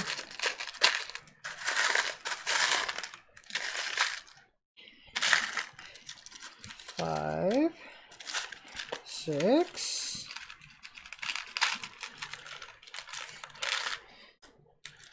This is why Tim has bins of random screws. 7, 8. I have 8 identical screws. Take that, people call me I'm a pack rat. So what have I missed then? What's that? I said, what have I missed? This is a dumpster fire of a printer that I got from Press Reset over a year ago that came out in 2016. Yeah, I was here for that bit. I've just been out and walked the dogs and come back, and want to know. Have you redone the firmware now? Oh, it's already got my firmware on here. Yeah. Yeah, that was the first thing to go. Their little like inductive sensor actually works decent, so I'm gonna run that until it dies. I'm just trying to figure out how to strengthen up, so I'm gonna realign the bolts on the bed because the bed's a wee bit wobbly. And then I'm gonna strengthen up the what's the word I'm looking for? I'm gonna strengthen up the frame. This came out before the Ender 3. And I did not realize that, and knowing that, this actually wasn't that bad then. Because if the Ender 3 didn't exist, then that changes a lot. Yeah, I mean, like, what would its competitor even be? Like the A8? The A8? Yeah. Kurt, can you 3D print a lightsaber for me? I mean, yeah, we can do that. You can send us, go to contact us at the top of our site, and there's a print farm request, and that goes to my general manager that does all that stuff, and he'll get back to you. Just send the files or a link to the files you need printed. Because we do that. We've only got like 55 machines right now. Only a few. Only a few. I was telling them earlier, Matt, when since we got the power monitoring system in the house now for our panels, the other day we had, like, it was hot, so we had the ACs running, the 2 units in the shop, the one in my office, and our house one, and all the printers, and we were pulling 105 amps from our main panel. Jesus. Wow. I can tell you, I run this holiday cottage complex. On our opening day, we had everything running. That was hot tubs. Everything was on. Everybody those was walking pumps around take a lot of everywhere. power. We were only pulling 96 amps. Well, you guys are on 220, right? Yeah. Yeah, we're on 110. I have some 220 stuff. Like, I mean, my pool pump, that's I think it's a 2.5 horse, or maybe it's a 1.5. It's either 1.5 or 2.5. But that pulls like 7.5 amps at 220. Oh yeah, I can well believe it. But yeah, we're running basically two-phase here, so we've got two single phases coming in together, and we've got about 200 amps on each, so we're not so bad. Yeah, no, we got a 200 amp. We have two-phase. US has two-phase. Now we got another person joining in. Look at that. Oh shit. Oh, there you go. You're on the live stream. Yeah, I was watching on YouTube. I didn't realize how people were talking, and I was on Discord the whole time, just on the channel. This is Neil. Hold Hi. My Beer Engineering. He did some of my boards. Oh, did you break them? Yeah, you did two of the easy boards. I have a couple that people fried. What is this one? This guy blew up his fan fat. This guy blew up his SD. I actually have quite a few. I need to do these tomorrow. I didn't realize I had this many sitting there. Yeah, there's one that's got a hole in the CPU. That was a wire brush mishap. So. Hey, it easily happens. I did it to nearly my blew up a power supply by putting testers on it to test the 240 volt, and the live tester, the probe was uncovered too far up, and it touched the side of the case. my Hangout i3 Mini that I just whacked a heated bed on. That processor's not the original processor because I hit it with a wire brush. And the thing that sucks is you can't find those boards anywhere, so I had to fix it. Yeah, but at least you can. This is true. I took a 2560 CPU off an Arduino board I had laying around.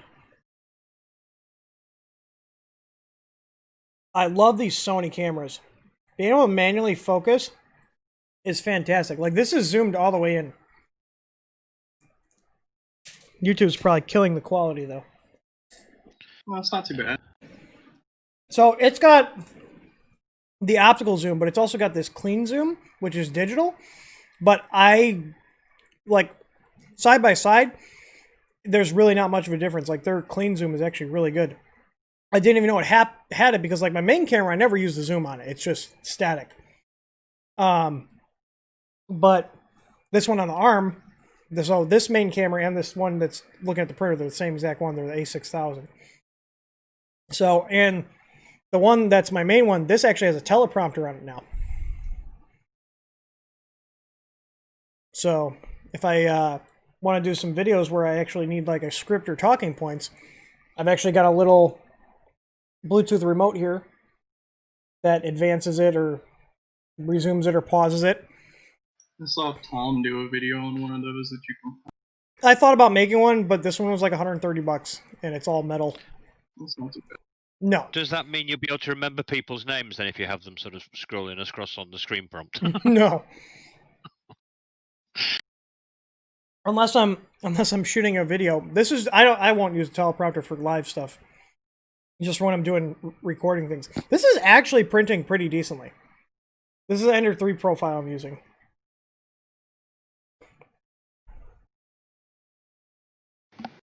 Yeah, there's a bit of stringing to the tail, isn't there? But well, I think it's because I think it's my retraction settings. I don't think it's I definitely need to up the retraction. I realize the profile that this is for, I have our tough tube on, so I have a much lower retraction. I think I'm only running like probably 2 millimeters of retraction. Hang on. Travel speed and acceleration could be a little higher.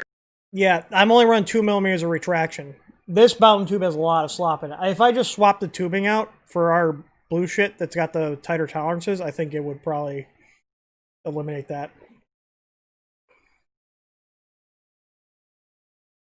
I think mounting it somewhere where it's not doesn't have to be so long and make such a sharp turn would help. Do you share profiles, S3D, I take it? I mean, I can share them. I don't like post them. I mainly He'll send those to you. Yeah, I'll send them to you if you email us. We have a public email for the stuff, streams@th3dstudio.com. Okay, I was just curious because I'm just now getting into Ender 3s. I've always had CR10s. Yeah, I mean, you can use a CR10 profile to change the bed. They're Yeah. basically the same damn okay, thing. all right. Okay. They're basically the same damn thing. Well, I didn't know, with the smaller bed, like the acceleration and all Yeah, that see, stuff. Matt, notice how now it's done with the tail, the little wispies aren't there? I think if I either just change the retraction or change the tubing, I think I have some over tubing in here. I'll probably just change the tubing, because honestly, this printer is going to be one of these ones where it's a piece of crap, but I'm going to put some work into it just because I'm a masochist. I don't know why. It's kind of satisfying to make a crappy printer work good. You know, I have a wood frame printer over here that was terrible out of the box. His name's Woody, and I use it for printing parts for customers now. It prints that good. Like, it was a joke. I bought it literally as a joke. We set a budget of $250 on AliExpress for a printer and all the upgrades, okay? And I ended up actually working on it and getting it to print really well. And I was like, well, I guess it's going in my farm. But it was like a $90 printer. And it's halfway decent. I can't remember the last time that's how you know this was an old printer, is it shipped with blue tape. At least now they ship with like BuildTech knockoff. Actually, you know what I'm going to put on it? I've got this. I ended up not going with this company because their pricing wasn't that good, but this is a sample sheet. I have a couple from a company because we're like looking for suppliers for our easy mats because I still want to have like polycarbonate type sheets. The stuff worked well, but their pricing wasn't better than our current supplier. So, but I think I'll put this on there. Just call it a day because I don't think I have stock on our flex plates. So, and I don't know what'll happen with this printer. I don't know if it'll get given to someone I know or if it'll end up in the farm. We'll see. We'll see how it turns out. Aaron would probably look at me crazy if I'm like, yeah, put in the farm. This thing? Why? Why do you hate me, Tim? Hey, it's actually got extra end stop ports. I could put our filament sensor kit on it. The thing is, not all cheap things are crap. Most are, but not all. Well, this is crap. I'm not going to sugarcoat it. This is crap, but it's crap that if you put a little work into it, just like most of these printers, you can get it to be. I mean, this is not bad though. Like, look at it. I lubed the rod and I changed the firmware. It's doing pretty damn good, guys. Look at me and tell me this is printing like absolute dog shit, because it's not. Like, if my old Folger Tech had printed that well, it wouldn't have become parts. Yep, there you go. Like, this is printing well enough where if I parted it out, I'd actually feel kind of guilty. Donate it to a school. I wouldn't do that to them. You have to be really careful doing stuff like that, because if they then have a problem with it, they just turn and go, well, you gave it to us. Yeah, that's why I usually give it to friends. And like, I had a buddy of mine that bought like a bunch of parts machines. Like, they were full printers, but they needed to be finished assembles, like the ones that we tried to do on our own. And I had a bunch of them, and he was looking for a bunch of parts and cheap printers. I was like, I've got 8 of these machines sitting down here. They're like 90% finished. I don't have time to finish them. We don't plan on selling them. And he was like, what do you want for them? I was like, well, they've got over $100 worth of parts if you were to just part them out. They had Meanwhile power supplies, Trinamic drivers, our tough extruders, easy ABL kits. Like, if he just stripped them for parts, he would get his money back. So I sold them all 8 for $800. Like, as is, take them, get them the hell out of here. Because they were sitting in my basement. And then he's like asking me a question, and like I told him, I was like, these are as is. I don't care what you do with them. You want to fix them and resell them, you want to use them for yourself, you want to part them out, I don't care.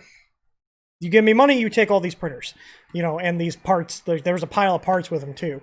And then he's like asking me a question, like, dude, I'm not answering questions, because if I was, I would have just fixed them already. Like, they're parts, like, the work. You get free support with it. I was like, the work, but I was very clear with him, like, I'm not going to be able to answer questions for you. Like, I've got too much other stuff going on. I don't want to deal with them anymore. So part them out, flip the parts, because you can make more than $100 just flipping the parts, or fix them. So, but he got them running. Yeah, fix them. You get 8 printers for $800. That's a steal. They were 300 by 300 build area, dual Z, filament sensor, ABL, our tough extruder, which was the Titan extruder clone. They had our tough tube on there. They had a 250 watt heated bed, 350 watt Meanwell, 24 volt power supplies.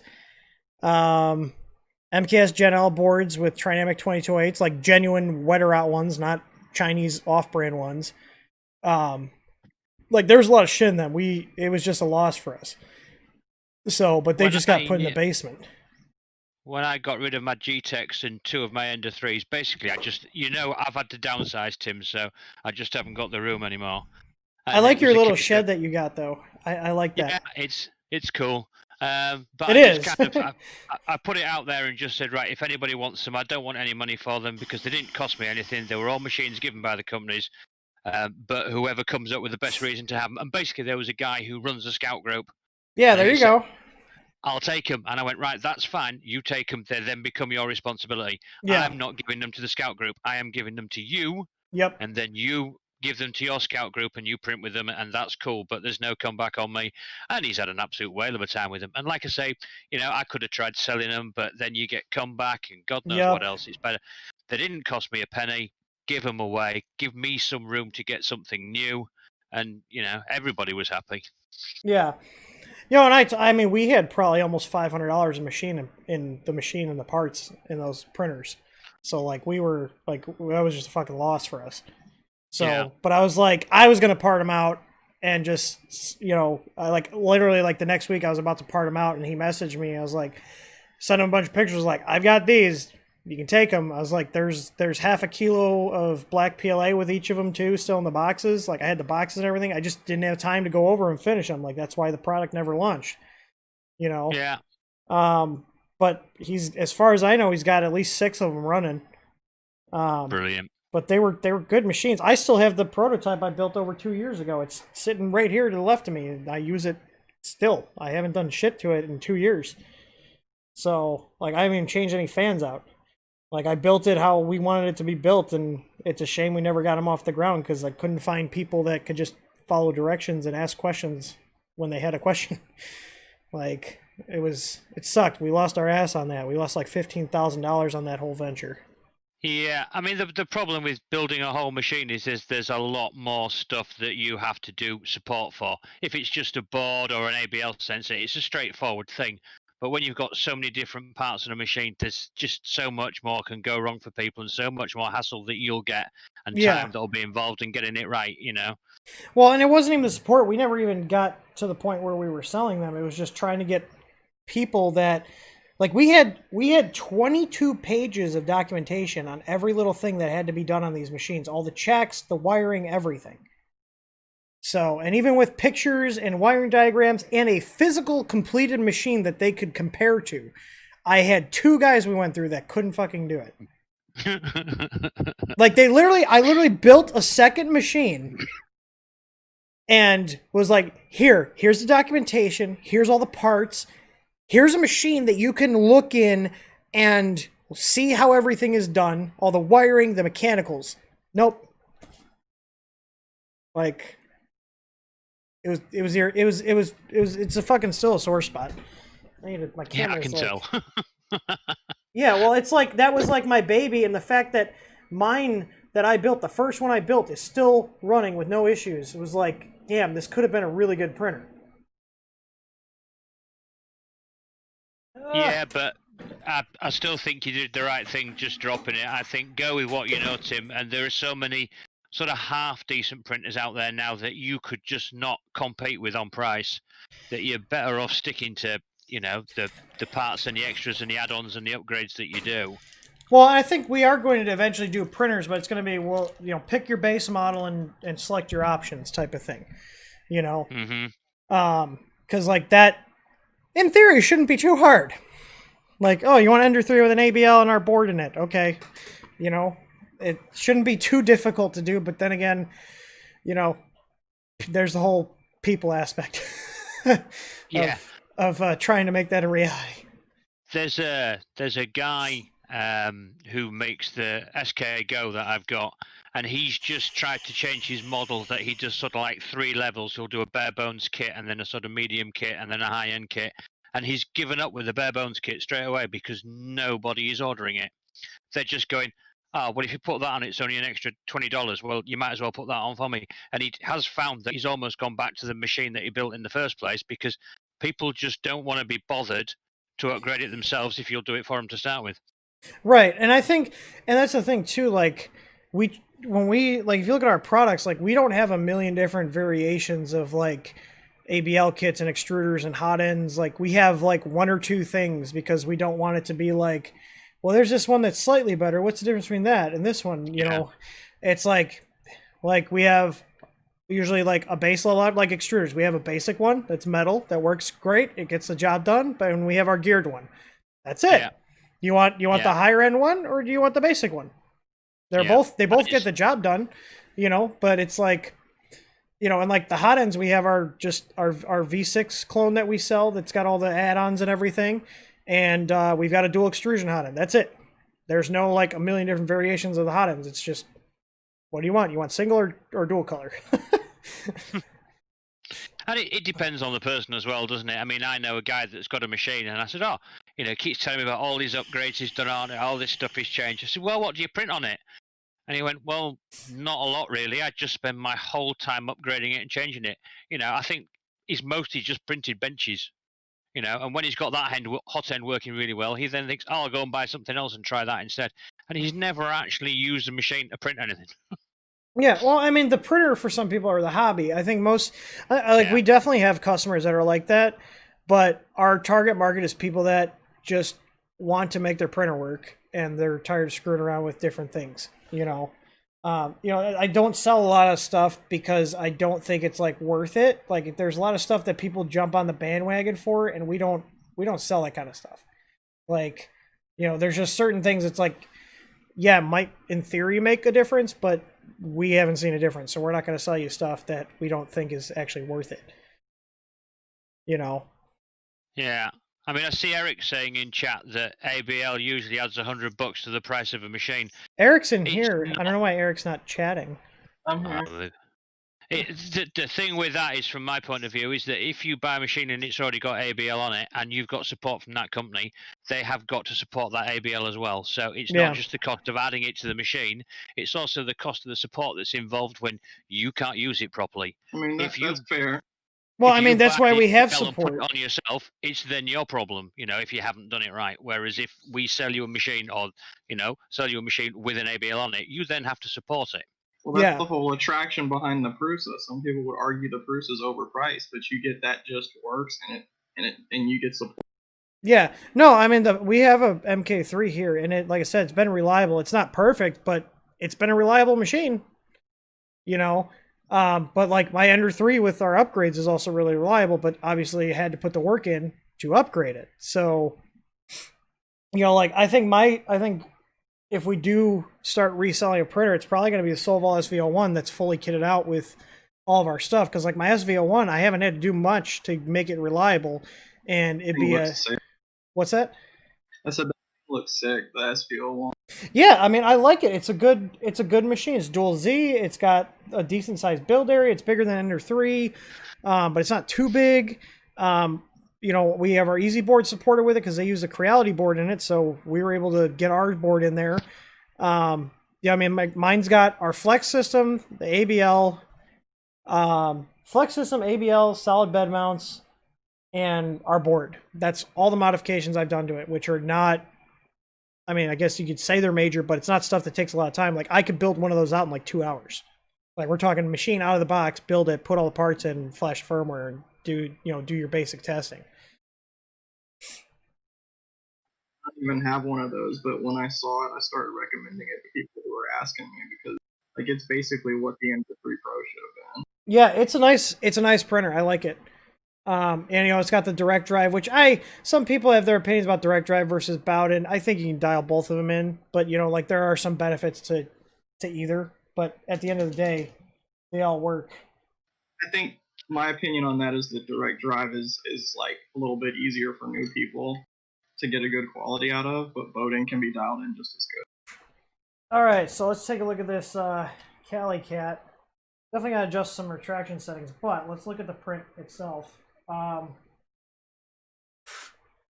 This is not bad at all. Not even a little bit. Let me switch over this camera here. Actually, let's go even deeper. Enhance. Let's get the light in there. There's some schmoo that was on the nozzle there. But the layer lines look damn good. This is not bad at all. Not even despite the frame wobbly. I was going to say, considering how flexible the base is, that isn't too bad at all, is it? No. No, it's not. Like, that was just some schmoo that dripped off the nozzle. No, this is not bad. A little thin up top. Probably could have done a little more top layers, but again, for literally the first print off of this, not too bad. The extrusions look fairly consistent. It's not sort of it's definitely a little. too much or anything, It's definitely a little under extruded on like the bottom and the top layers. But I mean, if I just did more bottom and top layers, it probably would fill in. There's just like 2 or 3 corners that if they wouldn't have cut, they would have had the end. This is way better than I expected. Like, it's pretty damn even. Like, there's a little bit of wobbliness, which probably is from the frame, but all in all, not a bad print. Not even a little bit. Like, not bad at all. It's pretty damn good for what this machine is. Like, let's be honest. But then you've got the issue of how long is it going to print like that? How long is it before stuff starts to wear and it starts to wobble? And, you know, that against an Ender 3, you know an Ender 3 is going to carry on working forever, you know? I wouldn't say forever, but it'll be longer than this. All right, so let's... That just seems a little bit fragile to me, a little bit sort of... Oh, yeah. Well, it's got an Don't acrylic... sneeze too close to it. Well, the bed is acrylic. Like, the carriage. Acrylic. Yeah, so that makes me wonder that if the heat bed's going to heat the acrylic up over time, and then that will warp and. I mean, I have machines that could print. Actually, this thing could probably print its own replacement carriage. But I mean, I could make a new carriage for it if I really wanted to. Or,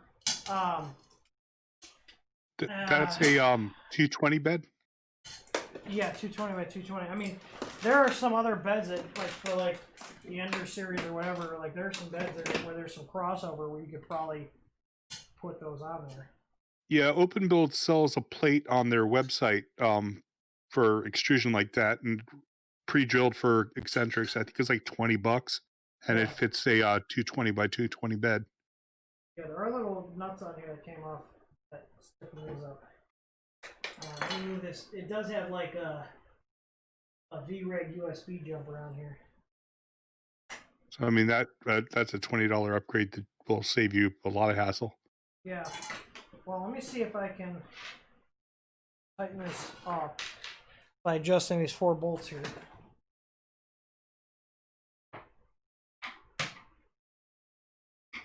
Sometimes you can,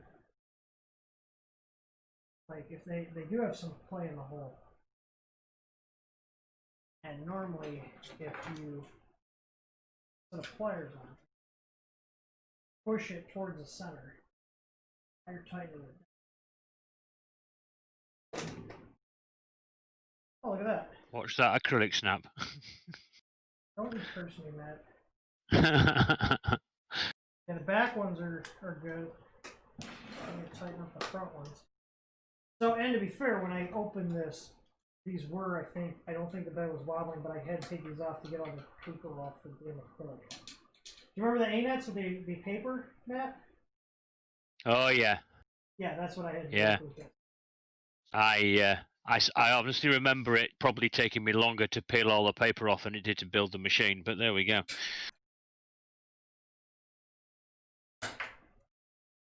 I almost gotta like take this off.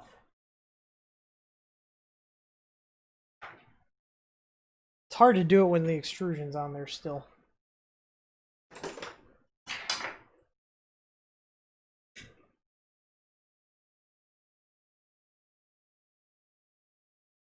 So I guess you're pulling an all-nighter tonight then, Tim. You're not bothering to go to bed. I don't know. I've also been taking naps. Oh, that's an old man way out of it. You would know, being an old man. Steady on. How old are you, Matt? 51. Yeah, you're an old man. Yeah, thank you. Do you, Ouch. I was gonna say, do you get your coffee at like 4 a.m., but it'd be tea over there, wouldn't it? Yeah, tea first, about 5 a.m. Yeah, see, you're an old man. That's why I managed to, get all your streams, because you haven't gone to bed and I'm getting up early. Or maybe I'm getting up early. Depends on what time zone you're looking at this from, okay? Now you're confusing me.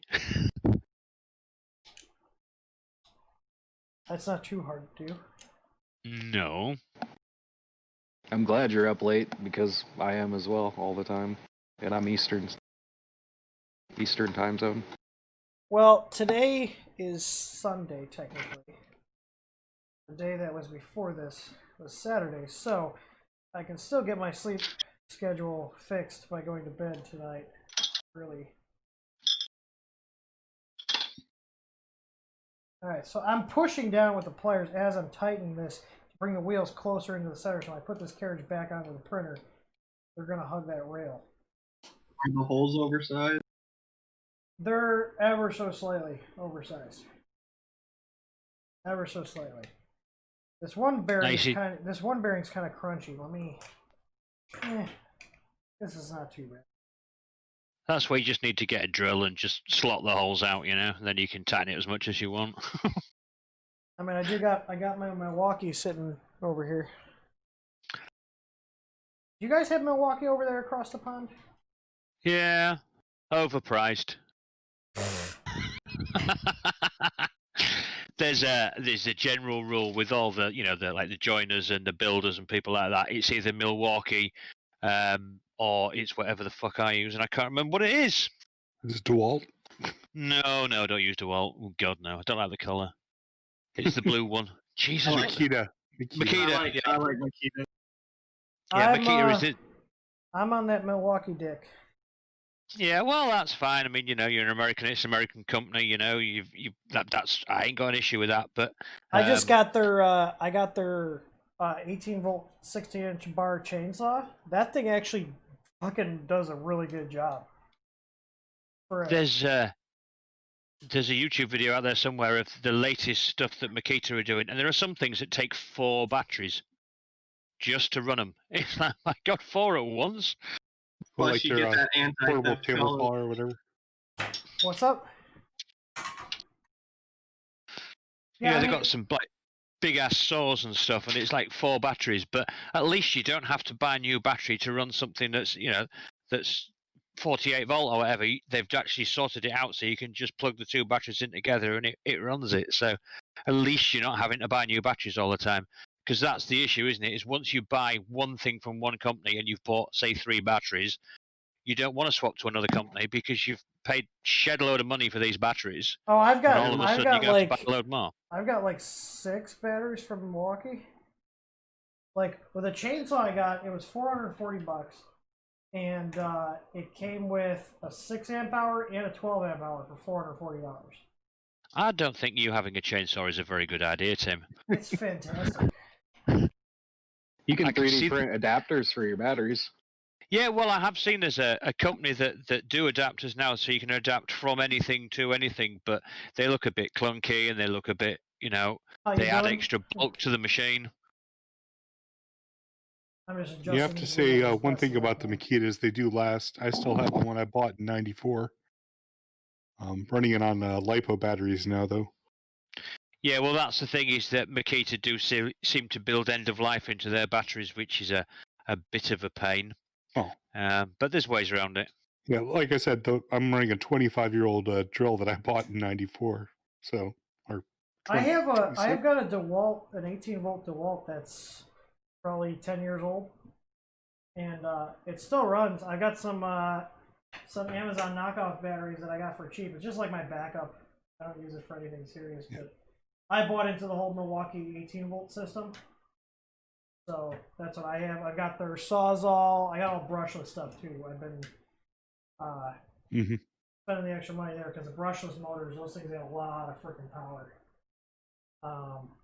And they're better on battery life too.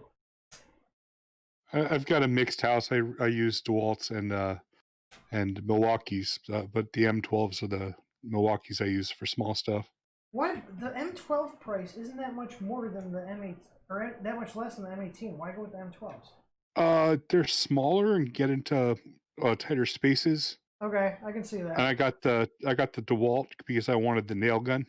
Yeah, I've got So here, this is my brushless Milwaukee, and then I've got their 1/4-inch brushless, and I've got their big 1/2-inch M18 fuel impact. That's like 1,400 foot-pounds of torque. It's retarded. But it's funny because my dad's like, get an air tool, and I got the, I got the electric one, and he's like, Mr. Old School, get the air tools. And then we're doing a brake job on my wife's car, and he was over, and I was getting ready to take the tires off. He said, "Is that thing going to take those off?" I was like, "Yeah, they will." And yeah, I just got a new Makita one, and I've always had air tools for working on the Land Rover and stuff, and never have a big enough compressor. Doesn't matter how big it is. When you're working with that windy gun, it's forever trying to fill up. And those new battery things they're phenomenal. Yeah. Absolutely phenomenal. I have a 20-gallon air compressor in here. But I use it for tires and blowing out electronics. I did some bushings on my suspension the other day, and I put them on with the rattle gun, and then I went and got the torque wrench out to torque them up, and they were actually too tight. It was like, Jesus, I got to back these off a bit. Did you call it a rattle gun? Yeah. Is that what you guys call them over there? Well, it's one of the nicknames for them, yeah, because they rattle, when they're on the action. So yeah, we call them rattle guns sometimes. That's funny. Yeah, one of these bearings is completely fuckered. Do I have any? I do have extra bearings in here. This is why I had one guy that wanted me to come to his place to fix his printer. I was like, no, you need to bring it here. Why? Well, because I've got all the parts here. And I don't know what I'm gonna need, but I do know that I have basically everything I need here. So you can bring your printer here, or I'm not gonna bother, or you can just drop it off, you know what I mean? Yeah.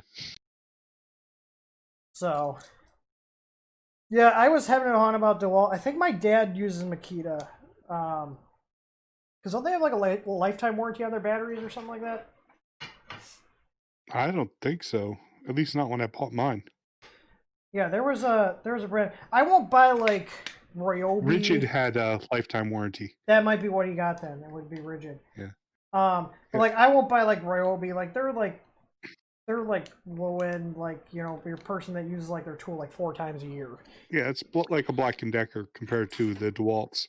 Yeah. Yeah, but Mighty Car Mods uses them all the time. Your what? I said Mighty Car Mods uses them all the time. Everything they've got is Ryobi. Oh god.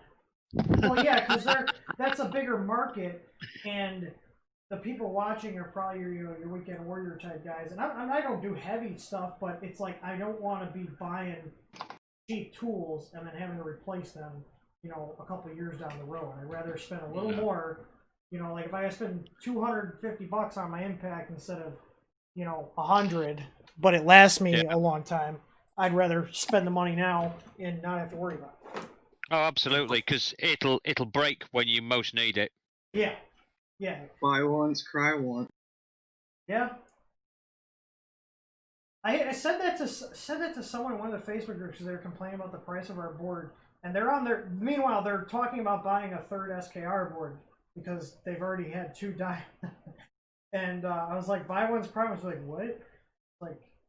Ever heard that term? It means you spend the money now and you cry when you buy it because it's expensive, but it's gonna last you. But it took me a while to learn that, with certain things. Now I'm you know, there's just certain categories of things I buy that I don't cheap out on. So, Well, like when you're just starting out and building your repertoire of tools, yeah, you just want the thing that works because you just don't have it at all. you want the Harbor Freight special. Yeah. I have, so here's the thing. I actually have, I bought their higher end socket sets, and I found out what the difference is. At Harbor Freight, they have their entry level stuff, which is made in China, and then they have their higher end stuff that's made in Taiwan. And there's a big quality difference between the two. Yeah, no, high end Harbor Freight stuff isn't that bad. I have their Daytona floor jack, their low profile Daytona floor jack. And my dad's like a big Snap-on guy. And he was like, oh dear. He was like, this is pretty nice. I was like, well, he's had his Snap-on tools for like 30 years. Yeah. Like, yeah, and you get your free replacements and everything else. Yeah. Snap-on used to be really good. Did you buy used Snap-on tools? Would I buy used Snap-on tools? No, I said that's what you do. Because you can still get the support for. Yeah, I've got like, I bought some really nice, there's a Korean company called Gear Wrench that makes, like, socket wrenches. And those were a decent amount. I mean, like, here, like, this is one thing. Don't buy Harbor Freight's T-handles, okay? These Bond Huss ones are U.S. made. This was $38 for a full set. I've had this for almost a year now. My Harbor Freight one, with just light duty on the printers, half of them stripped out in, like, a month. And they're like, well, there's a lifetime warranty. You can bring it back. It's like, I don't want to be bringing it back every month. That doesn't... That's stupid. Like, what's the point? If you want good tools and you don't want to pay top dollar for them, what I do, I don't know if you have these kind of things in America, but we have things called car boot sales, which is where everybody turns up in a field and they take all their junk with them that they don't want anymore. They sell it out the back of the car. Yeah, and what you do is you go and you look for a woman in her late 40s, early 50s with a boot full of tools. Now, you know that she's just divorced from her husband and she's getting rid of all his crap out of the garage. She's no idea what it's worth. She just wants rid of it. And you get some top quality tools for rock bottom prices because she's happy to be getting rid of the stuff and she's no idea what she's selling. And that is the way, in this country anyway, to get some damn good fine tools. I found some amazing stuff doing that. Okay, look at this is actually stable now. Hell yeah. Ooh, looking no crunchy good. Wheels. Now I'm going to put these quarter braces on after I pull this damn... I hate these. Bye-bye.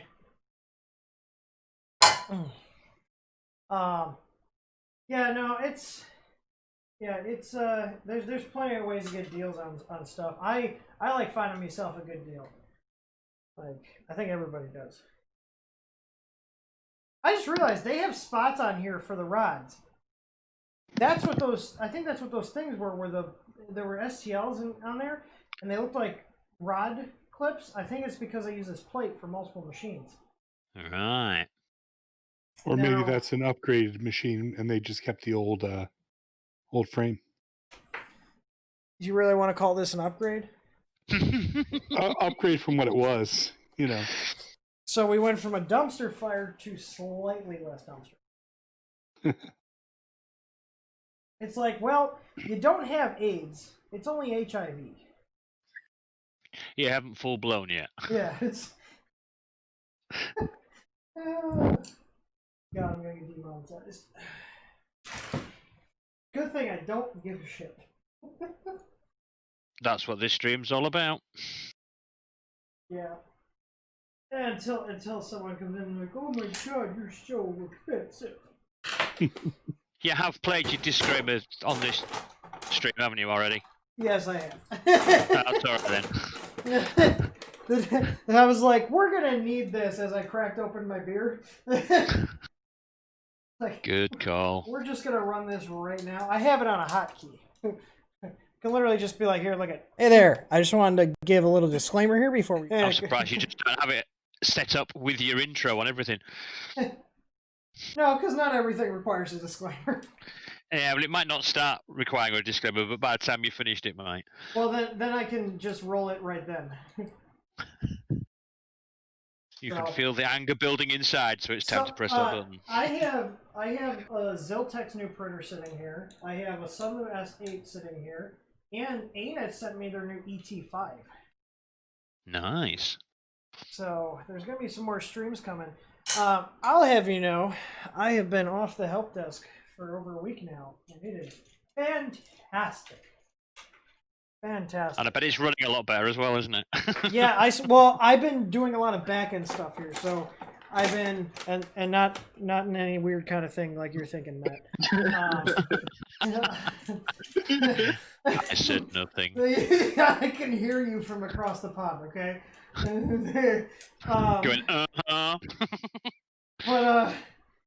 But yeah, like we got all our documentation moved over to SharePoint and all organized. We got processes and forms now. We're like a real company. Nearly. Hey, we're up to 12 people on staff now, including myself and my wife. Nice.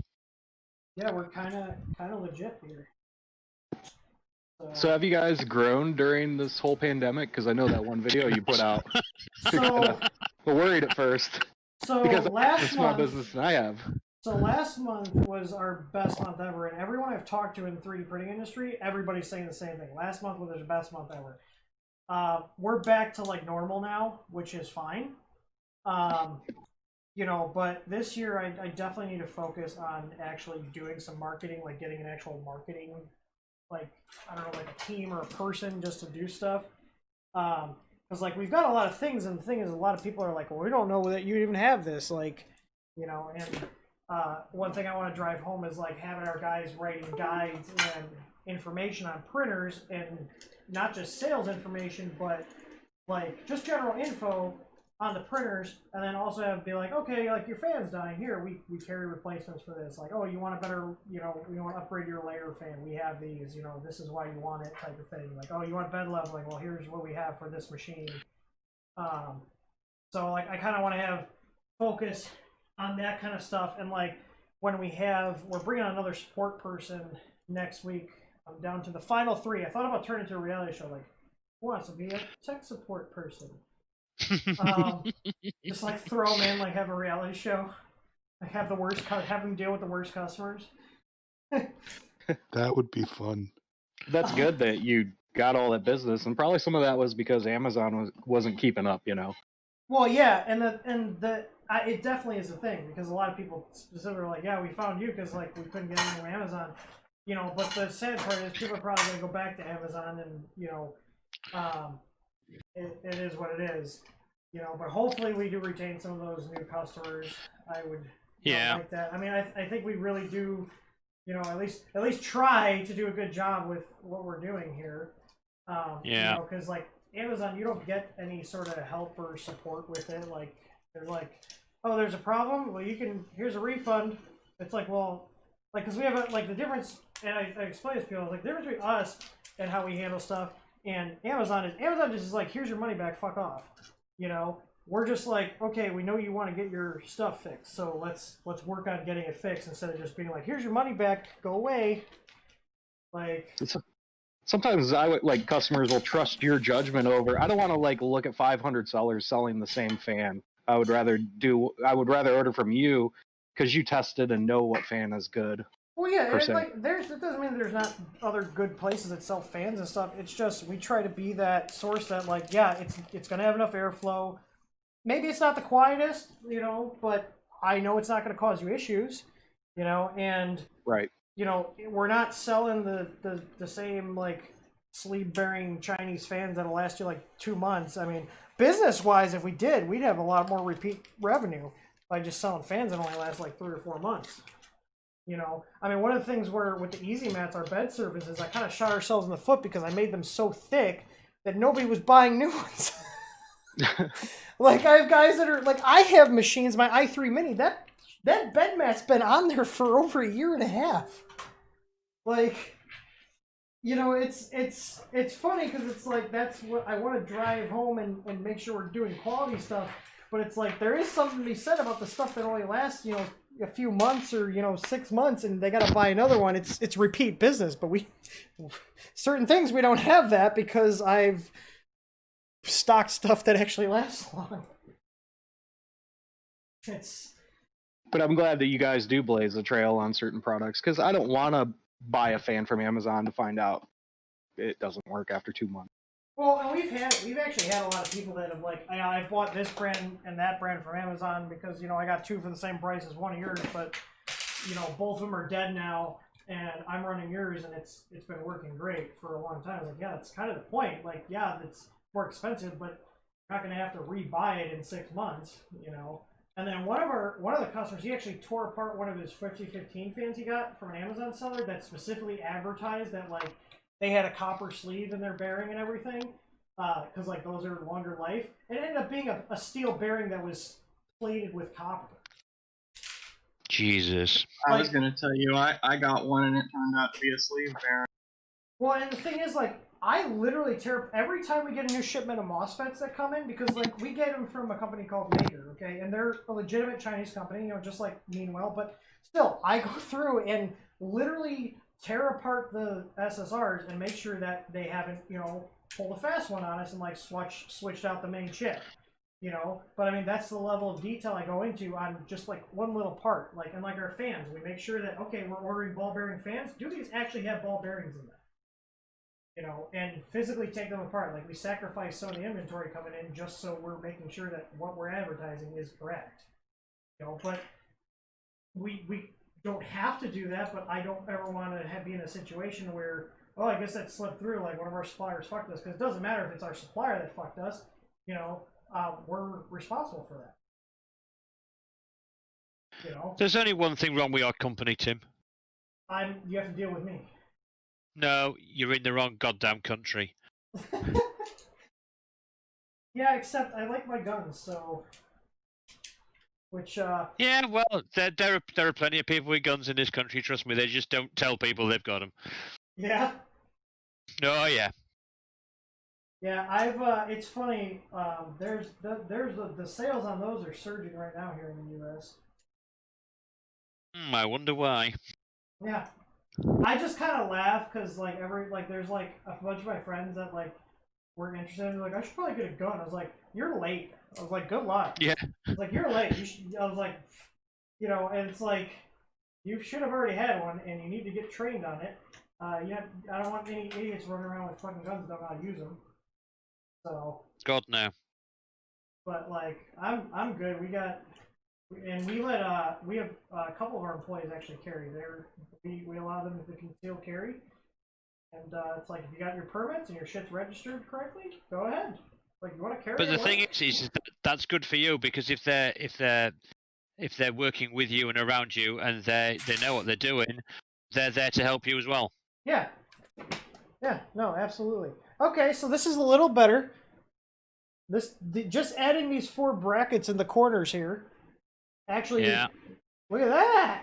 Whoo, we're making progress. Look at that. Would have cost them like $1. Now, you do know that you're going to try and print something now, and it's now going to print like shit. It only printed well because it had all that flex in it. Matthew, swear to God. Engineered slop. It's supposed to be like like the reason why they left it flexing like that is that that it printed okay. Now you stiffen everything up, you're going to get Z-banding and ghosting and... You know what? I'm going to work through it, okay? I'm a fucking man. I got one of these too. Bye-bye springy couplers. There was one of these sitting on the workbench. I was like, yoink. I was like, that's not inventory. Those things just remind me of those robots off Star Wars. Those BB-8s, because it's the orange and silver. Alright, okay, is this going to come up? Yes, it is. Okay. Come on. Oh, God. I'm going to take a bearing block off the top. I will say, I bought some of those couplers from you, and they were nice because I bought some off Amazon, and they were causing banding, and I ran a test indicator across one, and they were like not even close to yeah, like there's both ends. It's what, okay. People, I feel like some people don't believe me when I'm like, we check our shit and we keep tabs on our suppliers and make sure we're getting good shit. But until people have that experience with other stuff, they don't believe me. Like, just because something looks the same doesn't mean you're getting the same quality. Like, I think I'm just going to leave this end stop on here because I just reassigned the pins. I'm just going to leave. There's literally no reason to take it off. But yeah, no, I mean, like, here's the thing. Like, when we order, like, through our suppliers, there's multiple quality levels for the same product, you know? And I had to tell them it's funny because, like, they're always, like when you're dealing with the Chinese sellers, they're always, like, wanting to get the price down for you. Like, that's what they're really good at. But, like, when you're telling them, you know, you have me telling them, like, no, I don't want the cheapest thing. I want the higher end stuff. And they're like, are you sure? It's more expensive. I'm like, yes, I do. It's like, I don't want, you know, the B grade stuff. I want A grade. So, or whatever. Every supplier's got their own terminology, but there's different, like, grades of products. Yeah. In this case, it'd just be like, how long do you want us to spend indicating it on the lathe? What's that? The little couplers. They come, the crappy ones, the 2 holes aren't concentric. Oh, that doesn't matter. Why do you need them concentric? Or centered, I should say. You're just being too picky. You need to lower your expectations, okay? It adds character, okay? I like my Z-screw to turn. No, you're just being way too picky. It's like when I had, I haven't done, like, a proper video on, like, any of Big Tree Text boards, but if you watch the video on the Feistek Cheetah, where, like, the board was straight up DOA, and they wanted me to send it back to them, which would cost me $22 with my company USPS account, okay? So we get the volume discounts. Send them, like, screenshots of, like, the quote on the label, and they're like, the best we can do is 10. I'm like, this is DOA. The best you can do is fuck off. This is DOA. Like, fine. If I've been using it for a month and then it shit the bed, fine. I'll pay the shipping. That's reasonable. Except you sent me something that was bad out of the box. I am not paying shipping for that. You know, and, like, that's how we do here. It's like, I feel like that's fair. If a company sends you something that's dead out of the box, that's on them. That's not on the customer. Like, they're not the ones that, you know, specified send me garbage. Yeah, because I really want all the stuff I get shipped to not work out the box. You know, it's what I expect. Yeah. And then I'm gonna do the whole Creality thing here, where you kind of loosen up the nut here, up these nuts or the screws, the nut, and kind of have some like flex or like what's the word? Slop. Yes. Yeah, you're decreasing the tolerances. Yeah, well, especially on this machine, but like luckily the weight of the gantry keeps everything there. You know, it's actually one of the things I found that actually does help a little bit. And I'm not. Oh, look at that! Oh, it's smooth as butter. Oh. Tim, What? can you just do a close-up of the coupling? Because there's a guy on chat just wants you to explain how you swap that one out for the horrible springy thing, and how you set it so it works properly. Oh, okay. You really must look at chat more often. You know what? I'm Or gonna at put least you. once. I'm gonna put you as the official chat representative. Chat monkey. The chat monkey. So, okay. So these have set screws in them, okay? So you got the 4 set screws. So I unscrewed these, okay? Now on this particular machine, we D-hands. I loosened this up so I could pull this block with the rod up. Some of them you can pull the rod up through the bearing, others you don't. Now what I'm doing here is I have this loose with this all the way to the top. So when I tighten this down, it's in a position where I know it's not too far left, too far right, and this like locks it in then, so it's actually aligned correctly. But in terms of actually swapping the coupler out, it's very simple. You want to take the old coupler off by loosening its set screws. You're going to lift this rod out. So if the rod doesn't just come out, meaning the gantry doesn't just go up, then if it's got a retaining block at the top, then you're going to want to remove that retaining block so you can move this up. And then there will be a gap between the lead screw and the motor, and you can take the old coupler off. Now, on these, you want to put the 8mm rod in first, and because the shaft will go up into this further. But there's a stopper that these hit, that the 8mm rod hits inside this coupler. So when you're tightening it, you want to hold it, okay? So before, imagine these are not tight. Now, I'll do it. And I'll show you what I mean by the shaft can go up. Give your comments to yourself, Matt. Again, I never even opened my mouth. I can hear you laughing in your voice. Okay, so, so if you look here, I can push this down, okay? So the motor shaft's going up in here, but I can only push this up so far. So what I do is once I know that the bottom of this rod is on the stopper inside here, I'll tighten this top one down, okay? And just a little bit, just snug it up. So I can't push it down now. And then tighten the one on the motor shaft. Now push down on this while you're doing this. Tighten down the motor shaft one, okay? Don't hulk it, and then come back to this one, okay? And then just give this another tighten. So what you want to do is make sure that this is going in straight, and then you're tightening this down, but not cockeying it. Now these have pretty good tolerances, so the chances of the rod actually being tilted inside are very low. But that's how I put these on. And then you just want to move your Z and make sure that everything's moving smoothly. And in my case, it is. I like to lube my rods. Some people use white lithium grease. There we go. Some people use white lithium grease, but this is what I use, the PTFE lubricant here.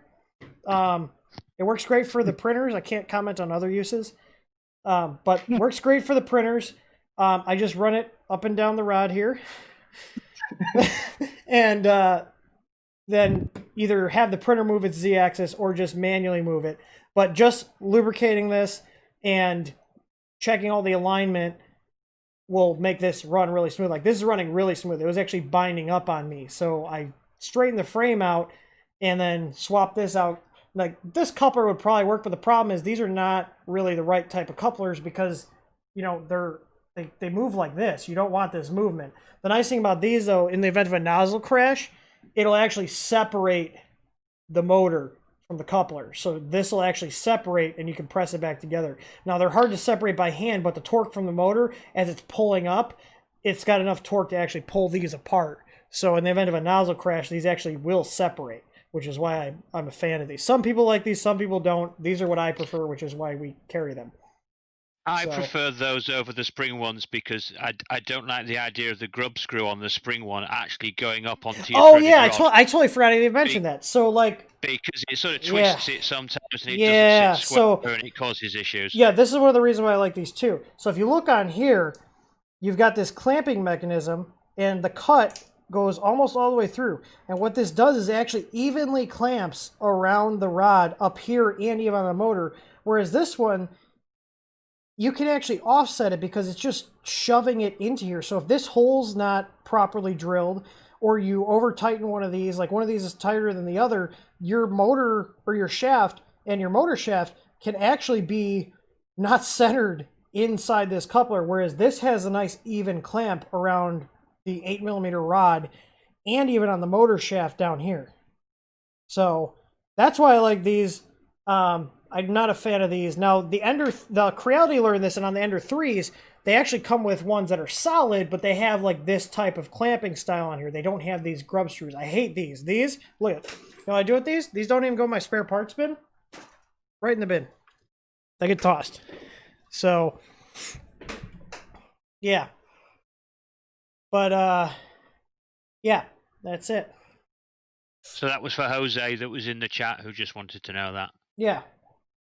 So, I mean, there's still room for improvement on this this Z, but it's a lot better than it was. This is, oh, I was like, why is this, it's hitting the wires here. I will disconnect that. We don't need it. It was actually rubbing the wires up against the switch. Yeah, I think you do need a little bit of cable management going on. There's zero cable management going on. Okay, if I put it there, it should be. No, it's still gonna hit the wires. You know what? Screw it. We're not using it. We're using the sensor for the ZN stop. We're using their little inductive one that comes with it. There we go. All right. I think Vince is jumping in and out of. Oh, hang on. I have to unmute you. If you guys join Discord, you're muted by default to prevent trolling. So at least I can unmute you and then immediately ban you. Control you. Yeah. Yeah, there's a little waiting for trolling. I'm really kind of disappointed that we haven't been like trolled hard on here. I thought it would have happened by now with all the people that don't like me for some reason on the Facebook groups. They've had plenty of opportunities to come in and troll. Like, I'm kind of disappointed. Maybe they've just given up. I know, right? They're like, yeah, screw it. They've just realised that you're not going to change, and you know. They're all boomers. They can't figure out Discord. Stubborn Americans, you know. There's no point. Oh yeah. Tell me how you really feel, Matt. Oh no, I wouldn't do that. That's okay. You enjoy your tea and crumpets. Oh no, I had a. Oh look at I got. Hang on, look at I got. You know what these spacers are from? You know what these are from? Ooh. No. A TV mount. I'm gonna use them on the bed. I'm gonna use them on the bed. Yeah, I've got a bunch of them, and these are all the same size, so I'm gonna use them on the bed because. Yeah, it's a damn fine idea. Yeah, why not? Just stand to the back of the bracket, yeah. I'm just putting them in place of the springs. Cool. I think I think our McDonald's... fancy ones would work on this with like the camera mount, but this printer is not nice enough to have our nice fancy set of bed mounts, so it's getting old TV mount spacers. Yes, Jake, you should absolutely. Should he? Except I'm just gonna be like, oh, it's just Jake. He doesn't count. He'll just start talking about Prussias, but all right. No, you're thinking of Steven. Or is Jake on the Prusa bandwagon? I think Matt likes his Prussias. I could be wrong, but I seem to remember he likes them. But yeah, there is Stephen Lightspeed in there as well. Yeah. Where are you wearing, Matt? What am I wearing? No, Matt. Jake from State Farm, Matt. Isn't that Matt? Oh, it's the other Matt. Yeah, he's a Matt as well. Yeah. Come on, that's from the commercials. Yeah. Easy boards are for sissies. I mean, that's what someone who doesn't know how to use one and can't buy one says, so. Got him. Got him. Hang on, let me dial up the ER for that sick bird. You want me to call the wambulance? Do people still say that, the wambulance? Well, since I don't have any easy mats available, I'm going to put this sample one I got from one of our suppliers on here. Maybe this printer is just going to get all the reject parts. I got a meanwhile for it, but it's like one a customer returned because he bought the wrong voltage and didn't realize until after installing it when his hot ends and stuff weren't heating up very quickly because he bought a 12 volt instead of a 24. But okay, look at the bed. Look at the bed. Look how solid the bed is now. Oh, I was like, why is my Sony not focusing right? Because look at this is actually pretty good. Look at that. Solid bed mounts with aligned wheels. Look at that. Okay, I'm gonna have to cut this down. I think this is a 235 sheet. Oh, you know what? Those fucking people stole my paper cutter thing I had in here. I had this big thing that just sliced people. Those people, my employees. Not the little people that hide under the tables and come out when you're not looking. Yeah. Well, I paid for these. I might as well use them. These are quite a bit. You know what I don't get? These mats from this supplier, they work well, but they're more expensive than their other supplier. They're thinner, and they don't have 3M adhesive. It's like a generic adhesive. It's so weird. But then if it works to sort of 60 degrees and you're not really going to print anything other than PLA, it doesn't really matter, does it? Yeah, but I don't like using cheap crap like that. Like, adhesive does matter on the plates. Like, if you have a crappy, like, I have more faith in the consistency of 3M's adhesive versus some random Chinese version. You know what I mean? Like, because let's say the first batch is great, okay, but then the next batch is terrible. You know, like, that's gonna ruin my product reputation. But this is a piece of crap printer, so it's gonna get the generic China special bed mat. I'm gonna trim this down.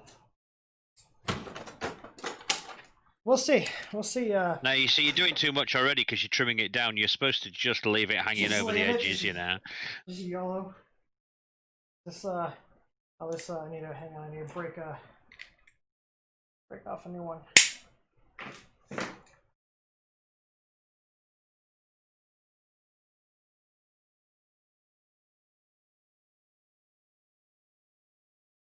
Oh yeah.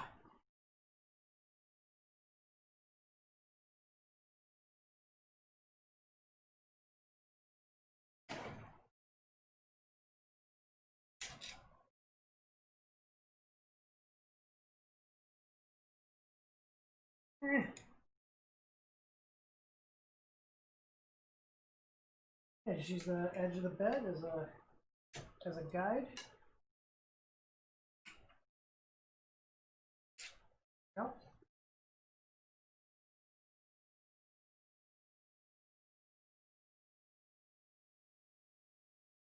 Probably would have been easier to just trim before I put it.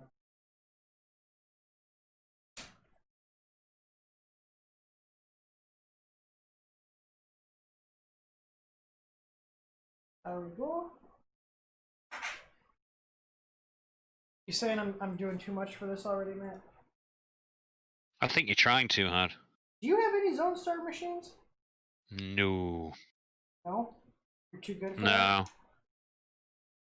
that? No. Did I tell you? You missed it at the beginning of the stream.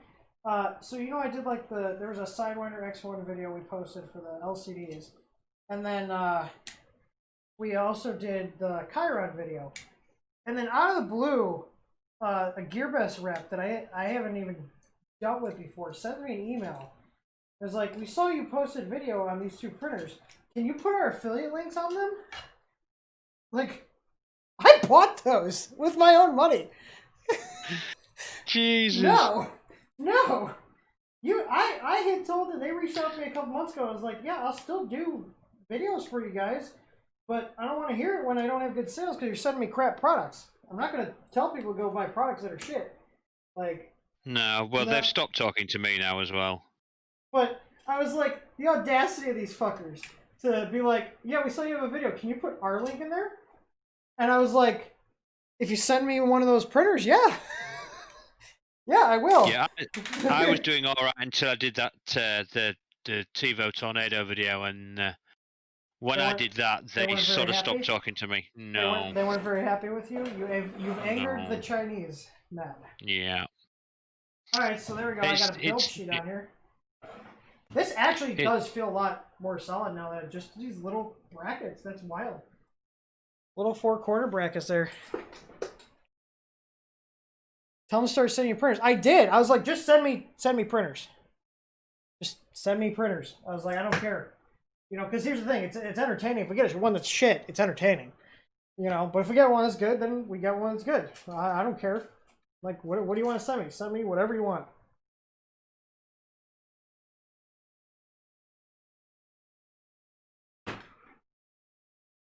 But it's great, Matt. If you want to know a secret, if eventually, it's rough to get to this point, okay? But I've actually found out that if you keep pushing through on buying printers, eventually the wife will stop asking about them showing up. Oh, she doesn't take a scrap of notice. She really doesn't. She has no idea. She doesn't care. As long as I'm not spending her money, she's not the slightest bit bothered. I at least get the excuse of it's a business right. Yeah, no, I can't do that, unfortunately. But I mean, which it legitimately is for us, but you know, it's like I just it's kind of sad because I realized that I haven't really bought anything directly for myself, because most of the stuff I want is actually a business expense. Like legit. I think actually the last thing I bought was like the stuff for my home gym. That was like my last personal stuff. Hey, you missed a piece of the paper on the acrylic, by the way.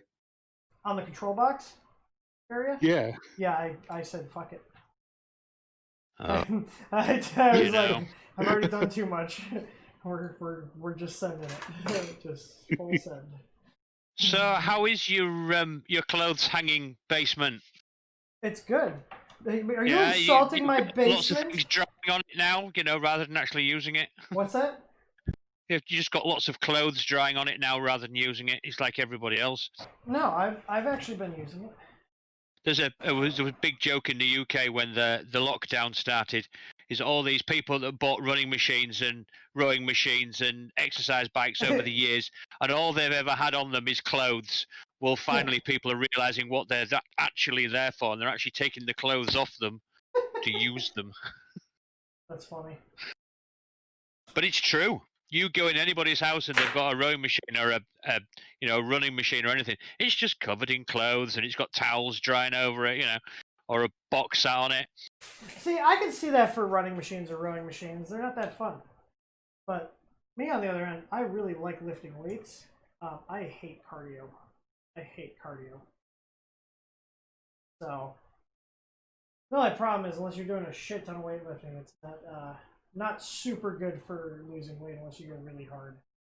No, well, my day job sort of keeps that side of me all right, and I can't run. I look like some sort of idiot when I'm running, so I tend to cycle for my cardio. But isn't that just your normal state, though? What? Looking stupid?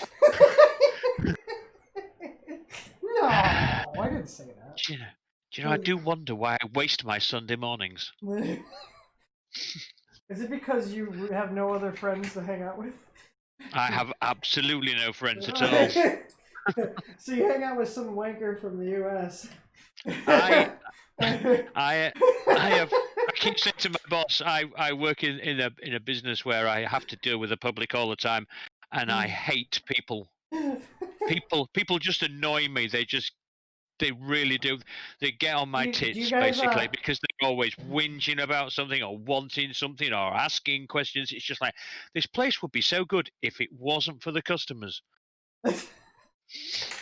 I'm just not going to comment on that. I did not say that, Matthew. We're trying to come up with a way of doing virtual holidays for people, so we'll do sort of 3D renderings of the hot tubs and the swim spas and the nice bedrooms and the nice stuff, and then they can stay the fuck at home, and we'll send them a link, and we'll just take the money, and they can stay that way. So I do have my PTFE color. Okay, let's get rid of this black or this white tube. Oh, did my tube get pinched? It was sitting in my drawer. I think we're okay. Yeah, you will pinch your tube if you drop it in the door. Yeah? You speak from experience? Oh, absolutely. Oh, man. Can you imagine if someone just comes in at the right point in the stream, or the wrong point, depending how you look at it? And they're like, what is going on? I just wanted to watch some 3D print. They're talking about tubes and getting things stuck in doors. I don't know where I'm at right now. All I know is I need an adult. Yeah, but I bet they're subscribed. Yeah, the majority of your demographic is like, wow, these guys are pretty normal. I will have you know, we have 0.05% female viewers here on this channel now. Yes. We don't want to start getting into demographics like that. If we start getting into gender fluidity and stuff like that, I'm going to run away screaming. You know what? Hey, Tim. YouTube does not have anything other than male or female. I'm a little. I know, it's so wrong. Who's talking? Who's chatting? Hang on. Wait, there's new people. Hang on. Server unmute. Hang on. I'm just double check that everybody's unmuted. Hang on. Okay, we're good. Oh, yeah, No, you haven't unmuted Blue Nose Reindeer yet. I did. He needs to unmute himself. Maybe he just doesn't want to talk. He's just asserting his presence. Or her. I don't know. Or Z or Zer. I don't know. Did you just assume their gender? Matthew? Uh-oh. Careful. I have to set push to talk. Ah, okay. Can you hear me? Yeah, we can hear you. You're all good. I think people just don't get a chance to get a word in edgeways, Tim. I think that's the problem. Hello? We can Is hear that you. the right place to order pizza? Wait, who's talking right now? Hello? Oh, there you are. I think you got your troll. It's not me. Matt can order you a pizza. Matt, what's your favorite printer you have right now? That's a very good question. I actually quite like my little Genius. Yeah? Is there any yeah, have you noticed any issues with like that plastic portion of the frame? Like, no, nothing at all. Okay. No. I didn't like the look of it when I first saw it. It's when not I saw a good looking printer. The early pictures, I thought, oh my God, what are you doing? You know, this is just backwards. What are you thinking of? And then they very, very kindly sent me one because they bought you off. I'm not a big man, you know. sellout. In this 3D printing community, I'm but a small fish in a very big pond. But yeah, she sent me one because you know I'd helped them out when they first started with the Sidewinder. And I love it. It's a great little machine. It's been knocking out PPE pretty solidly for quite a while. But apart from that, my Second Go is my favourite machine because I'm just tinkering the crap out of it. The one for the masochists that don't do any actual printing with their printer. Yeah, well, that's why I have two machines. I have one that I print with and one that I toss about with. Yeah. You know, I love having you on the chats because I love hearing your guys is colloquialism is the right word? Like all your guys slang terms and stuff for different things? Mm-hmm. It just sounds normal to me. I know. That's what's great. I love picking up other cultures. Well, if you'd like me to write it down for you and explain it to you later, I'll do that, you know? Okay, is this true? I have a question. Do the Scottish hate the English? Is that a thing? I think everybody hates the English. It's just that some people are more forthright about it than others. I think they all hate us for history and how we've went over and kicked everybody's ass and we had a massive great empire. No, because I can't remember. I was watching a YouTube video and there were comments on it. Like the guy was Scottish, and I'm like he insulted England. They're like, you can tell he's Scottish because he insulted England twice. And I'm like, is this a thing? Oh yeah. Yeah, it's because we ruled them for so long, and we went up there and we kicked all their asses, and they didn't like it, and they but I mean, understandable. Don't get me wrong. I don't think they're wrong in thinking that, but I just thought it was interesting. I was like, I didn't know this was a thing. I was just like, what? I was like, oh yeah, it's it can get quite vicious. I thought it was interesting. I was like, I was not aware of this. No, it's they'll let us go up there and spend all our money on holidays up there, and then when we come back, they call us from a pig to a dog. But it doesn't even need to go that far, Tim. It's like states in America. Like one state doesn't like another state, and it's the same as areas in the UK. You have people from Yorkshire, which is sort of north of the country, and then you have people from London, and they don't get on, and they think we're thick and stupid because we live up north, and we all think they're wet and farty and fucking useless because they live down south. Think of Scotland as England's version of Texas. Is it? Scottish people are just always angry. It's like They're a very angry race of people. Yeah, but they have the accent that makes it sound funny. Oh yeah, I mean, don't get me wrong. I absolutely love Scotland, and I love Scottish people. I think they're brilliant because they're really genuine. But if you don't know them and you talk to somebody in Glasgow, for instance, you get the Glaswegian twang in their voice, and apart from the fact you can't understand a word they're saying, they just sound so angry. There was they just sound it. There was a video of this Scottish guy, and I didn't understand anything he said. No, I didn't understand. I was like, and there were YouTube comments were like, "I speak English. I have no idea what the hell this guy just said." I was like, It's interesting and amusing to me all at the same time. The worst possible scenario, which happened to me quite a few years ago, is a homeless drunk Glaswegian. A what? Oh, what? Homeless drunk Glaswegian. So it's a guy from Glasgow up in Scotland. Oh, Glaswegian. I was like, what the hell is a Glaswegian? I've never heard of this. Is it somebody that comes from Glasgow? You're helping me be more cultured. They are just, and that's them talking, and it's like, okay, so let's process this for a little while, and your brain finally comes around to making some sense of it, and you can talk back to them. But you talk back to them in English, and they look at you as if you're speaking a foreign language. It's like interesting. Like there's all these I love different Scotland. dialects. I love Scotland. Scotland is wonderful. Their accent is very powerful. We picked up a hitchhiker in Tennessee when I was 18 years old, and I could not understand anything that guy said. I kept just agreeing with him, whatever he was saying. I was like, okay. And then finally, we realized he'd been saying, "You can drop me off here," and he'd been saying that for 5 minutes, and we're like, okay. Yeah, get me out of this car now. You're fucking kidnapping. Yeah. Could not understand, really bad. I was on a motorcycle ride with a bunch of people, and I got a flat, and it was literally in the middle of a cornfield. Okay, so we called for a tow, because it was bad enough where, it was me and my girlfriend at the time, and I couldn't get the tire back inflated with the repair kit I had, and we were just sitting there. It was 90 degrees out. It sucked, and we were waiting for a tow, and these people were out in the country, and these people came up. And they're just like, "Y'all need a ride?" And I'm like, "Okay." And the guy in the passenger seat is drinking fucking vodka straight from the bottle. And the guy in the back was rolling fucking cigarettes with a little machine, in the back seat. This is just a normal day for them. I was like, they were super nice, but I was like, I feel very uncomfortable. And I'm pretty sure the driver had been drinking from that vodka bottle as well.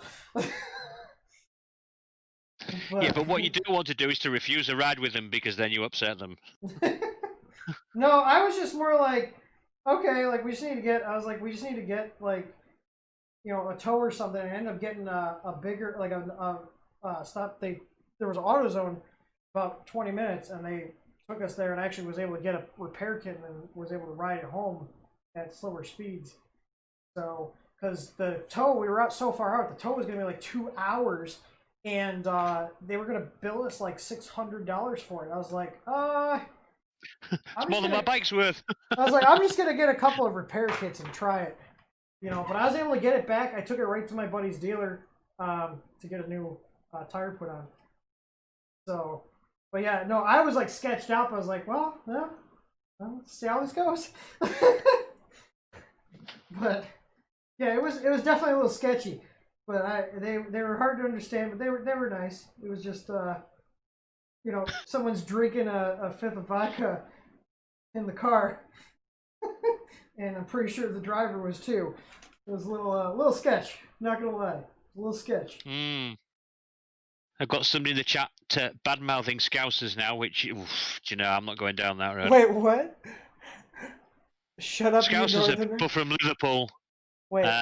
Oh, come on, Matt. I can understand. All of their own. A Scouser? What's a Scouser. What's a Scouser? Yeah, they're from a place called Liverpool, which is sort of northwest, I would say. I'm probably going to get into trouble for that. But yeah, they have an interesting dialect all of their own as well. I just realized And I I need to honestly rotate my think that camera. all these dialects were only ever done because they didn't want people from another part of the country understanding what they were saying. So Really? they came up with their own dialects on purpose. Well, I think mission accomplished because a lot of them you can't. It's like what? What is that English? What just happened here? I don't know. I mean, seriously, you need to go on to something like YouTube and put in Scouse accent and just listen to. I mean, not so much people these days, but if you go back to the sort of the 50s and the 60s, the colloquial accents were so much worse, and there were so many different words for stuff from villages that were like 20 miles apart. A word would mean one thing in one village, and then in another village, it would mean something completely different. That's funny. Top Gear UK has really helped us Americans understand you guys. The sad thing about that is that it's actually true. As much as we try to deny it, that the way they behave and the way they act and the things they say is pretty much they are speaking for most of the country. Yeah, they're speaking for most of the country. When Clarkson messes with the Australians, that's hilarious. Yeah, but Clarkson messes with everyone. I mean, that's his whole, raison d'etre is just to wind everybody up, and then giggles about it and just gets away with it. You guys used to have a TV show called Balls of Steel, and that taught me a lot of naughty words, a lot of slang. That's where I learned the term blend. It was kind of a prank TV show. Like, there would be this devil that would give out umbrellas to people, and on top of them they would say, like, cunt or something stupid, And they wouldn't realize that word's not, that doesn't mean the same thing there as it does here. Like, here, that's a horrible word if you call someone that, but it's like... No, that's not true. No? I think Australia, it's very much used. The blokes don't mind that word, but English women absolutely detest that word. You can call them anything else under the sun, but if they hear you calling somebody else that word, the internet lied. Jesus. Oh no, that is a bad word for like I say, blokes use it all the time, but generally in blokes' company. They don't tend to say it in front of women. Yeah, but they don't. That's not a slang term used around here by blokes. Like no, but it's. I think it's because I'm getting all sensible now. I think it's because it's an offensive word about a part of the female anatomy. Yeah. And it offends them. It's not like dicks are dicks. You know what I mean? We don't find that offensive, even though we're talking about part of our body, but. I do think, certainly in England, the women don't particularly like that. Isn't it bellend? Am I saying yeah, that right? That's bellend? What? Bellend is a bloke. Yeah. Bellend is an idiot. If you're an idiot, you're a bellend, because a bellend is the top of your knob. Right? Oh my god! That's your bellend. So if you call somebody a bellend, it's like calling them a knobhead. Oh my god. I gotta switch over all my slang and insults to not US ones just to throw people for a loop when they get used. Well, the best one, the best UK one, and it's a generational thing again, is the one I use that Tim's heard me use more than once, is cockwomble. You have told me that. I forgot about that one. Now you'll find it funny, but you'll find it even more funny if you Google it. Because a womble was a children's TV show from the 70s, and they were like little furry hedgehogs that used to live on a place called Wimbledon Common, and they used to collect all the rubbish, and they'd take it back into their burrow, and they'd make it into useful stuff. And then for some reason, somebody put cock in front of it, and it became... If you're an idiot or a dickhead, or you do something stupid, you go, what a cockwomble. And for some reason, it's such a good word. It is a good word. It's like I've never heard it before, but I can infer the meaning just from the context and the usage. But quite why they came up with cockwomble, I don't know. But yeah, it's one of my favourite derogatory terms for somebody I actually quite like. I think I'm going to steal that one. Okay, Yeah, look no, at it's good. guys. But Look like I at say, if we you have Google it. cable management. Look at this. Well, yeah, you've got a couple of cable ties just loosely sort of wrapped around. Fine, that's handy cable management. I That's just spent polishing a like turd, 15. Tim. I just spent like Look. 15 minutes cable managing this thing. It is a work of art. Okay. Take it back, Matt. Never. You cockwomble. You see, you're not saying it right. It's cock, not cack. Oh God. You know what? You know what some of my favorite accents are to make fun of is the northern like Wisconsin accent, which my wife has. If she's been hanging out with her friends or she's tired, it starts coming out, or as they say, coming out. You know, it's like Canadian, but not as strong. And if she visits her family, like her brother has a really thick, like northern Yooper accent, I guess is what you could refer to it as. But she always like, I call her out and I was like, "You okay there, bud?" I was like, "I hear your accent coming out." And she's like, "No, it's not." I was like, "Yes, it is." I can hear it. See, that sounds like a really bad Scottish accent, that does. I guess kind of. There are similarities. But yeah, there's definitely, if you ever go up to Wisconsin, there's a noticeable accent, or up into the UP in Michigan. So, but I sometimes refer to her hometown, which is Rhinelander, Wisconsin, which is like rural, really rural. And I was like, "Yeah, you're going up to southern Canada." Now you see, you don't find that offensive, but I can see why she would. It's not meant to be offensive. It's just funny because their accents are so similar, and she like wants to deny it, but it's kind of true. Yeah. But yeah, her one friend lives up there, and it's like, yeah, she has an accent. No, she doesn't. Yes, she does. She has an accent. I can hear it. Everybody has an accent. It doesn't matter who you are. Yeah, it's all it's contextual, you know, and where you're from, you know. You see, mine's very strange because I was born in London, but then moved up to Yorkshire when I was very young. But by Yorkshire both my just parents sound. You moved just from sound London. so. You guys have like these fancy names for your towns. So like whenever you guys talk about places, like that combined with your accent, you guys just sound so much more fancier than people in the U.S. You mean intelligent? That's the word you're Yeah. looking for. Yeah, fancy, intelligent. Like I could have someone with an English accent, or was that the correct term, English accent? Well, there is an English accent, yeah. Like you can have them say the same thing as an American person, and they'll just sound more intelligent automatically. Yeah, it's like smoking a pipe while talking to somebody. David Houghton said, "What about Geordies? Geordies. Now they are sort of just below the Scottish border. Okay. And Geordies don't necessarily get on with the Scottish. Now I'm sticking my neck out here, and somebody may put me right, but I did hear once that the Geordies call the Scottish. Now you ready for this? I've got your disclaimer up, haven't you? Yeah. What they call them is Geordie fuck pigs.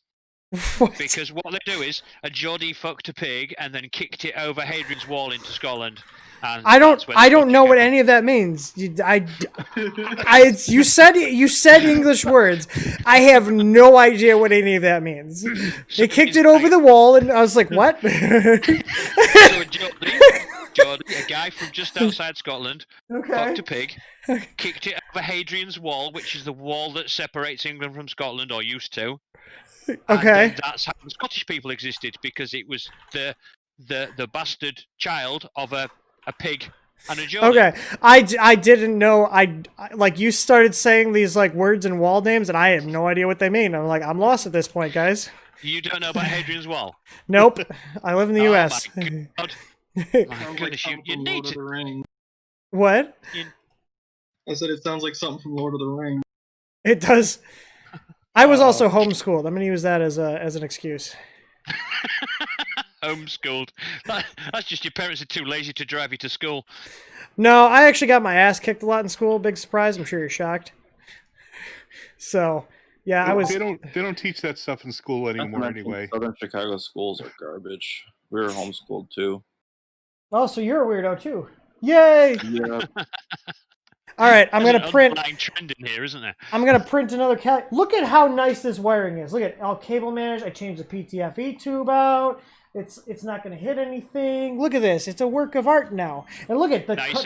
the tough tube coordinates with the blue accents.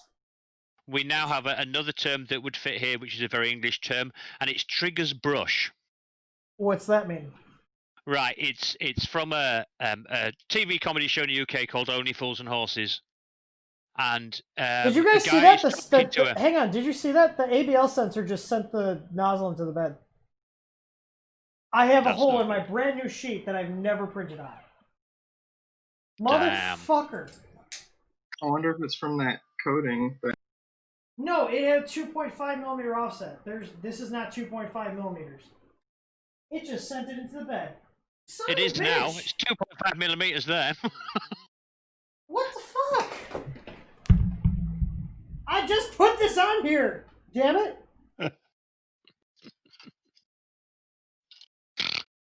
Damn it.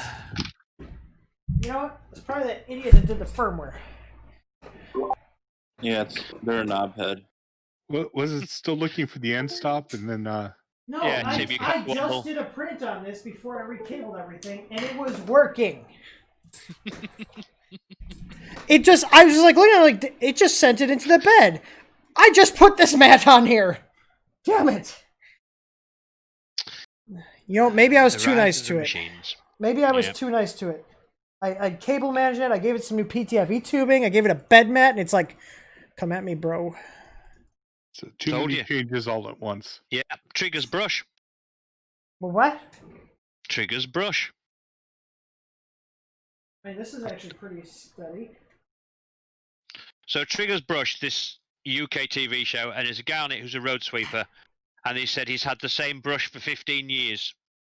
And they went, "You've had the same brush for 15 years?" He said, "Yeah, it's had 6 new handles and 5 new heads." So that's like basically what you're building there is a triggers brush, because there's nothing on there almost that's original. Well, Yeah, there's actually a lot, but yeah, it will probably eventually be that type of situation. there's another Yeah. word for that. The ship of Theseus. Yeah, like if you replace all the parts, is it the original ship? Right? Mm-hmm. Yeah, look at me. Look at me being cultured a little bit. You were in that day of homeschooling. Man, I had the worst teachers though. They're terrible. Oh, I don't think anybody has good teachers, I'll be honest with you. I was joking. I 'Cause learned my nothing mom, in school. I was making a joke because my mom was my teacher. Yeah, I know. That doesn't mean she was any good. She's gonna watch this and be like, talking shit. You dissing me? Boy?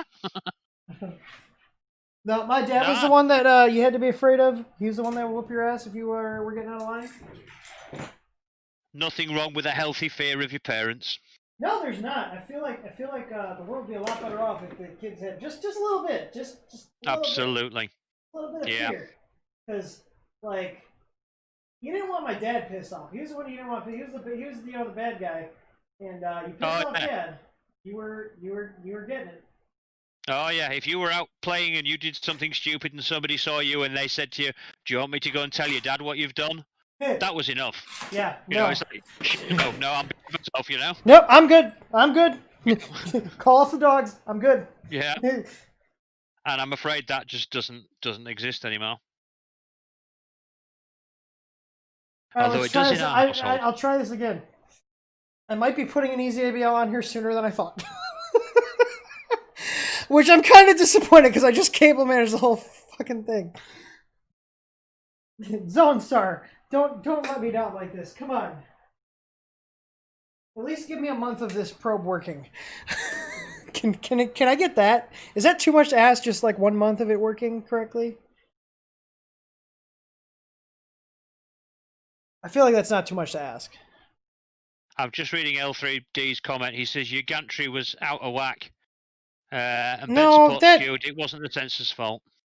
No, that has nothing to do with it. It's still in the trigger. It's got 2.5 millimeters for the nozzle touch the bed. That's plenty of room. Let's see. It's not even stopping it. Did this sensor fail already? Sorry, but I need to speed my It's plugged YouTube in. up. It's plugged in. This is what cable management does to you. No, it's plugged in. Yeah, but you've moved the cable. You know, it only worked when it was dangling loose like a useless. Are these connections bad? Like, what the hell? Okay, I think you've just created the first 3D printed drill press. I mean, it's turning out unless It's a hydraulic press.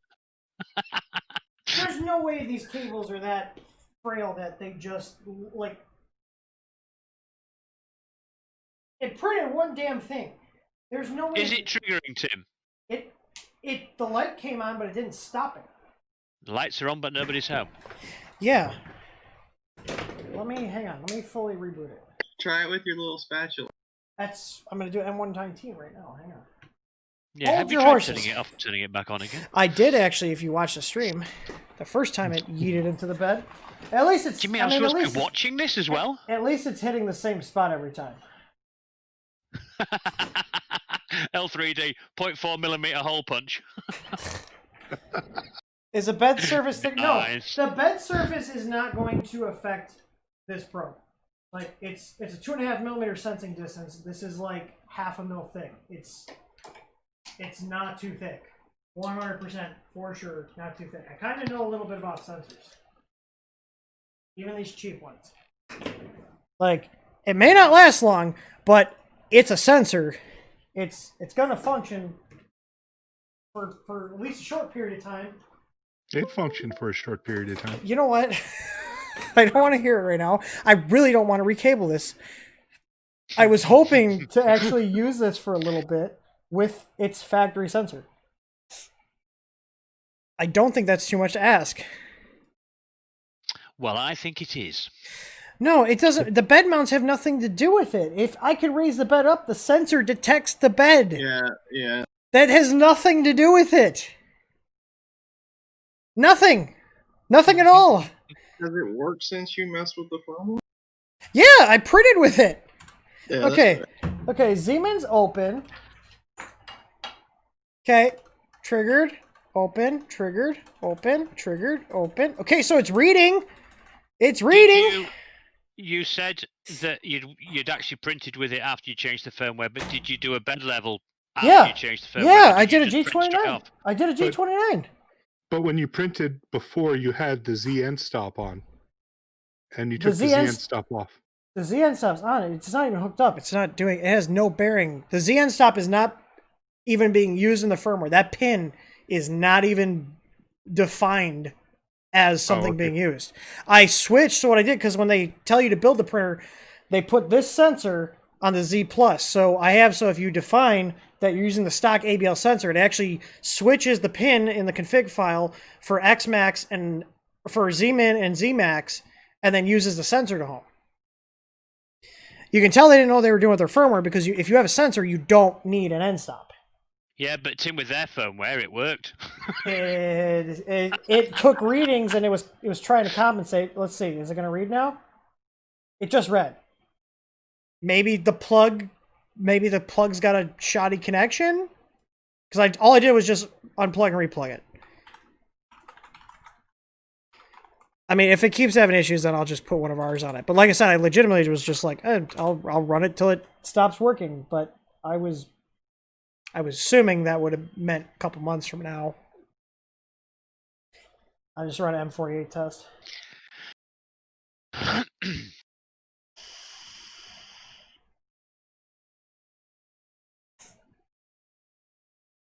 think I'm going to get an adult beverage. Oh, is the sun coming up? Yep. Oh, it is. Look at that. Day drinker.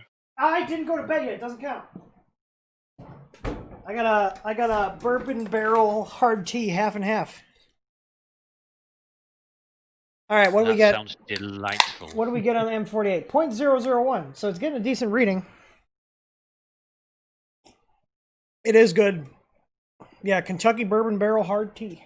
There, I'll put it in the It's actually really good. I ran out of rum. What's the difference between the fatty and thin pro sensors? The size. That's it. It's just the size. It's just the size. It's just the size. You don't need to compensate. You can go to the smaller one if you want, but the bigger one's cheaper because they're easier to make. You generally put smaller ones in if you want less weight on your axis. It doesn't matter. At that much, you're talking a couple grams. It doesn't matter. It looks better. Whatever. Small ones look better. Is that what you tell your wife? I'm sorry, I had to. No, that's fine. Absolutely fine. You know I will bide my time, Tim. It's okay. That's you know what? You know I actually like you if I give you shit. Is that what you tell your wife every day? No, I don't. I have told her that, but she doesn't take kindly to me giving her a hard time about things. Really? That does surprise me. I know. So I only get to do it with my bros, or what do you call them? Blokes. With the blokes. The fellas. Alright, I gotta set my Z offset because I cleared the big route. Whee! Let's go down. Yeah. I may disappear shortly. I've got a delivery of alcohol coming and I don't want to miss it. Oh, no, sorry, it's shopping. Yeah, that's it. It's the weekly shop, but it's mainly alcohol. Okay. Is there something you want to tell me, Matt? No. Yeah, it's only a problem when you start going to meetings. But you're not allowed to go to meetings, you know. It's more than a group of 6 people 2 meters apart. It's no good for AA. All right, you spill it too much to pour it. We're printing. We're level. See how this comes out. Well, this, like I said, this stuff, I put this on one of our other printers. This stuff actually sticks pretty well. Ah, it's also fresh. It's just wild that company that makes these sample sheets that I was gonna have them, I'm always like looking out for new suppliers and stuff, for like, you know, better pricing or quality or both, and you know, I was like, okay, I'll try them out, and I got their pricing. I was like, okay, so no 3M tape, they're thinner, and you're more expensive than my current supplier. No. That's a hard pass. Yeah, I tell you what, Tim, I'm interested in the upgrade LCD for the Sidewinder. So if you could send me a sample of one of those out for me to have a look at, and then maybe tell me how much it is, I'll tell you whether I want to buy one or not. Yeah, I paid for these sample sheets, okay? This was like $7 or $8, okay? Hey, I'm just saying. Yeah, how many different samples can you get to go all your beds done for nothing? I haven't had. I mean, occasionally I have, like, they'll send us sample stuff, but if it's something I'm requesting, then they bill me for it. But they will send, like, our suppliers will throw like little goodies for like new products and stuff that they think we might be interested in. They'll toss them in. We've had a few things that like we ended up carrying, but it's like stuff we were already thinking about carrying. So it just kind of worked out. But hey, it's printing. The bed's not wobbly anymore. I don't know if you missed it. The Y idler on the front that holds the bearing, that I spent like an hour in Fusion designing the simple part because I don't know what I'm doing. I watched that and I felt your pain. You felt my pain. I felt your pain. In fact, I did put a comment on that even Tinkercad bites my ass. I can't even do Tinkercad, so my 3D modeling skills are 0 and less. I'm looking at the X belt. This could actually use some. Well, that's not terrible, but definitely could use some tension. But I actually have kind of high hopes for this now. We got the firmware. The ABL sensor makes me a little nervous though that it just ate the bed. But hey, we'll let it run and see what happens. It's printing. Parts cooling system that it's got is kind of anemic look. You know what? It's basic, but that little fan's probably pushing a decent amount of air. Like it's like I can feel the air going into it. It's moving Really? a decent amount. Yeah, it's not a 50-15, but that's a 40 millimeter fan. Yeah. It's not very quiet. I mean, I have my headphones on, but I can still hear the fans through my headphones. I've always wondered how the axial fans compare to the radial ones for how much air they move. I always get those terms confused. These are axial, right? Yes, they're Okay. pushing air out of their axis. Yeah. Rotation. Yeah, the 50-15s are my favorite. It's pushing Yeah, air that's out what of I its use. what? See, Matt, you give me crap for preemptively calling you out, but I'm right. I'm sorry, I wasn't really listening. That was all. It just, it all came as a bit of a shock and a surprise. Is that which? I feel like I should push the fee rate up on here. Let's give it a workout. Let's go to 150%. I can't remember what I have the acceleration value set to. I just change them on my LCD because trying to read it while it's printing on the G code, it's going to be flying by. So what was the count on it was going to catch on fire? Like 91% of people thought it was gonna catch on fire. Okay, I'm definitely gonna up the travel acceleration by default in the firmware for this because, like, it's a smaller machine. It can handle higher travel speeds.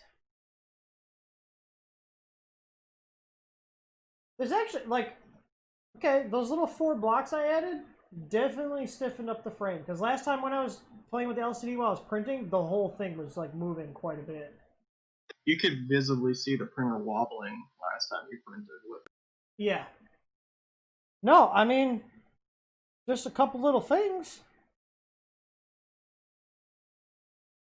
Like I said, it seems like it was a halfway decent machine. The fact that the Ender 3 wasn't out before then, if they just put a little more polish on it, they could have had that Ender 3 money. Yeah, I mean, like, think about it. They realistically probably could have. Like, yeah, maybe they should have sent me one. I could have been like, yeah, you need to fix this, this, and this, and then halfway decent machine here you got there, bud. Yeah, and then they could have run Kickstarter campaigns for new printers, couldn't they? Oh, God. So, I'm sorry, I will never run a Kickstarter campaign. It just seems so sleazy. Especially if you're an established company. especially if you just made the most popular printer of all time, pretty much. Well, it's like when people do that, like, from a business standpoint, it's like, it comes off to me anyways as, like, you don't really have faith in your product that you're willing to put your own money up to fund it. Companies are using it more for marketing, though. Yeah. People go to Kickstarter and they see something that looks interesting and they say, "Oh, I'll toss some cash at that." Yeah, except like, like most 3D printed Kickstarters are fucking scams.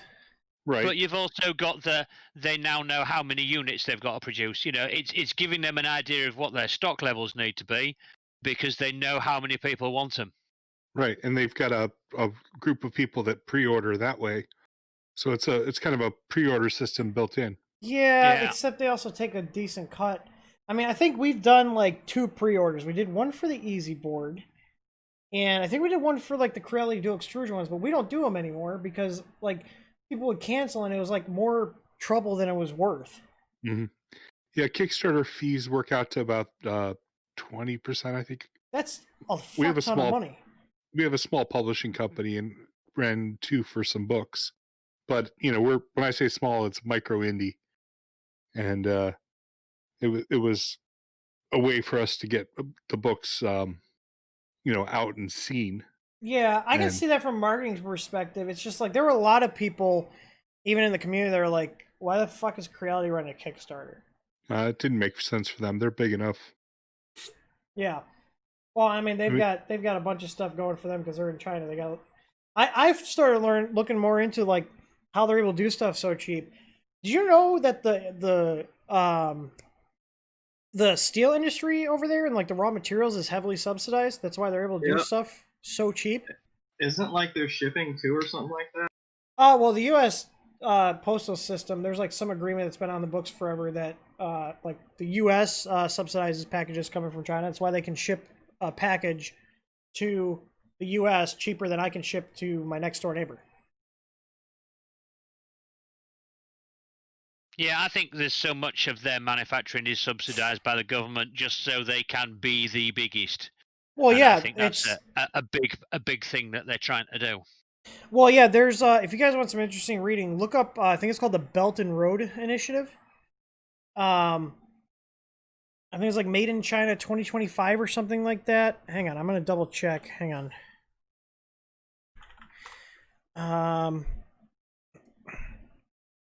Yeah, it was adopted by the Chinese government in 2013. It's a global development strategy adopted by the Chinese government in 2013 involving infrastructure development investments in nearly 70 countries and international organizations. So it's like them trying to get as much share in things everywhere. You know? And there was another one. Is it Made in China 2025? Yeah. Made in China 2025. It's a strategic plan by the PRC. China aims to move away from being the world's factory and move to producing higher value products and services. So, yeah, they're done. Valued is that higher value, like technology wise, or yeah? Or so the whole thing. This is on the Wikipedia. With it, China aims to move away from being the, quote, world's factory producing cheap, low-quality goods due to low labor costs and supply chain advantages, and move to producing higher-value products and services like aerospace and semiconductors, and to achieve independence from foreign suppliers for such products and services. So, like, that's why you're seeing them develop, like, a lot of, like, processors, like CPUs and stuff that are made in China. AMD had, like, a joint venture with one of their companies where they had... I think it was based on the Zen 2 architecture or Zen 1, but a made in China CPU that was co-op between AMD and one of theirs. Was it High? No, it's not High Silicon. Linus Tech Tips they had them on there, and there was another one where they got their hands on those chips, and it's basically like AMD licensed some of the tech, but this other Chinese company is actually making it in China with some of their own stuff done to it. Right. So they're basically doing what we all should be doing. Yeah. Yeah. You know, stop trying to do it the cheapest way possible and just build some good shit instead. Well, and like do it in your own country. Yeah. It's kind of scary because for a while when all the human malware stuff was happening, you know, China was flexing on everybody, be like, yeah, we make like 90% of like your drugs, like all the base components for all your drugs. What are you gonna do? You know? Yeah. Which is terrifying. That's absolutely terrifying. Like, yeah. You know, but I was like sitting there thinking, I'm like, how can a Chinese company make, you know, a hot end for like 1/3 the price that I can get them made in volume here in the US? And then I'm like looking into them, like, all the fucking materials are subsidized. Yeah. That's how they can do it. The materials are subsidized. Like, you can't compete with that. It sucks. No, and you never will be able to. Because No. however much, you know, either UK gets subsidized or America gets subsidized, China will just push it that little bit more. So they're always able to do it. I didn't even think about that because I was like, well, what if the other countries start subsidizing the stuff? But yeah, if they just were like, screw it, we don't care. We just like their goal is domination of the market. Yeah, absolutely. It's like the Amazon thing. They don't care how much money they make. They're about getting market share. Because like, look at Amazon. Amazon right now, like they don't make a ton of money. Amazon.com isn't highly profitable. Amazon.com is actually subsidized by AWS. Okay. And that's why Amazon doesn't care. That's why they're so liberal with their return policies.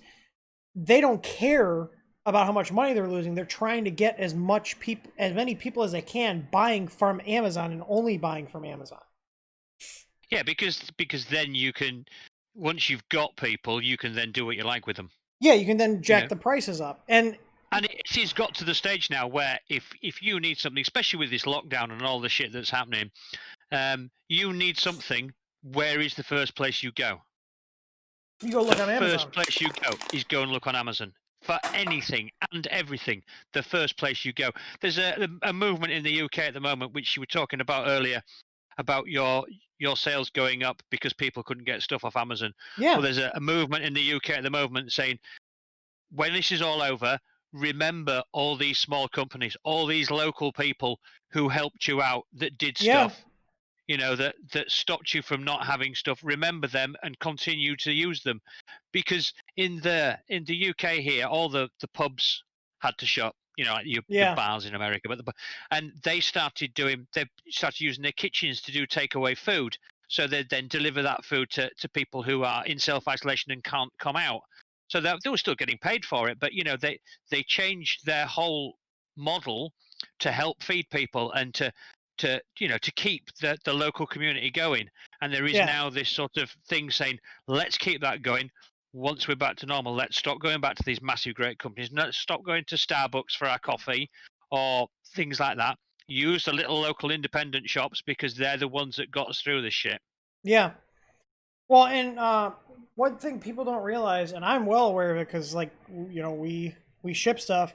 The problem is right now, because Amazon ships so many goddamn packages, is they're leveraging their buying power and their business to strong arm, UPS, FedEx, USPS, all these carriers, to give them the lowest prices. Well, the problem is, on some packages, they lose money delivering packages for Amazon, and guess what? Everybody else has to pay higher prices to essentially subsidize Amazon's deliveries, so they don't lose that contract. So as Amazon gets bigger, companies like ours and other small businesses that use shipping services, those costs are going to keep going up. And guess what? Everybody's already like, well, Amazon has free shipping. Amazon has free shipping. Yeah, it's all subsidized. There's no such thing as free shipping. No. Like, there's nothing's free, is it? It's like when you get free stuff when you buy a new car. You're not getting it for free. It's all factored into the price of the car. Yeah. You pay for it with Prime. Yeah, well, they lose money on that for shipping, but again, it's all about dominating the market share. And then once they drive all the small companies out of business, and the mom and pop shops and all these other independent sellers, and they're like the only place in town, they're going to start pushing the prices up because they can. Where else are you going to go? They shut everybody else down. Yeah. Like, in fact, it'll probably get to the stage that people don't even start looking at the prices. They just go to Amazon, get the cheapest one on Amazon, and that's it. They won't look anywhere else. They won't go and price match anywhere else, because it's too easy for them just to go and look on Amazon. Well, and my thing is, like, we make an effort here to not buy stuff from Amazon unless we have to. Like, we use a small company for all our shipping supplies. We've been using them for a number of years. Like any random stuff, I'll go and buy from a small eBay seller before we'll order from Amazon. Like, we still order from Amazon, but if we can avoid it, we do.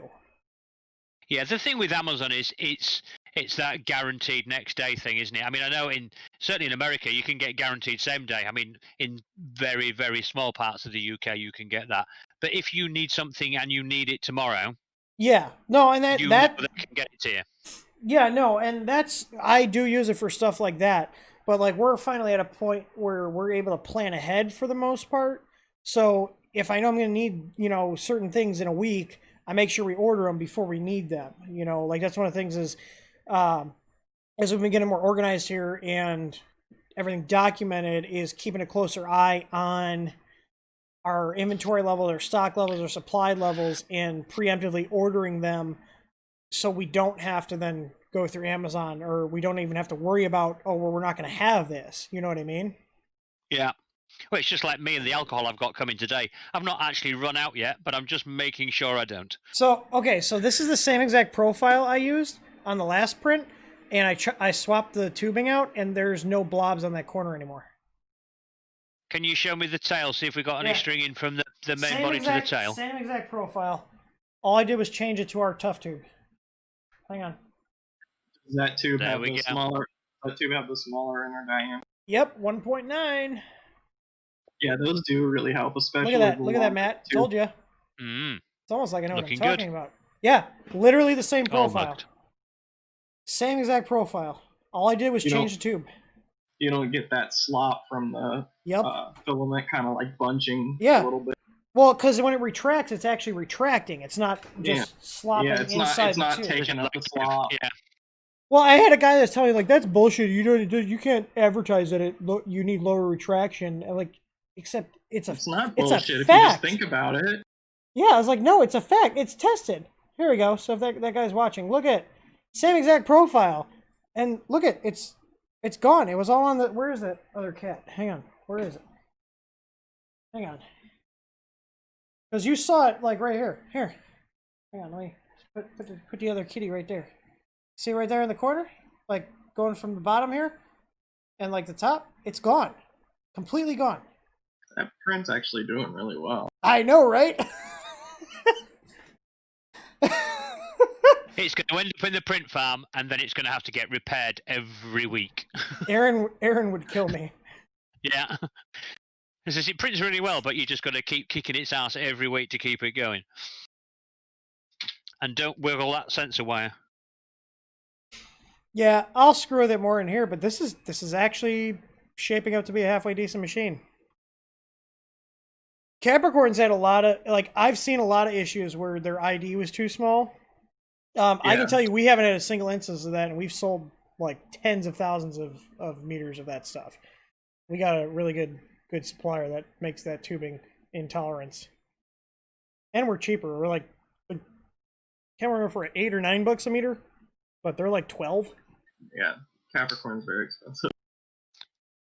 Yeah, I just got some off Amazon the other day, only because Tim's shipping is so expensive.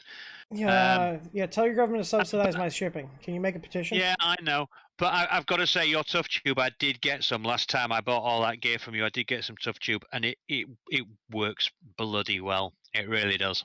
Well, and this isn't even going in the melt zone. It does have that benefit, but like I run it on all of our Bowdens, even our all metals, because of the 1.9 internal diameter. Like it just makes it more accurate. Like it's more responsive. Like there's really no reason not to do it. Oh, look at manual focus. Wow. There we go. I mean, this isn't a terrible machine. Just, I mean, what? I put some corner braces on and I spent a little time stiffening up, like aligning the bed wheels? Yeah, And the firmware? But then you've got to look at the fact you knew what to do to make it right. Somebody buying that off the shelf, first printer, wouldn't have a clue. I agree. But like I said, like looking at Neri's video, this was $220 and the Ender 3 wasn't out. I'm surprised that this was not a more popular machine. Yeah. To be completely honest, I'm really surprised that this was not a more popular printer. But do you think that came off the back? I mean, I know I went down the route. I was, as you know, I was AA, and then from AA, I was straight to CR10. Yeah. And that got me into Creality. And then from the CR10 came the Ender 3. And it's like, ooh, like the CR10, but smaller and cheaper. And I think that's why maybe the Ender 3 started getting popular, is because the CR10 was already out. Yeah, because I met you. I met you in the ANET AA group. That's not even around anymore, is it? I don't think so. I think it was buried many years ago. Yeah. I mean, there are still ANET groups out there. I mean, I have a guy who I used to go to school with who hit me up on Facebook a while ago, and he's got an ANET, and he's only had it a year and a half, maybe a year.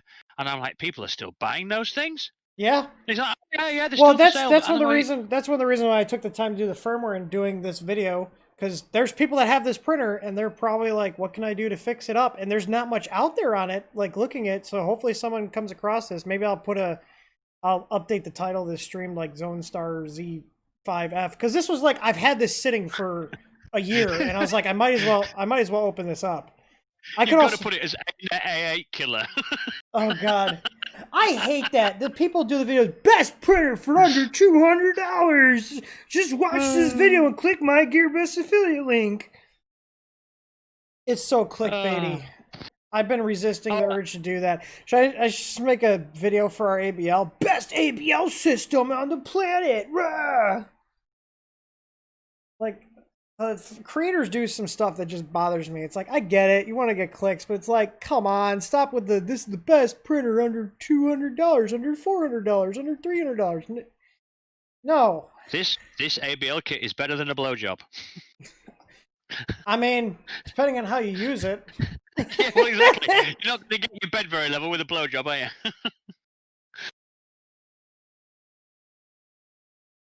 You guys don't have a slang term for that over there? What, for a blowjob? Yeah. No, I don't think so. Nothing, it's just what everybody else does, I think. I just had to ask. You never know. You guys could have a funny name for that. No, not that I can think of. I'm sure somebody in the chat will come up with something. Yeah, I mean, my A8 is, I converted to the AM8, and it's in an enclosure, and I still use that printer to this day. I use it for printing ABS parts and prototyping. Yeah, well, since I got my A8 back, since it was handed back to me, I've put a shelf up in my little shed, and it's sat up on the shelf, and there is a print on it that it printed before I put it up there, and it's now just sat there. So it just reminds me, So, printers, I've just said screw it and dismantled. TiVo Tarantula. That thing was a pile. What was wrong with it? It didn't even have a layer fan. Oh god. Yeah. I've got a Tarantula Pro here. I'm going to rip to pieces, I think.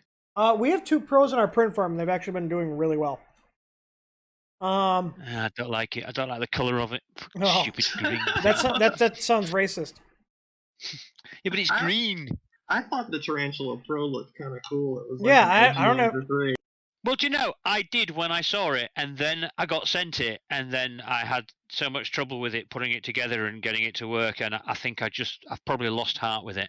Yeah, I heard it had some quality issues and some design flaws. Well, that's why TiVo changed their entire company name. And no spool holder. God damn it! It didn't have a. No, they don't. They don't ship them with spool holders. TiVo just do not ship printers with spool holders. Dan, I'm not supposed to repeat this, but the company I work for buys PTFE tubing for the pop rivet guns at work, and one of our maintenance guys into 3D printers too, and he orders Capricorn tubing for our rivet guns, and we borrow it. How are you using tubing in a rivet gun? It's just pneumatic tubing. Oh, you're talking about like for aligning the rivets? Yeah, it's an airline, I think. Ah, okay. What was I gonna say? Yeah, so printers I've just said screw it. Tarantula, the original Tarantula, not the Tarantula Pro. The Ender 4, I tried to make that printer work. It couldn't even print a goddamn circle. It couldn't do a circle, okay? Everything came out as ovals because it was HBOT, not Core XY, and those Chinese people lied about it being Core XY. Didn't you do that on a live stream? I seem to remember it. It was just constantly, it just wouldn't, like you say, it wouldn't do a circle. No, it wasn't a live stream. It might, I don't know if I did that one on a live stream or if I assembled that one offline. What was it? It's probably one of the ones you deleted because I swore or something.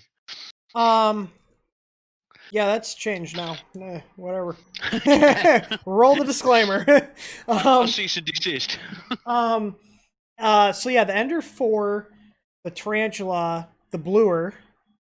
The Bluer got scrapped. I haven't heard from that company in a long time. I also haven't heard from people saying that they've been like not getting help from them. So I guess I can assume that no news is good news on that front. It's gone very quiet though, hasn't it? It just in general. Yeah, I haven't heard anything from Two Trees lately. Like, I haven't seen any really new machines from them. I have a suspicion that Ziltech's printer is being made by the same factory that does Two Trees. Mm-hmm. I have a feeling. It just looks like it. Like, I'm just saying, I'm not confirmed before someone's like, Chip said they're making it for Ziltech. No, I'm just saying based on the pictures I've seen, it looks very similar to what Two Trees does. Their styling, their parts, that kind of thing. But we'll find out because I have it sitting in a box right here and I bought it. So, because I had people ask me about it and I think I should be able to do firmware on it. So I bought it to see what I can do. But I think those are the only 3 I've actually said screw it and just took to bits. I am seeing kind of maybe some like banding, or maybe it's just the way the light's hitting it. I don't know. Like, no, there's like a visible, or like the Z is getting hung up a little bit right here. I'll have to look at that.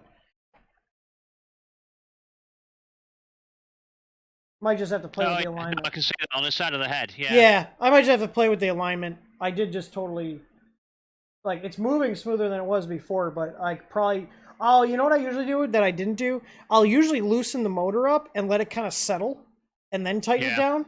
Because if the motor's slightly off, like usually when I'm aligning a Z gantry, I kind of loosen everything up and then tighten it down a little by little, and then move it and you know, feel how it's actually moving.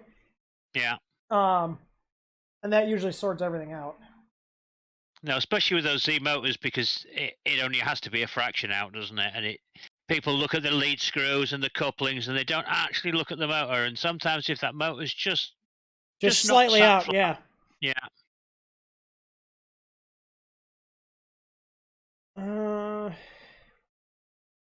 He says, I wonder if the 3D print industry will do what the auto industry did in the 20s, or hundreds of manufacturers went belly up, and now we have very few. I don't think it's a good comparison, because the auto industry didn't have China at play, which makes it very difficult. The thing I'm noticing, though, it had a lot of foreign cars coming in, didn't it? You had companies like Datsun and stuff like that came in the 70s, and they changed the game, didn't they? Yeah, but not like the Chinese companies versus like other foreign companies. It's like I feel like it's a completely different ball game. Yeah, Japan used to kind of be like that, but not to the same degree. Yeah, Japan's always kind of been higher quality. Well, there was a period like in the 70s and like 60s where there was like Jap trash or whatever. Like they had a reputation for lower quality stuff, and then that stopped. Yeah, they turned that around. I think the difference between the auto industry and the 3D printing industry is that I don't think big companies will buy out small companies, which is what happened with the motor industry. I think with the 3D printing industry, it's the kind of animal that it is that the big companies will just beat the little companies until they go bust. Yeah. And they won't bother trying to acquire them. They won't bother trying to take over their technology, because the technology they can just kind of steal anyway. They will just, like I say, beat them up until they fold as a company, and then, you know, magically that technology will appear on other people's machines. I mean, and that's something with open source, isn't it? Is the fact that you can't have anything that's specifically your own. Yeah. Well, the funny thing is, like we sell stuff that's based on E3D's open source designs, and the funny thing is, they like try to pressure us into carrying their stuff, but their margins are terrible. I've heard that. Yeah, no, they're rough. And it's just like they kind of like, if they see that you're selling, like, even though it's like you open source the design, you have no right to complain if someone else is making it. No. But I think they live off the fact that a lot of people that copy their stuff do not do it well. No. So they have the ability to say, yeah, it's okay, but it's not genuine E3D. Yeah. And you know, if you buy genuine E3D, it's going to work. But then when somebody else comes along, I just decapitated the cat. Oh, decapitated cat. Demonetized. So there's like banding at specific intervals on the head here. Oh, come on, I should have used not white filament. It's hard to tell if you're getting a good print with white filament because it hides like defects really well. I would assume this is probably something with the Z. It's not everything. It's probably the motor needs to be loosened up and adjusted. If you really want to see how good a printer is, use silk filament. That shows so many defects. Oh yeah. Hang on. Hey, use a scraper. Yay. I don't know if this printer's worthy enough. Jesus Christ. Are you taking that off the print bed, or are you chiseling it out of stone? So on the very bottom, that didn't start showing up until later. So I'm wondering if on this printer I don't want to loosen up the So here we go. Here's the cat with its head back on. Let me see if I turn the ring light off. There we go. There we go. So you can see right here, but it's not on the bottom. It just started happening right here. But it's not terrible. I think I just need to check my alignment on the motor. But the lines are straighter now that I fixed the bed. This is a pretty damn good print though, aside from those little Z things there. Yeah, that does look like binding. Yeah, no, it probably is. And it could be a lead screw thing, couldn't it? It could be so far up the lead screw. It's no. I think what happened is something slight. I'm gonna feel on here. Well, if you notice on the Creality printers, the brass nut has like little washers between it and the actual piece that it's screwed into, and I think that helps that loosen. Unless it's on the wheels, because like feeling it, I can't feel anything. It's smooth actually, all the way. Oh, you know what I think it is? it's your cable management. No! The coupler is hitting the Z switch. Like the screw head is just barely knocking it. So it's pinging off it. It's rubbing. And when it's doing the ABL compensation, those are very tiny, tiny moves. There's not a ton of torque. Okay, so I'm just going to take the Z limit switch out. I don't need it. That's wild. That would make sense why it only started showing up once it got to a certain height, because it's not rubbing the entire time. So, yeah, like I said, I've got the ABL probe set up as the Z home, so it doesn't need. They used nuts as washers on here. Hey, if it works. The bracket's slightly out of alignment. Just throw some nuts behind it. Yeah. All right. I'm still going to do my alignment thing, though, where I loosen up. I do this with most of the machines that I build. So, like I did at the top, where I loosened up the top piece, I'll actually loosen the motor up a little bit, just a little bit. So just break the screws loose, okay? Is it not the case that those top bearing so see how this can like, oh, hang on, let me move this down. So see how this can like move a little bit side to side? So I want to make sure that when this is all the way down, that this is actually aligned correctly. And the coupler's on there straight, so that's not an issue. But now that the lead screw's keeping this motor where it should be, now I'm going to tighten these back down. Always had those bearing blocks at the top cause problems for me. I've never been able to dial one in, so I just leave them off of printers. Yeah, you know, this is a single lead screw on, so you're right. It doesn't matter. Let's take that off. One last thing. There we go. We can just be free. Be free. I've never had an issue with them. It's not going to hurt on this one. I was always under the impression that they put that on the top because the lead screw's bent, and it's just a way of keeping the lead screw straight. This one is actually pretty straight. Yeah, but if you've got a straight lead screw, you know, it doesn't matter. All right. Well, but if they're on, I leave them on. If they're not on, it doesn't. You know, I've never had a problem that's been down to that. So I have had that happen. Well, if you notice in Creality's newer ones, there's kind of float. The bearing floats in the block now. It can actually move. Well, like if the printer's well built, then they should help. But like if that lead screw, have you seen this? Have you seen this printer? If the lead screw is bent or if it's not lined up, you're just adding another constraint. Yeah.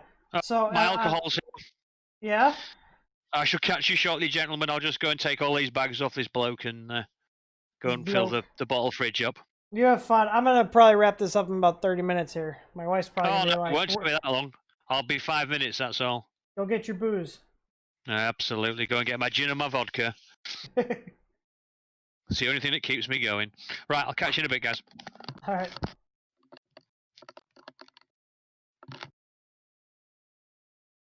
Yeah, so lead screw is not perfectly straight, but it's not bad.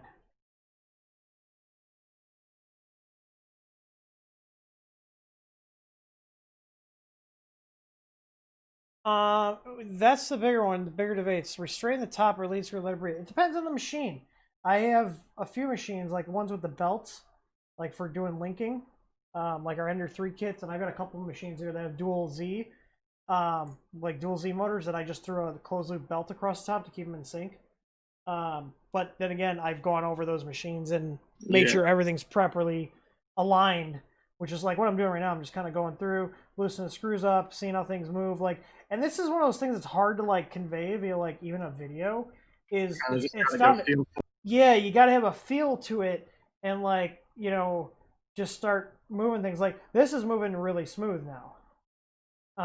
It was moving smooth before, but like most people are probably not going to notice that the little head was bumping up against this, and that's going to cause it to miss a couple little micro steps because of the ABL. The ABL is moving this at such small steps. If it's got just a little bit of hang up, it might just miss that step altogether until it goes to the next layer. So, but I mean, I've been through the ringer on all this stuff. So, but I mean, look I can put my finger on here and push it down. Ups. Huh? So the Z on this is moving pretty nice. I am going to tighten these up because this doesn't really have much wiggle room in here, like the Crealities. And this is still moving nice and smooth. So I'm going to tighten these back down.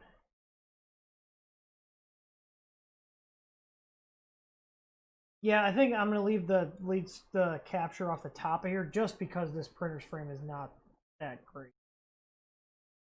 If you got a nice square frame that's constrained properly and square and rigid, then yeah, go ahead and constrain your Z rods.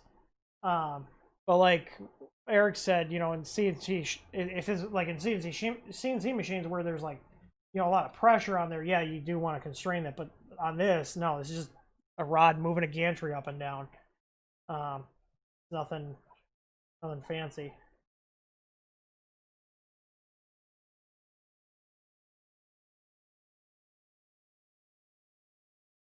But all in all, like obviously you can't even buy this machine anymore. Apparently GearBest is selling for $400, which is ridiculous. But I mean, if you can pick one of these used, not bad, though. Like I said, I got this new in box for $140 shipped from Preston at Press Reset, and I'm quite actually happy with my purchase, despite the flaws it had.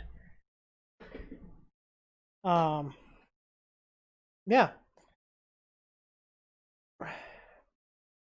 Yeah, you don't want to... So, like, my CR10 over there, that... I run both motors off one driver. So, I get the gantry all aligned.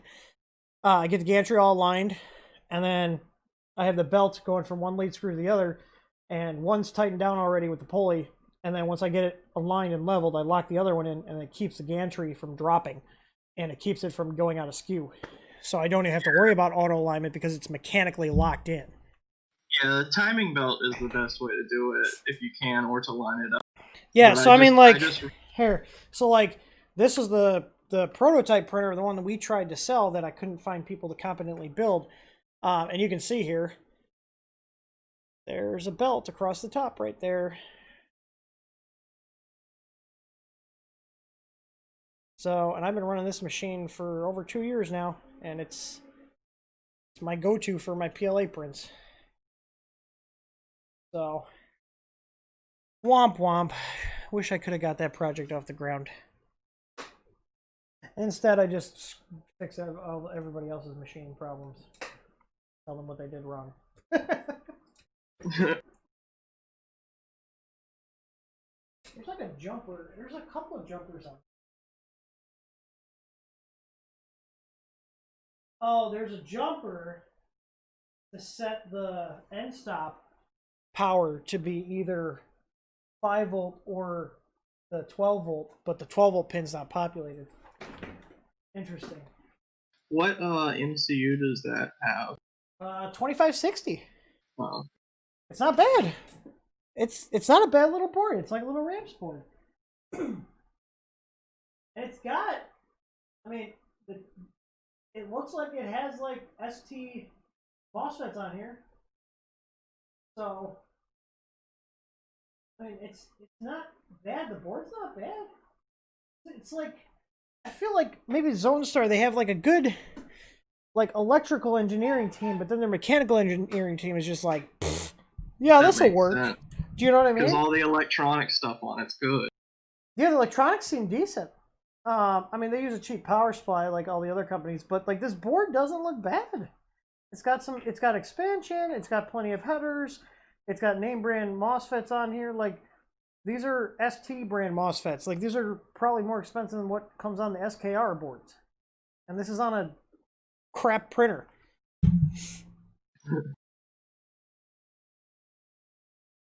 Like, I don't know if I can zoom in on it. But yeah, so these MOSFETs here, these are stamped with ST. Now, whether they're, actual STs or knockoffs, I'm just going to assume they're genuine. I mean, they're not, ST's not super expensive, but they're a reputable brand. ST, STM, they're really popular for making ARM processors too, but they also make other semiconductors like MOSFETs. The same company that does the STM32. Yeah, it's the same company. Yeah. They're a fairly large company. Look at my cable management. It's all out of the way with my bed wiring. It's all good. Shaped up to be a decent little machine. It's like the precursor to the Ender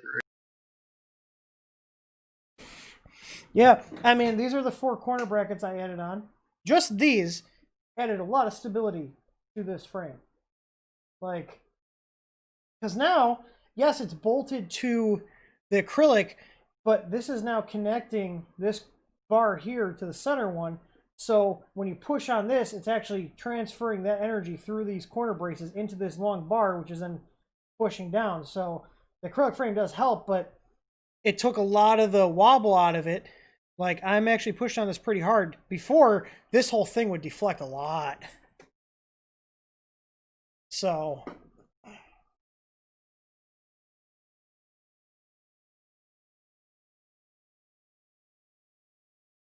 yeah, I'm glad I did this little printer here. Like I said, I just wanted to stream. I wanted to hang out with everybody. This is how I take a load off. I mean, I guess it's technically could be classified as work, but I enjoy doing this stuff. So I like hanging out with all the nerds, talking shop. So yeah, not a bad little machine. I'm surprised it didn't get more notoriety than it did, considering it was out before the Ender 3. Really surprising, because I mean, there's not. I would say the frame being shaky is a major issue, but it actually printed decently out of the box. Oh, and you know what? Looking at this, it actually had that Z stuff. So it, here, let me turn this off. There's actually some Z on here. Look on the side. This is the one before I started swapping stuff. It's kind of at the same height there too. I'll wait for the live stream to catch up. So could also just put more current towards the Z motor. And just have it power through it. Then I'm wondering, hang on, is this at the same exact height? It's not, but it was definitely, the Z was definitely binding up at certain points. Come on, you can see there.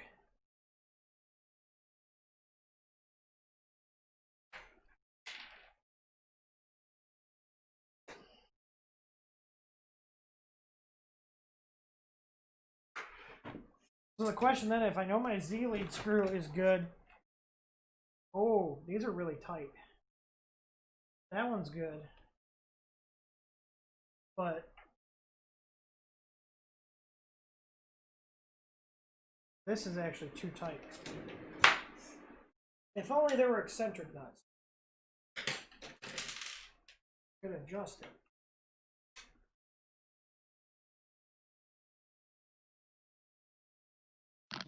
But I can't. I play with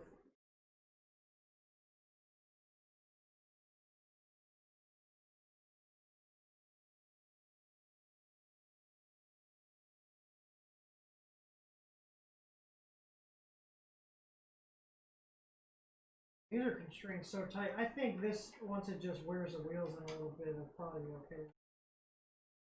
And these wheels are actually, this might be part of it, these wheels are actually pretty cheap on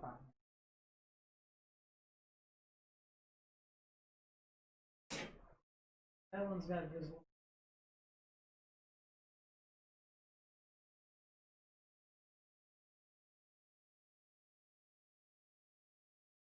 This one?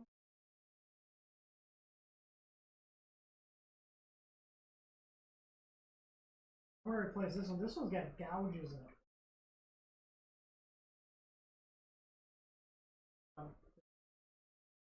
Bunch of wall. Are they from the back of TV stands? No, I don't think it is.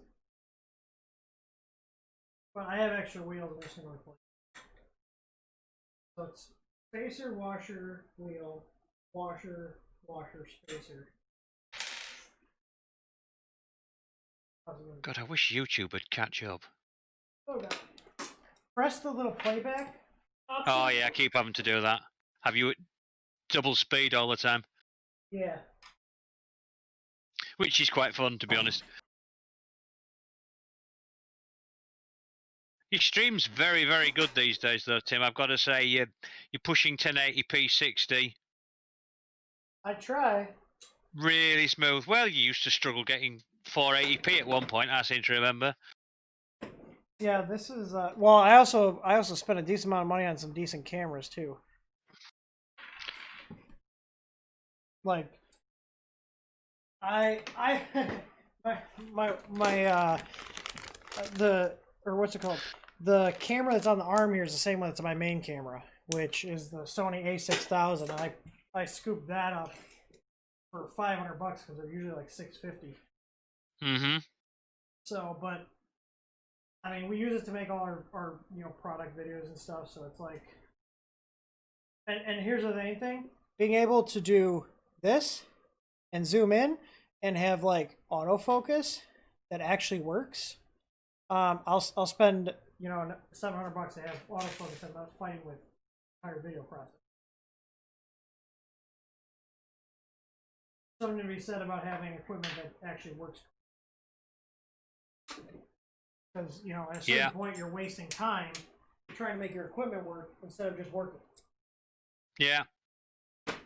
And when you're doing videos, as you well know, the setup time takes so much longer than, well, the setup and the editing, the two things that take so long. And if you're using crap stuff, you do so much more editing because there's so much stuff you have to retake and hasn't worked and is too out of focus and.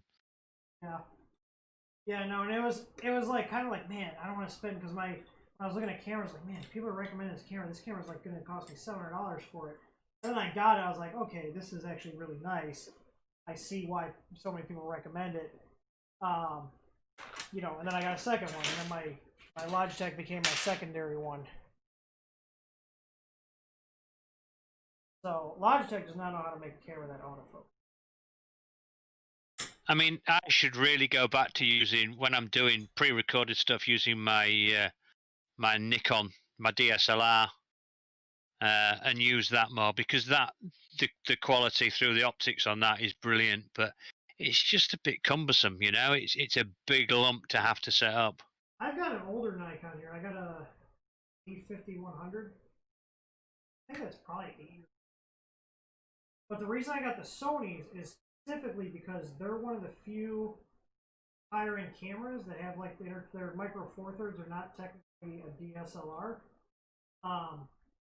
but they have what's called clean HDMI out, which is what I'm using right now. Meaning that none of that info screen stuff shows up on there. No, that's the big issue with the Nikon. I mean, you can get around it, but it's every time you turn it on, you've got to make sure that you haven't got any battery indicators coming up on the screen or anything else. It's annoying, and it takes time. Yeah, well, and the Sony that I have, they're also on AC power adapters, so there's no batteries in any of these cameras. Yeah, no, I have that on me. Yeah. On my Nikon as well. I bought one of those off the internet, so it saved me having to do that. Because that was the other thing. I had a 5300, and it would switch itself off.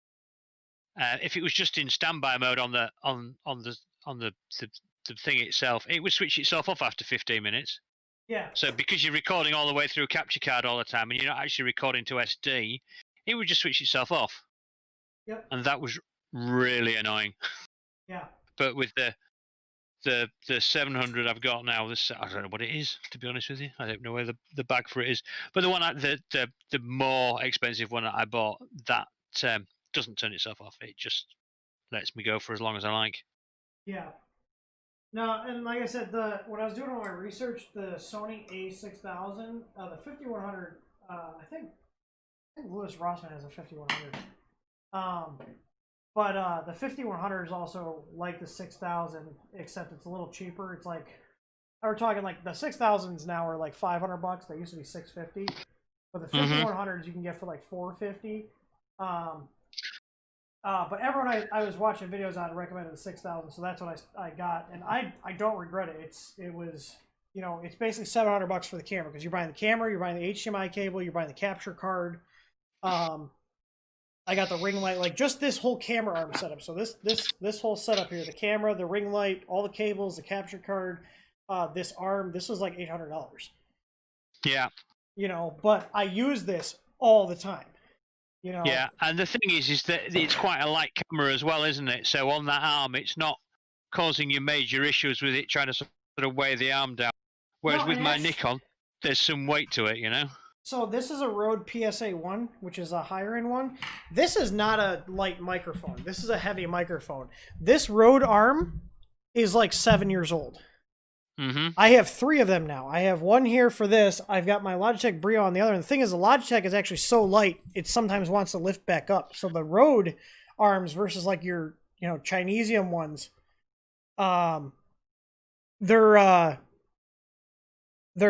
lot beefier, and they like, I can move this and it stays where I put it. Like if I want to move it up, it stays where I put it, and there's like minimal shake to it. You know what I mean? Like I put it there and it goes there.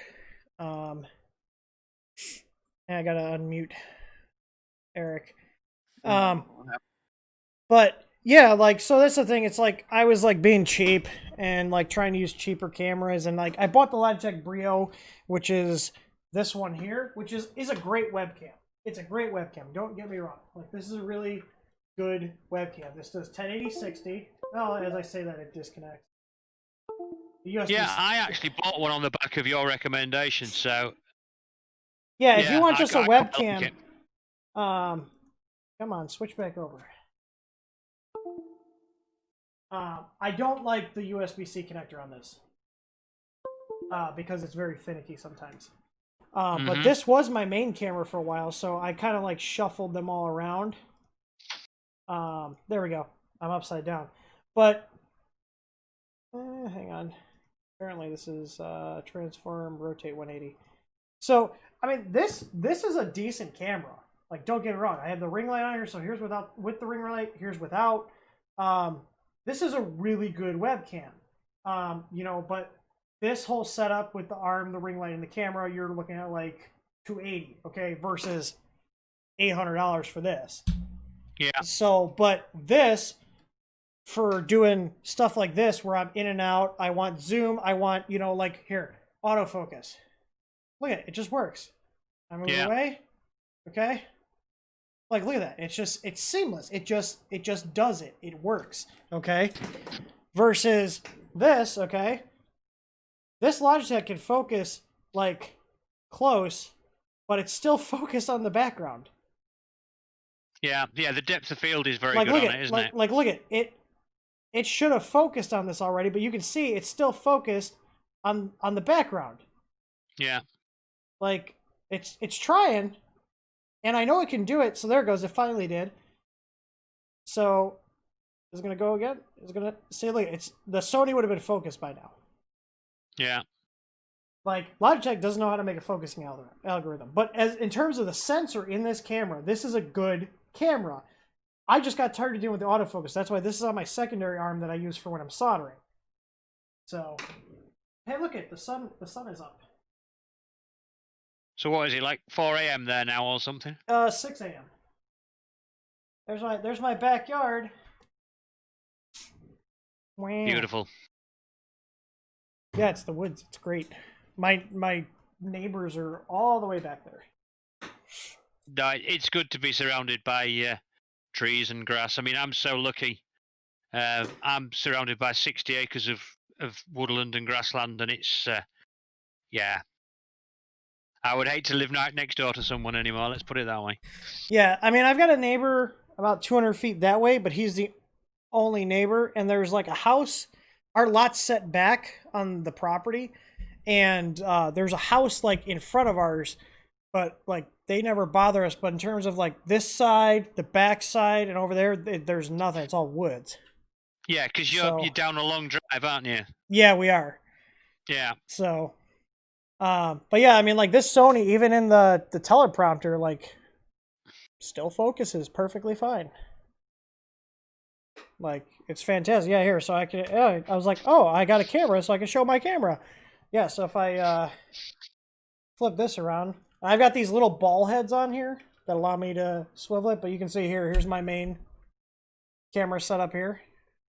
So here's the teleprompter. I've got a little LG phone that I had, and yeah, you can see it's got the mirror set up, and then I've got a fill light up there too. So yeah. Good stuff. Yeah, so on that note, I'm going to go see if the missus is up or not. She usually gets up around 6. So I'm probably going to go make breakfast for us and then probably go take a nap for a little bit. But hey, there's one more printer out of my garage. It's actually built and functioning now. I feel so that feel means there's room productive. for another one to go in. There's 3 right here in boxes, and there's a Chiron, an X1, and then another Wanhao i3 Mini on the floor. I'm gonna start rooming out. We're almost out of room in the print farm. You're gonna have to move again. No, we'll just build another building. I mean, we have 2 acres of land here, so and what's the local bylaws on building? I mean, is that a big headache where you are, or is it sort of fairly easy to get planning permission to bang an extra bit on the side? No, it's not that big of a deal. If we don't pour concrete, so if I want to just put up another building for storage, then we can just do it. But as soon as you pour concrete, it's now a permanent structure. Right, I'm with you. So, but yeah. But anyways, I appreciate everybody stopping by. 7-hour stream! Woohoo! Yeah, it's been good. Yeah, it was fun. So, there's still 50 people watching. Yeah, I don't think it's the same 50 people, to be honest with you. They're all asleep right now. Hey, everybody, wake up! Yeah, I think there have been some people come back on and gone, oh my god, Tim, are you still streaming? Yeah. Well, this is kind of what I... Gone to bed. This is kind of what I do. If my sleep schedule gets off track, I'll do an all-nighter, and I'll take a nap, and then I'll go to sleep early, and I'm back on track. Yeah, like Robert said, you can get a shed delivered on the back of a truck. That's what we're actually looking at doing, because I've got all stuff in the garage that is just there and being stored there that could go in a shed. Yeah. It's like we got the space. You can never have too many sheds. It doesn't matter how many you have. No. You can never have too many. You don't want to be that weird guy with a million sheds.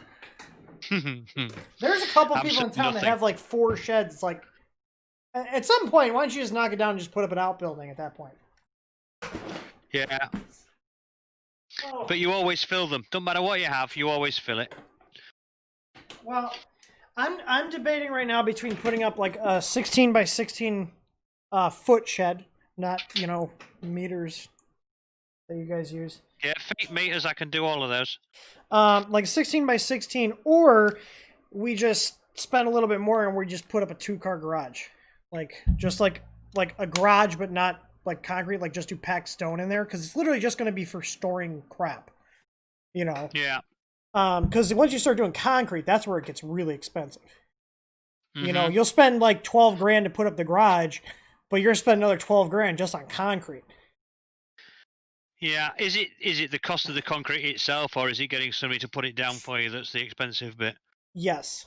Because we do all ours ourselves. Any new buildings we put up, any new cottages we do all the substructure ourselves, and we've got kind of used to doing it. Yeah.